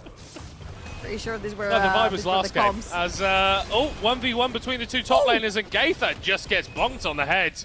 That looked a little bit too easy for Tayron. Trinity Force completed. Well, that's when the Jax is scary. Oh, he gets scarier later on, alright? That is just the first step right here. The solo kill coming through for Tayron. I feel like this was a little bit of a revenge arc as well.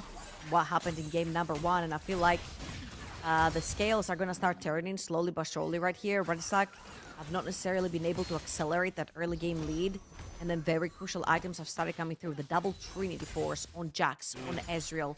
Got that Rod of Ages stacking onto Senkax. Again, the tankiness and the survivability with all this utility coming through from Ivern later on, it's going to be so hard to penetrate through from Ruddy. And you've mentioned it, the dragon stacking has already been stopped. The first dragon going over to Verdant. Towers have not been opened up. And Shiganari, even with that Trinity Force, is starting to hurt Nata.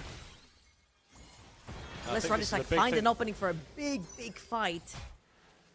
this is looking rough. Yeah, and I think in terms of like the engage options that they've got available to themselves, you've got decent looking engage, right? But you don't have a massive "the fight is happening now" button.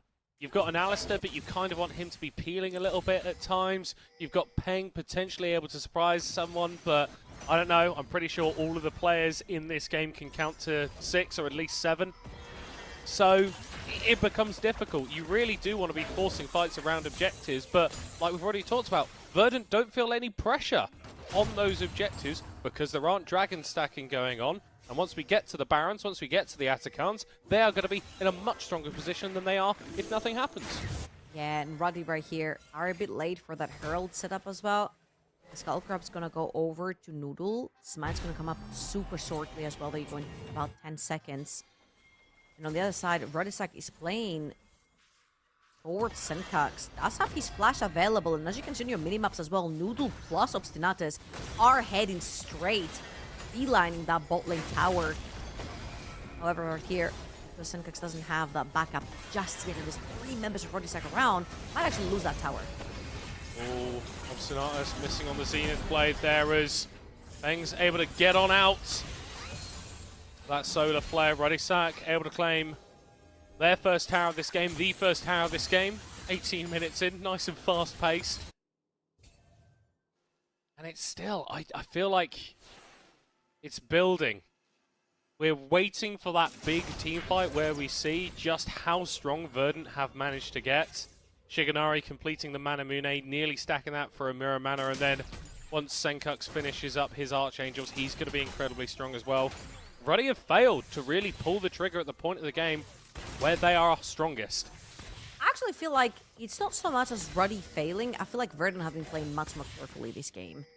Yeah. And also their kind of champions are very slippery. They've got, again, too much utility, too many shields. It's just very difficult to pin them down. You see right here, Shigenari is actually respecting. He's just walking in, as he did with the Corki. He's waiting for Noodle and Obstinatus to walk in first, scout, play some vision down. I feel like it's been a much more respectful game from the sort of Verdant. And my god, Tayron has taken like top lane tier 1. Now he went over to bot lane. He got bot lane tier 1. This Jax is going to be a big problem for side lane, for Rodisak. And I feel like the Warriors in that Gangplank cannot actually take care of that one himself. Yeah, you're sort of just waiting at your tower to clear out the wave and hoping that he doesn't dive you whilst you're trying to do that. Marlon eventually caught, but double up from Nat are actually doing pretty reasonable damage onto Noodle. Got that Infinity Edge completed. So this Misfortune is going to hit like a truck. Verdant starting up the Rift Herald. Ruddy starting to move in. Marlon getting a little bit of a headbutt, but here comes the TP. Peng finding his way into the backline, but he's only surrounded by the Leona as it stands. Tayron using the counter-strike, but not getting much for it. That's a window that Ruddy can potentially exploit. There goes the bullet time. Stolen Rift Herald here for Ruddy as Verdant looks to take the fight. Massive knock-up from Peng. Tayron goes, no, but not down. What on earth is that, Jax? Triple kill for the Verdant top laner before he finally falls down. Miraculous fight from the team in green. How in the world did Tayron not only survive but got another 2 kills?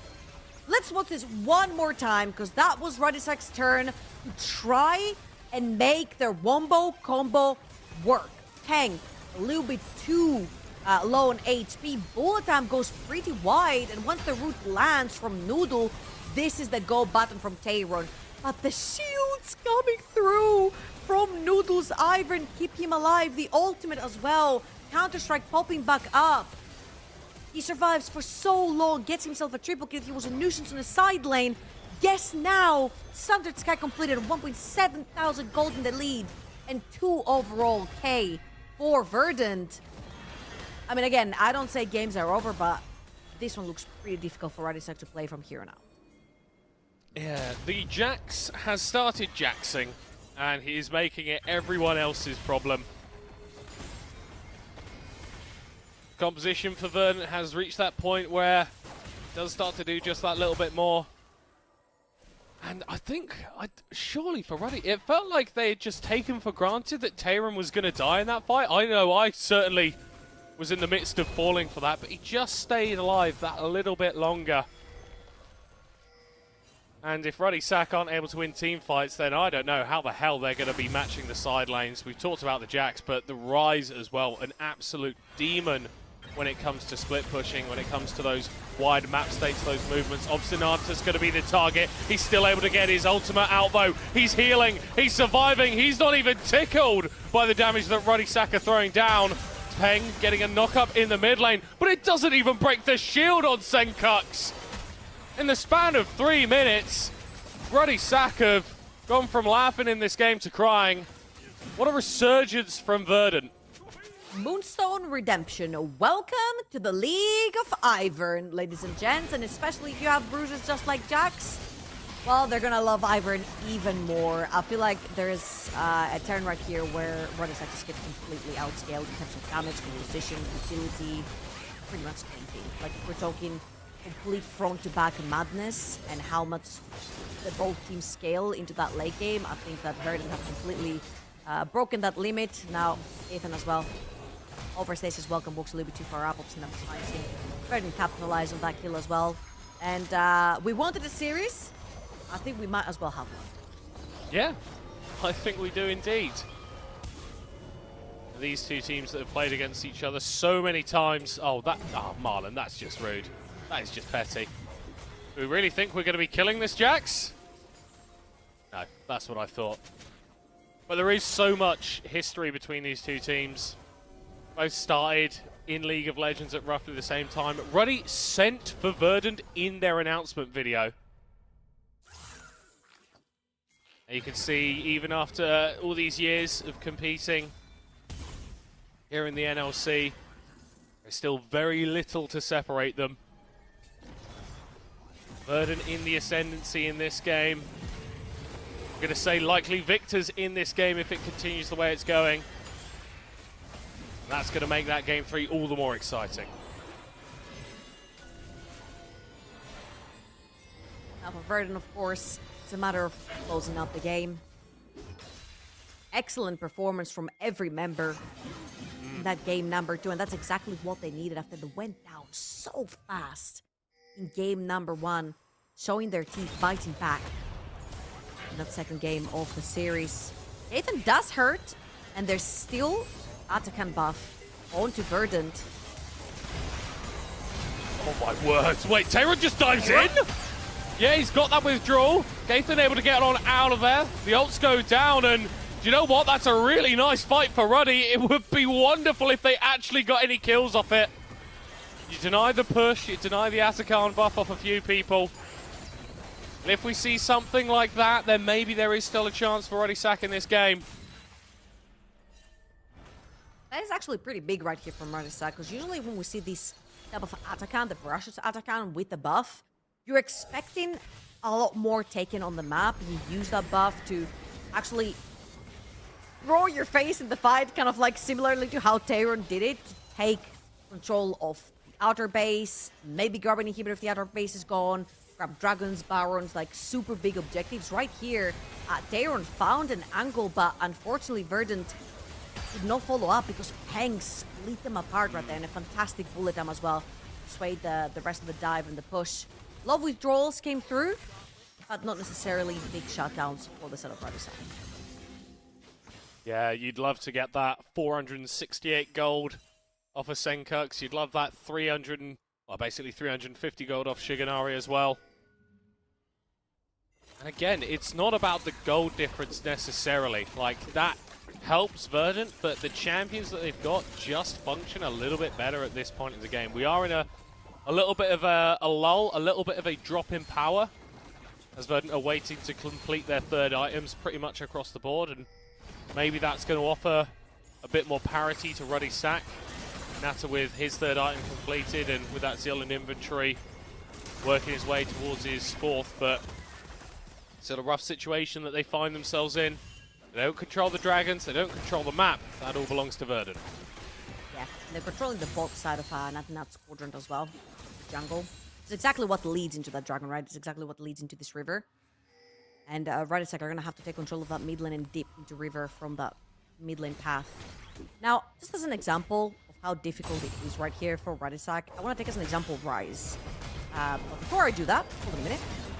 Yeah, Tayron, I think he might just fancy this. Keeps on to Gaithan again, and he just keeps hitting him with a lamppost. Barely taken any damage. Natty still to deposit him on the same side of the wall, and Radisak just have to run. Senkux finding Natter, and the Misfortune just doesn't have the DPS to deal with the mid lane threat. Dodging away from as much as he can. Wonderful roots coming out from Peng, but Radisak just do not have the damage to deal with Verdant. There goes Shigenari over the wall. The Krugs preventing any further damage being done to the health bars of Radisak. But they walk out licking their wounds. Verdant walk out happy.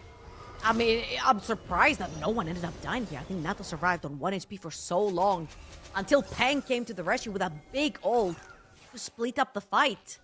And we're most likely going to have another one very, very soon. A lot of ultimates, all of them actually, I'm going to correct myself instantly, are down for both of these teams. And this is going to be so point if managed to secure the sort of Verdant. And I can go back to my example right here since no one died. I want to take as an example the Rise. So it's got a bunch of HP stacked up due to his Word of Ages. Perfect. Yeah. But that's just HP. It's not necessarily real defenses on the build. And he's still a mage. So he could end up going down. Same as Natinat here. Yeah, he's got a fair bit of those defenses. He's also got a couple of friends, but I'm not sure they're going to be able to help him out of this situation. Tayron is taking over on this Jax. What a turnaround from him after the Game 1 performance. Where was I? Ah, yeah. Word of Ages. A lot of HP. You seemingly tanky, but not really. You don't have defenses. You fall super low HP. Guess what? Seraph Shield pops up, so you get a little bit more tankier. And guess what? Maybe the Seraph Shield also falls off because they burn through it. You've got Zonia's Hourglass, but guess what? There's Redemption and shields coming through from Ivern. So seemingly non-hurtful control mates turns into a tank, and just like that, Radisak have no way of getting anywhere near that map. Oh, Peng potentially getting jumped onto by Obstinatus here. He's going to pop that ultimate, but it's not going to save his life. Verdant just looked like a different team this time around. The run warp to get them right into the thick of things. And this time it's the Verdant mid ADC duo that are going deathless, that are carrying this game for their team. The scaling is scaling at this point. 30 minutes into the game, 3 items each on the side of Verdant. His Fortune ult just to clear out the wave, but there's another one just on the way, and Tayron is also going to be knocking on that bot lane door very, very soon. The rest of Verdant are going to follow suit. And once this tower is down, I think they're going to have almost perfectly synced up waves as well. This is where the reset comes through. Now throw through a bunch of their ultimates. Go back, reset your wards, buy items, and go again. I think that siege is going to be difficult for Verdant, though. A lot of wave clear on the side of Radisak. We've seen the Misfortune bullet time, but those barrels from the GP and Nico's kit can help them out in that regard. But Verdant, they've got the ability to dive with impunity at this point. 3 items for Tayron for that Sterax gauge. Even more tankiness on one of these bruises. Even more of those shields. But Radisak are already finding it so difficult to deal with. Exactly. It just feels like it can't keep getting any worse, but then it does. It's top lane tier 2. The final tower outside of Radisak's base that Verdant are sieging onto. Yeah, I feel like Radisak right here have to drop top lane tier 2 for their sake. And just hope that Verdant overextend. They buy a little bit more than they can chew while trying to dive a tower, but as you can see, the siege is just happening simultaneously on both lanes. Great sinking of the waves right here for Verdant on that side. And oh, that Ezreal hurts as well. This is someone we completely forgot. Double stun from the Solar Flare, and Verdant, it just feels like they're muscling in on this tower. It's a little bit slapdash, it's a little bit messy, but cast enough abilities and your enemies will fall before you. Realm Warp to rotate into the mid lane, get a second tower, and it just feels like there's nothing that Ruddy can do unless Peng makes a miracle play! Oh! That is exactly what this composition was built to do! That's exactly what Radisak needed! You forgot to count the minions, Verdant! You forgot to count the minions! And Radisak claim a clean ace from the jaws of defeat. Peng! What a savior for Rodisak. Takes the look of a caster minion and he caster curses Verdant. What a fantastic wombo combo. And if executed correctly, shield or not be damned, it burns through flesh from Verdant. Very, very importantly, as I saw it right now on the portrait, Serpent's Fang completed from Gangplank. We talked about how many shields exist on the side of Verdant, whether they come from Ivern or not. Very importantly, 30 seconds for the next dragon is going to be sold for Verdant. Hourglass down, Seraphs down, Sterak's down for the side of Verdant. Rodisak, they have the chance of pulling off something really funny here for themselves. And it would just be such a Verdant versus Runny game if there was a little bit of an additional twist. Still waiting on some ultimates here for Rodisak. That big one, the Cannon Barrage, will not be available during this fight. You've got a level 16 GP with 3 items regardless. This guy hurts. Verdant looking forward. The Solar Flare going wide. Natty Nat needs to win this smite to save his team, but it's stolen by Senkux! Hextech Soul for Verdant. I think it's the fight for Verdant as well. Marlon just trying to disrupt a little bit of what they're doing, but Obstinatus goes forward regardless. It's a nice looking bullet time, but it's nowhere near as good as the last one. Nata flashing forward to try and save his team, but I don't think he can. It looked like Verdant had fumbled the comeback, but they snatch it right back, and they are going to send us to game 3. Yeah, they're keeping Nata busy here as well. 3 members of Verdant while the base is being flooded with blue minions. Can Gaithen defend? The answer is no! And we're gonna be going into a game 3. You take your time, you wait with patience, and then strike at the opportune moment. Verdant even up the series and send us to match points. Woo. It's so crazy that this entire game had Verdant written all over it, yet all I can remember is Peng's play in that mid lane. If that game came back off of his back, that would have been the most miraculous play we've had so far in the entire split. However, this was Verdant's game. This was Verdant's early game. Major respect on their early game. To take it slow, scale to their 2 items, and then from there on out, I feel like the scaling just completely took over Rodisak. Verdant understood the assignment. They played the game their way. And they ended up victorious. We're going to have one more game after this. Desk, how did Verdant come back into this series? Duckling was right. Slow and steady wins the race. Try to scale. And they got it. It was beautiful. And I know, Saladi, I'm going to give you all the time in the world to talk about top lane. Yes. Yes, thank you very much. Because we had the exact opposite scenario in game number 2 compared to game number 1. Actually, it started very similar to game number 1 because we saw Gaithen leading all the top lane, having a very nice, a very big actually gold lead compared to Tyron. But then everything ends where there is the solo kill that happens around 15th minute of the game for Tyron for this Jax on the top lane. He gets a massive shutdown, he gets a gold lead, he gets a lead in tempo, and he gets a lead over the top lane as well. And at that moment, this is where the game turns completely in favor of Verdant because nobody on Rodisak was able to do anything with that Jax. And you will see it later in a lot of team fights where it looks like, hey, maybe they have a decent fighting chance here, but the moment Tyron joins, this is over because nobody can deal with the shields and the heals that come there from Ivern to support this guy, plus the healing from Jax himself. This becomes such a big problem for Rodisak right at this very moment. Yeah, the credit has to be given to Rodisak for the early game because up until that solo kill we just saw, they were in the lead. The problem was, after gaining about, maybe a 2,000 gold lead, or 1,500, they struggled to continue growing it. Verdant were able to slow it down and start scaling a bit, and that solo kill we saw just kind of accumulated into the moment where the momentum changed. Because from that point onwards, it didn't feel like it was Radic's game to win. It felt like Verdant, okay, they've scaled enough. They survived the laning phase without falling too far behind. Now we are the ones in the lead.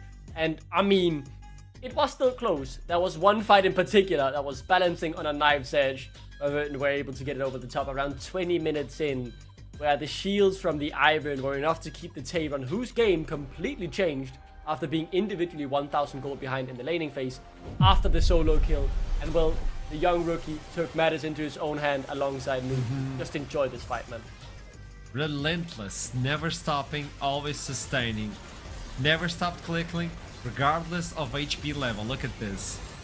Keep your eyes on his such a HP good bar. moment for Arozzi. The shield here. Ooh. Oh, Wow, illegal. the Conqueror.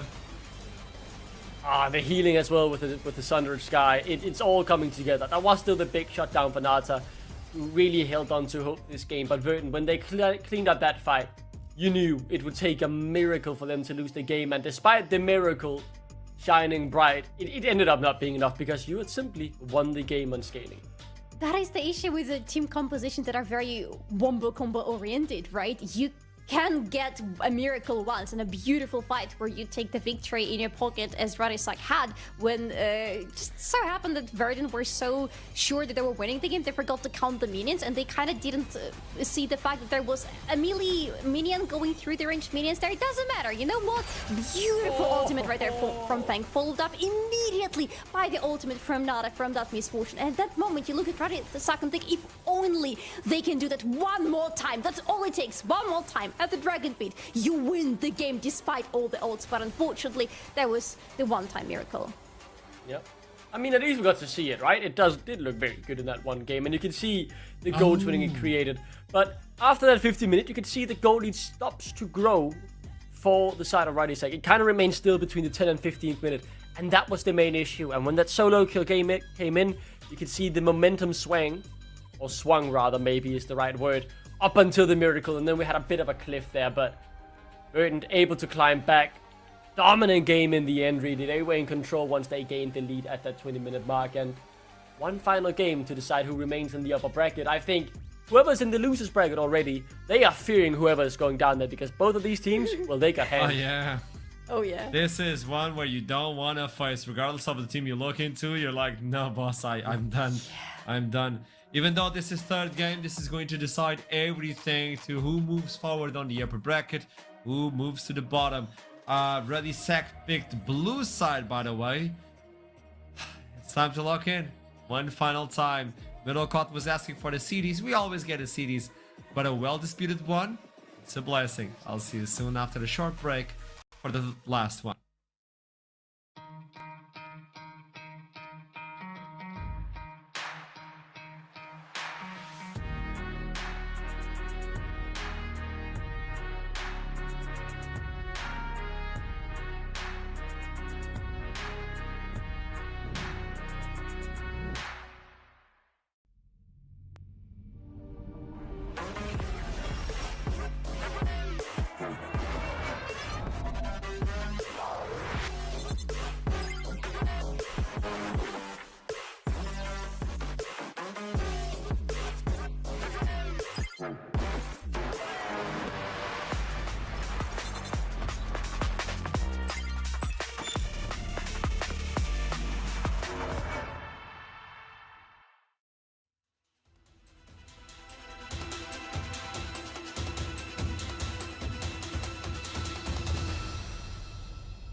Welcome back to the third and last game of the Ready Sack versus Verdant. On one side, they plant a tree. On the other side, well, they cry and water that tree.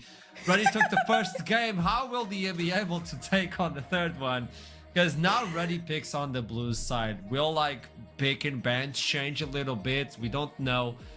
That was clear from top lane on game 1. On game 2, I want more of this. Top lane finally getting some attention. Where should we focus? Okay, because Peng did a beautiful play with the Nico, the knockup, perfect. He was a minion. You saw the damage at the end. Peng needs to do damage. Yeah, he was maybe a bit of a minion too much of the whole game, right? Didn't end up dealing too much damage. I do think that's the problem with the Nico, right? You have your one-off moments, but outside of that, it's really hard to be consistent with your DPS. Yeah. Especially when you're going up against a team who has a lot of consistent DPS, right? The Ryze, the Jax, the Ezreal as well, all able to really consistently deal out the damage. So if you don't find that one miraculous moment, you're always going to lose in a 1v1 or even in a team fight to any of them.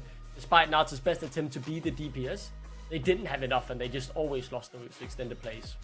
It's the same issue that Verdant had in game number 1, right? Your top laner is supposed to provide a lot of damage for you, especially with him coming into such an offensive build. But in the end, because he's so behind, he dies so quickly in every single team fight. You struggle a lot with having setup, but not having any damage to follow up. And I feel like that fight that we had on the replays in the Nashor pit really showcased it, because when you don't kill Tyrant fast enough, he has enough time to heal up and kill you in return.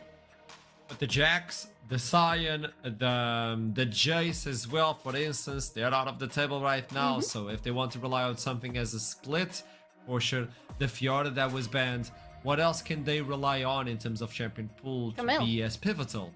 Camille.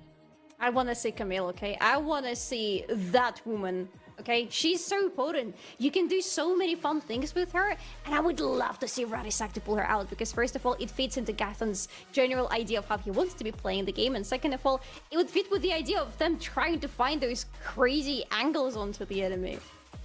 And we got to see it yesterday, for instance. Yorick could be one to pull out of the back, since he got a little bit of attention from Riot. It has been a long time for those who play Yorick. But when you look into the jungle as well, a lot of the champions are being left out. The Shin Zhao, the Ivern, the Skarner for Narinat. And yet again, do we need a Narinat that is a little bit more violent in terms of damage?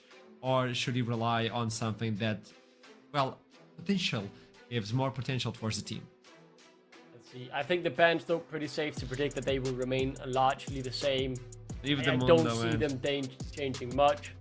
Oh, the Ambessa actually. Maybe Ambessa. maybe they will change a bit, right? The top lane pool will have even more attention as a few more of those strong picks will be removed. When was the last one in favor of Verdant? Take away that possibility. It looks like they don't want to play it even when they were on the blue side. Now for the Ready Sack, the final ban. So far the Rumble has been a stable one. The flex now, the change now is for the Ambessa. What else do they pair that? Because so far it's a lot of attention towards Titan. Galio. I mean, the Gwen has to be banned here. It has to be banned now, because otherwise you're cooked if you're Verdant. It feels like, yes, you had to put it on the ban port. All the obvious counters to it have been played in the recent game, so that does mean the Varus is left open. That's something that's very strong, and I hope he will go the DPS build. I think that's when he's been best on it, but has the option to go both ways. The Azir was banned game 2. Be an obvious choice as well. It would obviously mean you're blind picking it, which is a bold move, but I mean, then again, you're happy just securing your counter pick for the top lane, I assume. I like it for your Verdant Senkax. if they decide to lock that. First of all, yeah, because it's for Senkax, but second of all, because of that Galio bound, it has me side-eyeing Radissac a little bit. Would they have wanted to put bank on something super proactive and super damage-dealing AP situation on the mid lane? Now with Azir picked by Senkax, it neutralizes the mid lane. You can't really put all your eggs into the basket of the mid lane. You need something else, which is where Varus is very useful for Radissac, because that might be another lane that they will try to play around. I was thinking about the Kalista. If you want to put that on the bot lane for Shiganari to pair it first against the Varus, you don't have the Ezreal. I think the Kai'Sa was already, the Kai'Sa is out, for instance. But the Sejuani, No. I like this. But then what No. do you have as a support with Kalista here? You need a really good support, because otherwise the range of Varus is going to make your life really hard. And yet there is pretty much only Renata left there, and Radissac still have the chance to ban her out. This will be interesting. Let's see. I was thinking maybe the Seraph if you want a counter pick, but no. Going for that Aurora. Have some good wave. You can obviously then look to try and roam around. We'll see where it ends up being played. I mean, slight chance it could go top lane, but we will see. We will see. It's what the Jhin. Yeah, Treble is seeing the same I'm seeing. This is an LR composition. You get the Azir, you get the Jhin versus the Varus, which usually is the pair. If Shikanari wants to play their sort of artillery, although when you put the Jarvan in the question and also the Aurora, there's a lot of potential for it's a weird wombo combo, but it's a wombo combo regardless. It's a strong one because you can lock the enemies in with so many things. Like there's so much control on the side of Radisac already. But yeah, there is Jhin, there is some range. Now I need to see some really top lane. I need to see something. Was Renekton played today? No, he wasn't played today. Maybe something like Renekton. Maybe something that is very proactive in the early game. Something that can pair up with Sejuani's E passive. Something that can have the top part of the map going as early as possible. Bring the Olaf. If you take away the Olaf, I mean, let me check. I'm trying to see Poppy because I saw Poppy today, but not on this series. Okay. No. Poppy is available, and if you want to play a little bit more with AP, you can bring the Shogath with Hail of Blades that, for the instance, Pause has been playing. It's easy to pair up with the Sejuani, and it's an instant proc. It's a lot of CC. You have a front line. Let's see what Verdant is bringing up because true damage and chasers are down.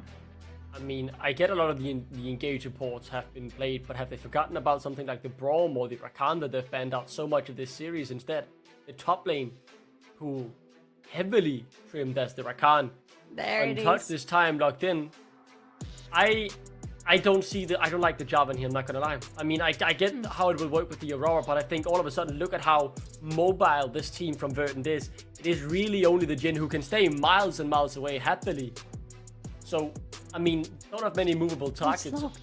Oh, wait, right. They've locked in the bar, and now they locked in the bar. That wow, solves wow, the issue. wow. Nobody can move if they're golden. That is very true. And that gives enough time for Jarvan to gap close and to get to them and to lock them in. And that Aatrox has been locked as well for Gaethan. Oh, come on. What's going to play into it though? I mean, it's annoying to deal with. Try and think of a champion that will go well against the Aatrox here. That hasn't either been banned or picked already in this series. And Tien, I know you don't want it. It's not going to show up. The Pantheon would be cool. Sejuani, the passive with the W's and Easter proc. But it's not going to be something like that. Oh, exactly. Okay, so he just takes the weak side, That's I guess. a lot of AP. You just take the weak side. I do think that's fair enough. All of a sudden, though, Shiganari's role in this game becomes so much more clear. But then again, the lineup of Radisac isn't very tanky, so it doesn't really matter that you only have one AD carry because how much magic resist will realistically be bought by this composition, right? A bit, but you don't have like a tank who could just soak up all the damage regardless. So I think Verdant have, it is just a Lost Ratones draft. It is just full on Lost Ratones. Yeah. We've seen this draft played from them before. And I think it's strong, I think it's safe, and I do like it. I think Verdant, they've gotten, the safest possible option here.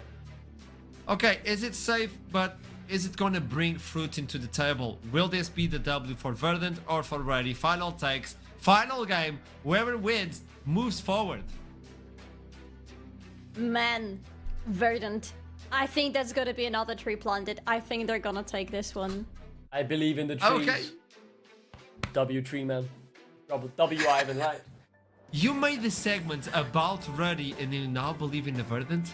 Yeah, I mean, I predicted 2-1 to the trees, right? So of course I'm gonna stick with my prediction. Verdant have always got this. I knew Middlecon was a fraud analyst. He's never gonna get this right. We have one over here on the desk. We're all smart enough to know this. So let's see what happens. Oh, this can backfire so bad after the game. I'll can, toss it to the casters right now and Middlecon. It was just Duckling. I wash my hands. You're cooked, buddy. Love you, Get ready to learn Chinese. Oh, yeah, easy game for Radisac then. Duckling has made Chinese. he's made a firm prediction. He said that it's going to fall one way rather than the other, which means it has to go the opposite. But to tie this up a little bit, Trouble, we have had two very similar games in terms of the pace that they have been played, but the results couldn't have been more different. Yeah, absolutely. And right here, I'm looking at Verdant, and I'm like, wow, that is a fantastic front-to-back composition you have. Where have I seen this draft before? Where have I seen this draft before? Scratching my head, thinking who plays Jhin a lot, who plays Azir a lot. Yeah! right, this is a Sally special. Los Ratones cosplay coming through from Verdant. However, we're game 3. You would have thought that all these champions by now have either been played or banned, but they haven't. And I do think, Trouble, that it is one thing to draft like Los Ratones. It is a completely different thing to play like them. And Hey, so we'll you have gotta to see draft if... first to then play like them. It's like a two-step guide, right? Okay. Well, we shall see. Whilst a lot of us are favouring Verdant, I do think that Ruddy Sack have got a couple of angles, although this one is not particularly favourable, as Natter is really being bullied here at the level 1, popping the barrier and actually just straight up being forced out of lane. He is going to have to reset, and himself and Marlon are going to miss a lot on this bot lane. They are choosing to stay around, though, could be risky. He can't reset, and now he doesn't have a pot either. He's going back to lane with 20% HP, no barrier, no pot. Into a very poke-heavy 2v2 that supposedly Radisak really win. Bard plus Varus into Jhin Rakan. It's a Bard Varus favored matchup down the bot lane. And that swing of things in the early, that fantastic level 1 from Shiganari and Oxynatos has taken complete control of that bot lane. I wanted to particularly point out exactly what the observers are showing right now, which is the Jarvan. I'm worried when only one pick has showed on the map on enemy team and Jarvan gets locked in. And as you can see, there is only Jhin that's immobile. Everyone else can get the hell out of dodge when this Cataclysm falls down. So I feel like Natinat has one target. One target is Siganari, but hold on, talking about him. Oh okay. dear. Simple Well, the Varus who turned up to lane on 20% HP has died as soon as the wave's been shoved in. Don't think it would have taken a genius to work that one out, but hey, good stuff for Verdant, getting on the board nice and early. And I think we were speaking about the Jarvan looking for Jhin as an immobile target. It wouldn't surprise me if Shiganari's just stood so far back at the start of these fights that Natinat isn't really going to have anyone that he can jump onto. Yeah, and this is the big problem right here. When your most accessible target, or your most valuable target rather, is your most inaccessible target in the likes of Jhin, that's where your life as Jarvan becomes very miserable. And I feel like unless you give it a Malrang-esque vibe, where you just completely speedrun that early game, level 3 lane gank, level 4 lane gank, level 5 lane gank, I feel like it just doesn't get easier, unfortunately, for Jarvan right here. Even if he does go full AD, he's gonna get outscaled. In general, his kit is just I'll cage you in, and hopefully my teammates will dispatch of you. And even though it does work with things like Aurora and Varus, especially with Poke Varus, later on that Jarvan jumps in, pretty much gets disintegrated, and if his team doesn't do the job, then it's for nothing. So, so far nothing. Been a full clear So far nothing. for the Jarvan plus Scuttleclarp. So let's see what happens when he comes out base. And I guess broadening out the conversation to look at this series a bit more holistically, as Marlon takes a very unfavourable trade in the bottom lane. First game, Ruddy were not fast, but they were consistent. Play after play after play that went well for them. They win the game in a pretty fast time, actually, around about 25 minutes. Game 2 slows down much more. Verdant with the scaling composition, able to get that W. So my question is, looking at this game, do Ruddy want it to be fast, or are they okay with it going a bit slower? I think it's pretty similarly cat for the side of Verdant. They do go into the late game. I think they have the better composition right here. Very front to back, very easy to execute, right? Very textbook. Not to do anything crazy. You just have to stick to the formation, pretty much. Right here for Radisak, hard target selection for the Jarvan. Aurora is one of those champions where she's very individualistic when it comes to team fights, and so is Aatrox. And then you've got a Poke Varus into a pretty tanky composition, dependent on what kind of build Terran's gonna choose to go for, but still quite tanky with the Sejuani. Gragas is naturally big tanky as well. I feel like it's very hard to execute in general, because again, for Radisak, because it doesn't necessarily have a very easy identity to it. However, I do believe in them speedrunning the early games, and I'm still waiting to see what Natinat can do. He did it with the Vi in game number 1. He had pretty clear-cut lanes to help him. Let's see if he can do it here with the Jarvan as well. Yeah, that is going to be rough. I definitely feel like there is a little bit less help for the Jarvan this time around. Like, Yes, Aatrox has got a fair bit of CC, but it's only if Tayron isn't dodging away from those sweet spots. Aurora, like, not really, and bot lane, you're really looking at post 6. Might have some action before then. Both junglers in the area. Noodle going to open up with an aggressive maneuver onto Natty Natten. Verdant do have the option of moving into River, but they decide not to. Still, significantly favored in terms of the HP department. Absolutely, and again, this is the domino effect of the level 1, the extra kill, the Swifties now onto Jhin. The fact that Verdant have been using that priority through that bot lane to now secure the dragon as well, as it has been started by Noodle as well. And Nata unfortunately can do nothing else but just sit underneath his tower and just wait for the wave to crash under. And through that, jungler securing dragon, you get to shove in that bot lane. The reset came through from Tayron onto this Gragas, who's I'm guessing going more for the AP build on this Gragas here as well. So the bombas are gonna be coming through. Yeah, we were speaking about immobile carries on the side of Verdant potentially. That Varus is going to have a target on his forehead for Tayron getting into that backline. I like this from Natty Nat though, recognises that he's got no chance in hell of getting anything around that Dragon Pit. Instead goes and picks up these grubs without too much of a contest. Yeah, I'm just still very worried about Natty Nat. He does have his level 6 right now, however, the most successful Jarvan stories start at level 3. Right after you get half of your jungle cleared. We haven't necessarily seen that type of aggression. There hasn't been a chance for that type of aggression, but right now, what are really your options? You're looking potentially for bot lane, Shiganari and Obstinatus. They're pretty far ahead. They both have their summoners, so unless they make a huge mistake in overextension, it becomes really difficult for Jarvan to actually find an avenue with neutral objectives down and lanes not necessarily pushing for Verdant. How do you really find an angle to punish? Yeah, and this is going to suit Noodle absolutely fine. The Sejuani has a lot less of that impetus to be active in the early game simply because of how much value she provides as a tank as we get a little bit later, and her ability to engage, I think, a little bit less committal than the Jarvan. So you don't necessarily need to build yourself as big a lead in order to survive in those later game team fights.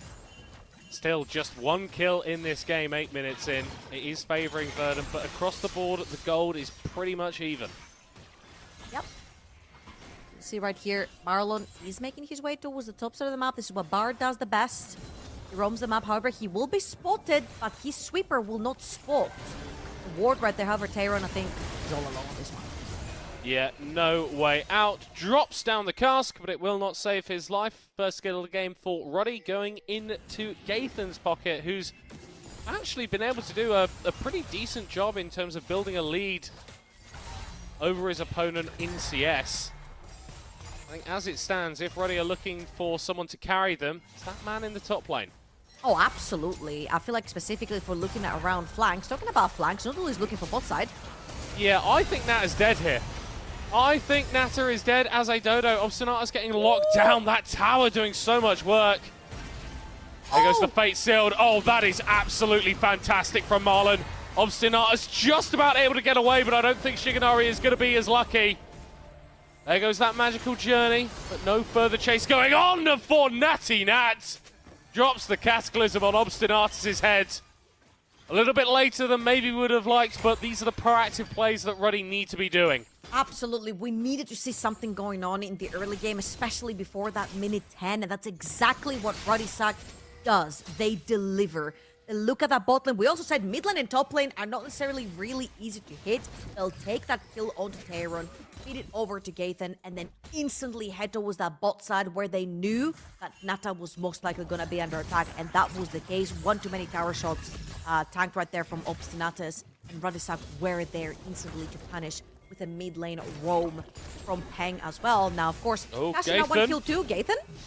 Yeah, only takes a single turret shot. That's a bolt. Yeah, not enough for Terran to take him out. It's Noodle and Obstinatus. A little bit frisky in the enemy jungle. Woo-hoo-hoo! HP bars are falling rapidly in the top lane as Marlon is making his way over. Doesn't have the ultimate, but still has that cosmic binding to lock down the Gragas. I think his role here is just to ensure that Gaithan can get the shove and get that reset. Oh, this is the Avengers have assembled down the bot lane and they're looking at Nata again. Yeah, it does have that Chains of Corruption available. He's able to get the flash away, dodges out of that knockup actually, but he's still going to get shot down in the end. Natty Nat though, presenting a target to Verdant. Wave is starting to come in. Shigenari just popping that reload. Teleport is going to be used as well. Verdant going for the dive before any assistance can join. Push back from Senkux, but he will not be able to save Noodle's life. It's actually a double kill for Pengers. Verdant are getting much more out of this than they would have bargained, and they are not enjoying it. It's a triple kill for the Aurora. And it's not Ruddysack making the proactive play this time, but Verdant fumble the bag. And the blue side team capitalize. I mean, Verdant have been very repetitive with their play. They just keep looking at Nata, and Nata is just collateral damage in all this. They keep sacrificing the Varus, but Peng had shoved that mid lane wave under tower, gets to TP, cashes in a triple kill right here. Definitely in a position to carry these fights later on. And you actually really need Aurora to pop off, especially since there were a few nerfs in her kit way back. And she's not as prominent right now to 100% to zero you, but if she does get ahead of the curve, she's still a pretty dangerous burst mage. And now, Ludens completed for Peng as well. That's a Fizz Splash available as well. And as you can see again, Verdant a little bit bunched towards the bot side of the map still. Jin, Shigenari is pretty fed. However, they do want to play mostly for that dragon, but Hextech Dragon is a very tanky dude in the early game. Yeah, and you just don't have the same level of pressure as you did a few minutes ago. Ruddysack much more able to walk in, feeling much more confident. And it took him a bit of time, but Natty Nat has definitely had the sort of early game that you'd like from a Jarvan. Came about in a bit of a weird way, but 100% kill participation when your team's got 6 kills, that's pretty good in my book. Yep, and Nata having about 50% of the death participation, but hey, again, collateral. Somebody has to be used for the kills to come through. Obstinatos on a really great flank right here. Can he find the angle? This is absolutely lovely. Getting the charm onto one. It's Peng. It's that priority target. The Aurora you need to lock down.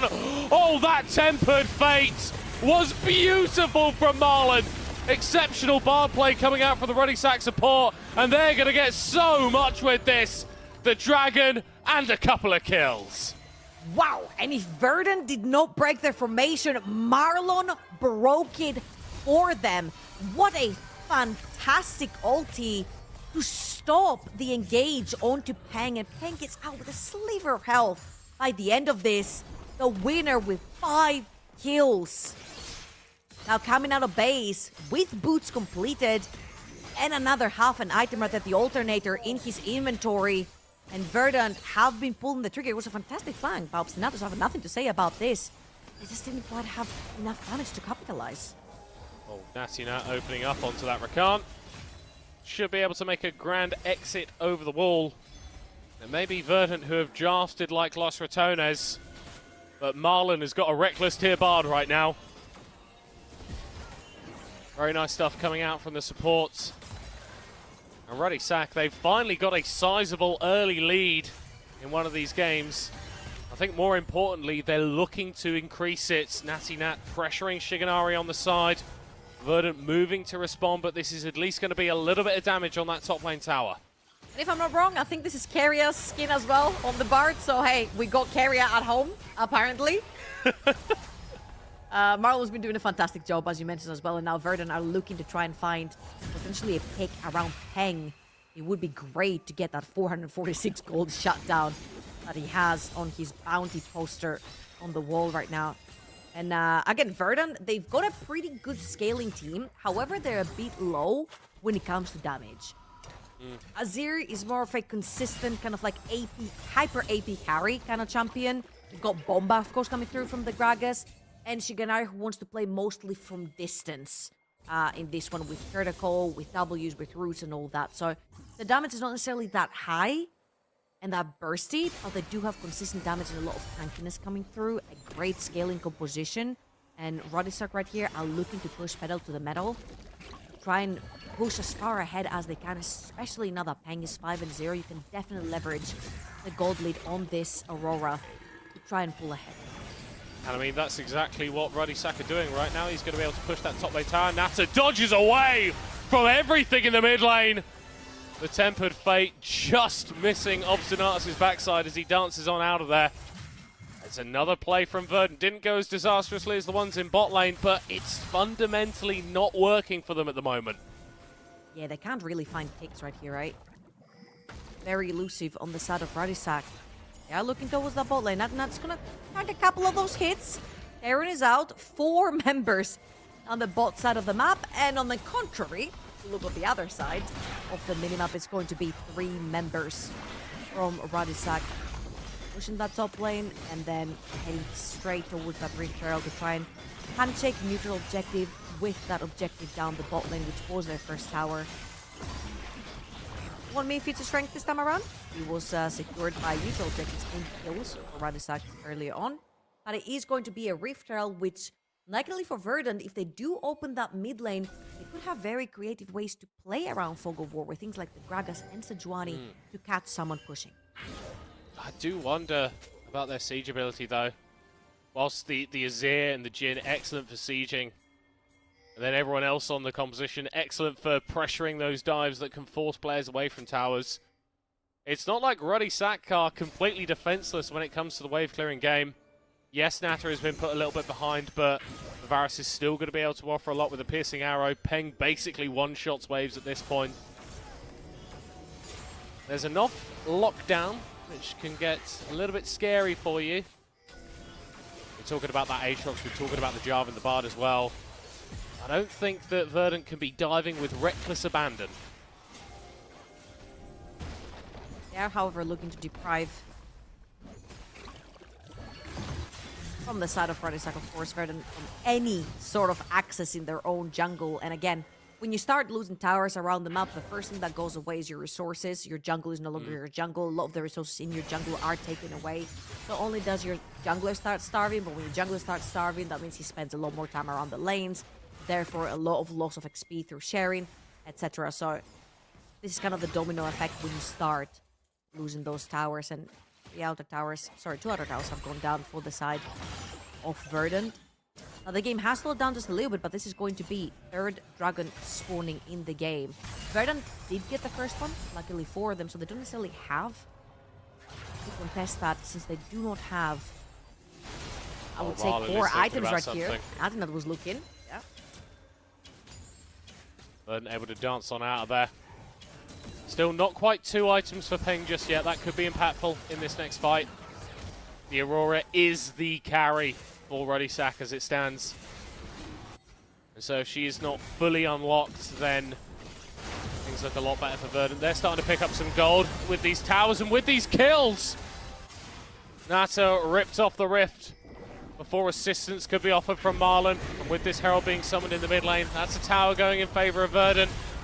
Might look for a second charge as well, but Ruddy standing strong for the time being. Natty Nat is taking a long time to take down that dragon, and all the while, structures in the mid lane are taking a fair beating. That was a pretty good trade right there, specifically for Verdant. Again, no setup in the dragon means that you cannot walk in. You're most likely going to lose someone in the process. However, Nata, once again, the sacrificial lamb on this Varus. And Verdant take complete control by taking down that mid lane tier 1. One of the most important towers for them particularly. Because if there is loss of vision inside Nat's jungle, you do get pretty good angles with Azir, Gragas, Sejuani to try and find picks, particularly on Nata. I mean, we say it's just the Varus, but he does have his item. He is part of DPS core of Radisak, so turning that into a 4v5, Verdant get better chances of fighting all those neutral objectives, and of course not having to sideline versus Peng and versus Gaethan at the moment. So a pick is a pick right here, and that Fog of War could definitely help them get a few more. Yeah, and I think if you're a Ruddy fan, you do want to start worrying just a little bit. Because like we keep mentioning, the game slowed down a little bit. That gold lead not really growing in their favor. And if you've been watching League of Legends esports for any length of time, you know what an Azir can do in the late game. Just a couple of those hits from those soldiers can take down a health bar in an instant. Atakan, the objective of the moment, as it is hit Summoner's Rift. Neither team with too much attention towards it just yet. However, 2 items completed right here for Azir. This is where the champion starts coming online, I would say. Not slowly, but surely, for sure. And the tempo has dropped just a little bit because both teams are sort of bouncing waves back and forth. They're trying to find their footing in terms of whichever lane gets pushed. You dive a little bit deeper, you set down your vision, you try to catch someone off guard. And this is where I feel like Natinat's going to have to be a little bit more creative with how he wants to approach the fights and how he wants to get onto like champions like Shiganari's Jhin, which is most likely going to be the case right here. He's looking at him, he's thinking about it, and he is going to do it if you let him. Yeah, he's spotted by the blue ward, although that is going to give Rodisak the opportunity to take some damage onto this mid lane tower, but Verdant responding wonderfully. It's a decent-sized shuffle from Senkux. Multiple men locked in that Cataclysm as here comes Gaithan to clean up the health bars. Tayron throws down the ultimate, not quite a party cask. He's not enjoying the way that this team fight has gone.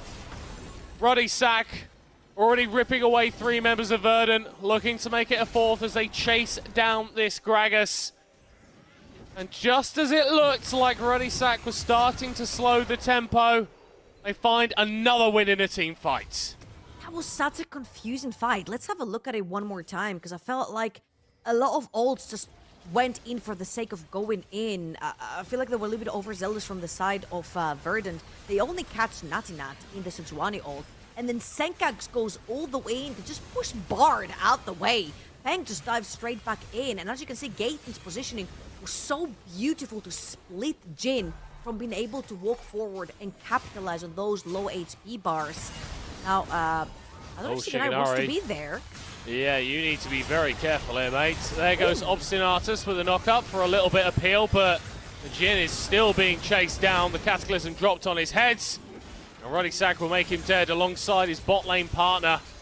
In the span of a minute, Rodisak have realized that there is still League of Legends to play. That gold lead regained, and the Ascan buff is going to be theirs. Easy as you like.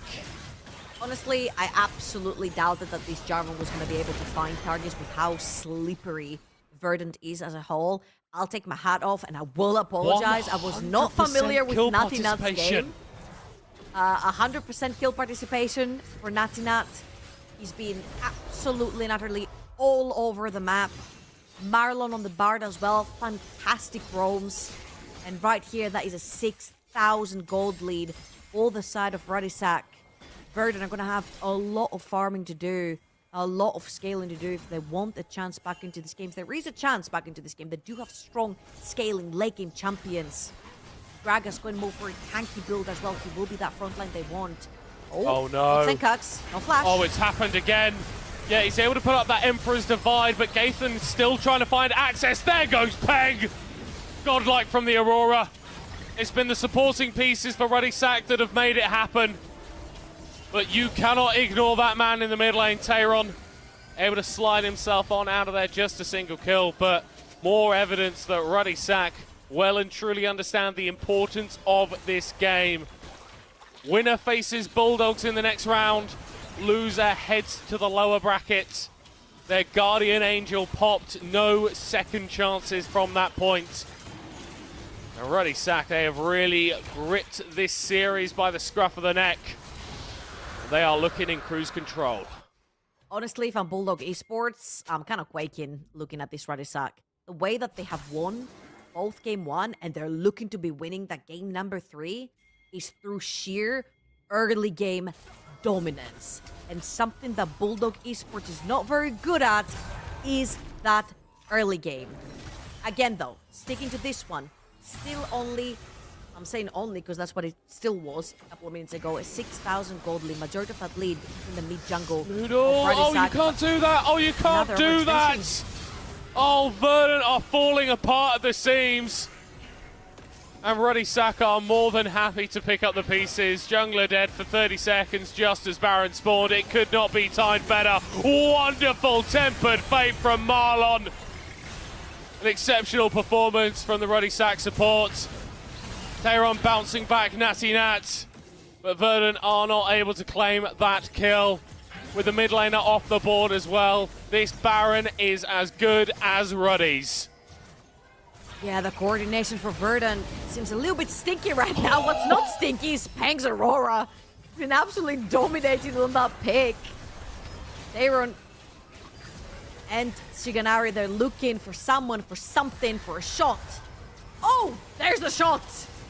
They're able to Is it enough, find though? Peng, but can they get any more? Tehran going in, the Baron going down, Obstinatus following his top laner into the grave. Now Shiganari's on the run, the respawns have come through. There are members of Verdant moving over to try and help out the ADC, but I think he might just be doomed. Unstoppable from Gaithan.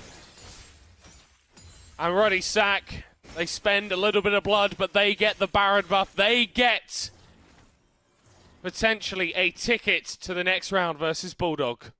It's looking very likely at this point. 8,000 the gold lead. They do have the Baron. They've got great sieging potential here as well. The Varus, the Aurora. A lot of control of terrain as well with the Jarvan and the Aurora, the Bard. Two lanes can definitely push, because who the heck is gonna go up against an Aatrox that's 5-0-6, 3 items deep on a side lane? No one. So right here, Radisak, they definitely have a 2-lane push that they can definitely leverage to try and at least get a couple of inhibitor towers or even inhibitors themselves versus Verdun. At this point, I wouldn't even have it past them to actually straight up dive. They can use the Bard ult to dive and end the game from there.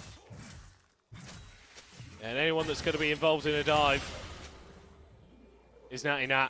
Still 100% kill participation in this game. We doubted the Jarvan in Champion Select. Hell, we doubted it 10 minutes into this game. But he has put on a performance. The bot lane tier 2 completely undefended by Verdun. They recognise that they've got no business stepping up to try and prevent that tower from falling down. That's the first of those tier 2s felled by Ruddy. They're looking for a second in the mid lane. It just feels like there's nothing Verdant can do. Having to dash away defensively, the Gragas and the Sejuani, not the direction they want to be going. But a microcosm of how this game has been going. What's Peng's inventory? There's a new hat coming in for the bunny. Waiting, TP, there you go. Rabadon's death cap. Those one-shots are going to be even more one-shotty. Only 2 pushing in the mid lane as Senkux looks to get picked here. Another excellent ultimate from Marlon, leading into the stun, leading into the knock-up, leading into everything else. Gaithan diving into the base alongside Natty Nat. Everyone diving into the base alongside Natty Nat. And Ruddy, unrelenting in their aggression. They've got the bit between their teeth, and they are not letting go. I just have to say, what a fantastic performance by Marlon on this bar. This game is as good as gone. They still have so many minions pushing the base. And they want the last 2 kills as well. Tehran, tanky enough, big enough. He's gonna go down no matter what. And Verdun are gonna be walking straight down that lower bracket as Radisak take the series 2-1. Wow. Excellent stuff. We forget about game 2 already. Game 1, game 3, some of the cleanest League of Legends that I've seen from teams not named Los Returnes in the NLC this split. And the best thing about it, confirmation. Duckling is a fraud.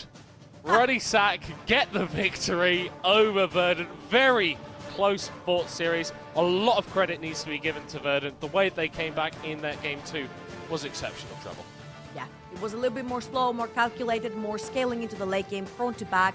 They tried to replicate that in that game number 3, but that was a different Ruddy. I think like Peng and Natty Nat absolutely revved it up in that game number 3.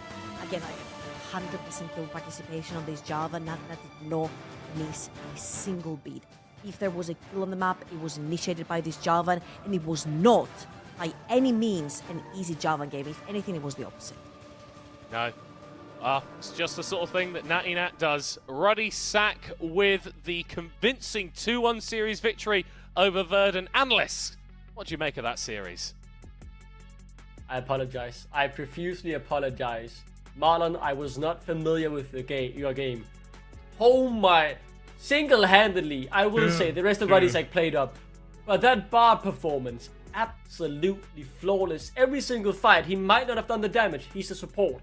But the Q's always connected on the right targets, the ultimate hit. He set the tempo, he made the comeback plays around the aggressive plays that Verden made early. 10 out of 10 performance, my jaw was on the floor. Yeah, you gotta give props to Marlon, also to Marina. Just a treble highlight at 100% kill participation on the Jarvan, where everybody can just move about and dance, and aside from Jin. But aside from that, like, Jarvan was 100% pivotal towards this one. Aatrox was helping on the knockups and also with the sustaining being the front line. I think everything was in line, and just as Middlecott stated, I think this is one of the cleanest 2 games coming in from a team in Spring Split, excluding Game 2. This could have been a Verden game. That is what bothers me so much. This was not a close game, but this was a game where it could have been turned around by at any moment. Sorry, but the thing is, at some point, Verden started looking completely lost on the map. They started making very silly mistakes with their positioning, getting caught out by the enemies over and over. And it just raises so many questions, to be honest. But yet again, I think they could have won this one if it wasn't for, ultimates like that from Marlon. This is a different Marlon than how I remember him. And I said he's Polish, okay? I have a lot of respect for this guy. But this is a completely different Marlon from what I remember. That was clean. Duckling, I mean, you keep talking about the Bard. You keep talking about the way he connects and clicks with that ulti. Even on the bot lane, when everything was going good in favor of Verden and they got away with crime, Marlon gets level 6, gets the ultimate, boom, genuinely, he was just insane, right? And the thing is, when this was also a bit of Verden making some mistakes, especially in the mid game. The early game, I thought Verden's plays were nice, but Marlon just took it in his own hands to say, you get a good dive, I don't care. I played the fight perfectly and get 3 kills back in my mid laner's pocket instead. This one is one of the examples where I think Verden made a mistake. Radisek answered back, and Marlon says, hold on guys, let's get more noodle here. Overextends. What does Marlon say? No, don't go Baron here, guys. I think we can get more. Has his ultimate up. They're pinging for the Baron here. But he realizes he doesn't have E. Let's kill him, guys. And he plays it perfectly. Look at the CC chain. Q as well. How many seconds is Senkok stunned there? That doesn't make the Baron a flip at all. You get it for free all of a sudden. I mean, look at his damage! Almost 14 Tails bar! More damage than Azir! Disgusting, man. Oh my god. And also Support, redemption by the way. arc for Ping. Okay, give him credit. Yes. Can I give him He credit, suffered. please? Yes, you do it, Solari. Give it. One of the very pivotal moments for Radisek in this game was the moment when Peng goes to the bot lane and cleans up and gets a triple kill. Because kudos, of course, to Varus for holding the game for for holding this for as long as possible on the bot lane so that Peng has the time to come in, and to Marlon for helping Mod with the ultimate. But when Peng gets a triple kill on that Aurora, you know that the imbalance on the mid lane is way too high, and Senkax needs to farm like crazy to try to get on par with Aurora, but he never farms up to that point. He never feels equal to her. Even though Ping got a lot of damage, Gaethan was the one who had the most damage in this game with the Aatrox redemption arc as well from game 2. So let's talk with him a little bit to understand where we are. Hey, pleasure to meet you, boss. You got this one. We don't talk about game 2, okay? We talk about game 1. Yeah, I got you. Game 2 never happened, basically, so... Yeah. What was the idea with the GP and the Nico? I like the Wombo combo, but it kind of backfired, didn't it? I mean, I would say game 2 is coach gap. Because like they had Ivern, like they had perma mid prio with Rise, and then they're getting Ivern with a big bruiser on top. So like basically we needed a lot of DPS to be able to play the game. And like I didn't feel like picking an early game top laner would make us win the early game enough to like win the game. So I would say game 2 was coach gap, you know, but we bounced back pretty well in the game 3, so happy to be here. Yeah, game 1, game 3, I think it was extremely clean. Now, if I may, you talked about the coach, and you just got Wolverine back in the ready sack. How are you feeling this adaptation is going through? Because I know He's a character, but he's so knowledgeable. I would say Wolverine is a nice guy. Like, he's not talking a lot in the scrims, but like, he's there. He's always showing us nice things in presentations, schooling enemy team, things like this. So, like, he's a really cool guy, and he's giving us a lot of perspectives into the game and how to play the game. So I like him a lot. Tell me something. You move forward, win this bracket. You're gonna be facing Bulldog Esports. Previous split, that was rough. They took down Ruddy 2 times non-stop. It's kind of a nemesis situation. How are you feeling towards that team? I mean, I'm gonna be honest. I didn't know Bulldog before I joined Rudy, so I was not in the team. So maybe that's why Bulldog is Rudy nemesis. But no, I'm here to stop them. I'm like Thanos. I got the gauntlet. And Verdant was the first one, and we're coming for all of them. Like me and my teammates. I like this. Me and my teammates were coming for all of them. I like this because the roster is looking stacked. But if I may ask you this, we're talking about stacked rosters. In the Batman universe, which is your favorite character? Because I see a lot of Batman and I'm addicted to Joker, so I want to know more. Really? Is Joker your favorite character? No, bro, you gotta be Batman. But there is a lot It of has comics. to be Batman, man.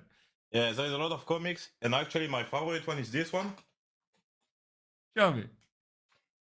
which is the Batman Court of Owls from Scott Snyder, Oh, which is one of like the best one to me. So like to anybody which is like new to the DC universe, this is the go-to, the first story to read. okay. Okay, I'm the Killing Joke, but hey, good to know. I'm talking Killing with Joke someone is of a nice culture, one. man. It's a nice one. Yeah, I'm a man of culture. It is, I it see is. you're one of. You're one Yeah, of you them. know it, boss. Thank you so much for this interview. It's a blessing to talk to you and get to know Ruddy. Good luck versus Bulldog. Can I get the last word? Can I get the last word? Yes. Thanks for the interview. Thanks for all the fun watching the NLC. I didn't know Rudy has a lot of international fans. I mean, obviously there was the French fan watching me. So I thanks them as well. But thanks for the Rudy community as well. I received some nice Twitter message. So it always feels nice to know that you're playing for a team that has a strong fan base. So thank you guys. And we're gonna bring it home, you deserve it. I like this. I like this. We need to clip this. Thank you so Yeah, much. you can Nathan. clip this. I'll You see can you clip. soon. Thank you. I like him. W. Gathan, man. W. Gathan. I like it. What a lovely interview. What a lovely interview. I hope Don Jake takes him on a date to Nando's or something, because that was a lovely interview. I mean, that was brilliant. I gotta say this. Every single interview I get with the Ruddy Sack, it's a cool personality. I'm enjoying this team. Peng, Natty Nat, now Gathan. We need to go to the bot lane, man. I need to know more of this. I need to know more of this. You have to remember as well, right? There was a long period of time, like back in the early days of Ruddy, when every interview was Don Jake showing up, having cooked up something crazy. It was peak content, but it is nice to get to see some of the players, right? Gathan here seems absolutely incredible. I know he's French, man, and I thought he was just playing in the French scene. So seeing him come to the NLC, and like he seems lovely, incredible guy. Let's see though if they make it to Copenhagen, but it is always nice to get to see so much life and energy in our players. It does really put a We're smile on bringing my it face. home. That's a statement. When you say that, we're bringing it home. There's fierce competition. While talking about that, let's look into what we have afterwards. What's the state that we have? I believe we can show a few of these games. Okay, in 23rd, we're gonna have a Rich Gang versus DMG. This is next week. And when you look into these games, you only have a series per day because this is a best of 5. Whoever loses from now on these ones, you are promoted. Viewer. You're dead. This is a rough sentence. This is a rough sentence. Afterwards, on the next day, it's gonna be Light Side versus Chaos. The loser of today versus the loser of yesterday. Yet again, you lose, you're out. You have the best of 5 to prove yourself. But at the end of the month, that's when things get spicy. Salari, you take this one.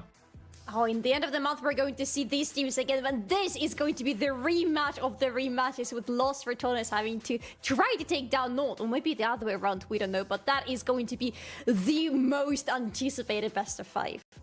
Darkly, what's the next one? Oof. we have another banger. It's the Bull-Sack Derby that will be coming right to your screens once again. We've seen it once, we've seen it twice, we've seen it thrice, but damn, it would be nice to see it 4 times. Never gets old. I didn't have Yes. any more rhymes there, but it will be absolutely banger. Dude, 30th of April, mark that date in your calendars. 2 absolutely incredible best of 3s. And they are crucial as well, because winning that will get you, not all the way, but a huge step towards qualifying for the Copenhagen finals at Leagues Disrupt. So, massive, massive games. And with this schedule, you can see how important it was for the teams to win today, because if you win, you have so much time to prepare until it is your time to play. While if you lose, you have to play very, very soon, both today and yesterday. So, yeah, whoever won today, they're having much more time to find some really good scrims and prep whatever they want to be cooking next time. Till the end of the month, to fix your issues, to fix your problems, and look into Copenhagen as your future. Well, as it stands, Duckling is there, but we are not. Get your tickets, Leagues Disrupt. Use the QR code to get one of the tickets. They're running out. I'm telling you, we need you there. It would be a pleasure to have you with us. It's not only the NLC finals. You'll get to talk with the players. You get to meet the players. They're wonderful, by the way. Every single player we've talked to, they are wonderful. But you also have a lot of influencers, streamers. We have live music. You have a lot of things. Duckling is going to be handling pastries from Denmark. I mean, Whoa. I just find it lovely that you bought 1,000 pastries. This is to get unbelievable. people like. No, I no, swear, no, man, no. you're cool, boss. You're cool. You're really cool. If anything, though, I would like to send a message out to the Danish League community here finally, before, if you allow me. Okay, damer og herrer, jeg har brug for, at du er en dansker, der ser NLC, så køb din billet. Jeg vil se dig til NLC-finalerne, okay? Ikke noget andet. Vi skal vise, at Danmark, vi har det bedste publikum. Vi har de bedste fans, og vi holder de bedste events. Så please, please, please, ind og køb en billet. Thank you very much. That's what I needed to say. All he said or nothing, depending on what It was absolutely he what I said. said was absolutely perfect. It was brilliant. I believe you. You know, every single have to. time you open your mouth, you are amazing. I don't know. It's a surprise. I don't know. You just failed prediction though. But with that in mind, thank you so much, both of you, for watching and participating and helping us. Final words of the day. Okay. I need a tree from Verdant. They won 1 game, so they gotta plant a tree, right? Please? I agree. Duckling. I wanna end it on this ruddy up. Ready up. This is the first time I see you say that. With that in mind, we love you very much for watching this, for participating in this community that is growing every single day. And we hope to see you on the next week on Best of 5 elimination games. With that in mind, until then, keep climbing. I'll see you soon. Bye-bye.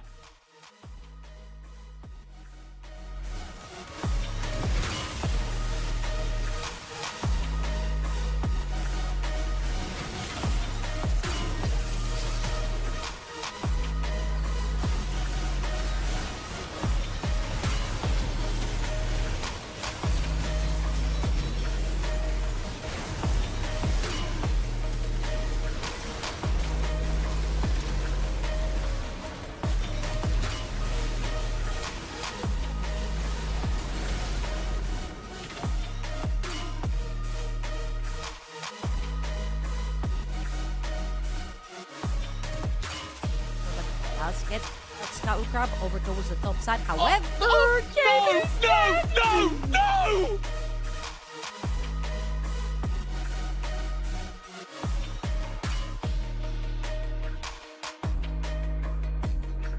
the feats of strength is so far so good in the early game. Oh no, but Oh no! Oh, there goes the Vi ultimate. Not a particular. Oh, we have found that guy. Q dodged away from Peng, looking for a knockup, able to find it onto Noodle, who just gets burst out so damn quickly. Natty Nat punching other people in the faces. The backline of Running Second is completely A-OK. The Vi's gone, but she bought enough time for everybody else to clean up. In goes the wall ride from Peng. Down goes on Noodle, dropping low, follows Tayron into the grave. And Ruddy Sack in a rapid performance look to stamp their mark on. So if they look for a dive or look for the dragon, they could find an angle. But meanwhile, Tayron is getting jumped onto, pulled back by the Impale. Oh my words. Wait, Tayron just dives in? Yeah, he's got that withdrawal. Gaithan able to get on out of there. The ults go down, and you know what? That's a really nice fight for Ruddy. It would be wonderful.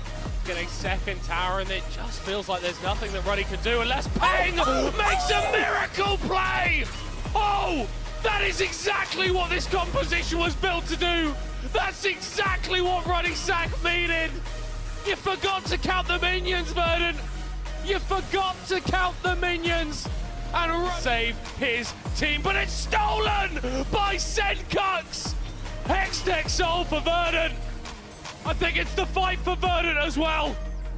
Marlon just trying to disrupt a little bit of what they're doing, but Obstinatus goes forward regardless. It's a nice little time. You wait with patience and then strike at the opportune moment. Verdant. Oh, this is absolutely lovely. Getting the charm onto one. It's Peng. It's that priority target the Aurora you need to lock down. Oh, that tempered fate was beautiful from Marlon. Exceptional bar play coming out from the Ruddy Sack support, and they're going to get so much with this. The dragon and a couple of kills. Wow. Mid laner Senkux looks to get picked here. Another excellent ultimate from Marlon, leading into the stun, leading into the knock-up, leading into everything else. Gaithan diving into the base alongside Natty Nat. Everyone diving into the base alongside Natty Nat. And Ruddy, unrelenting in their aggression. They've got the bit between their teeth, and they are not letting go. I just have to say, what a fantastic performance by Marlon on this bar. This game is as good as gone. They still have so many minions pushing the base, and they want the last 2 kills as well. Tayron, tanky enough, big enough, he's gonna go down no matter what, and Verdant are gonna be walking straight down that lower bracket as Ruddy Sack take the series 2-1.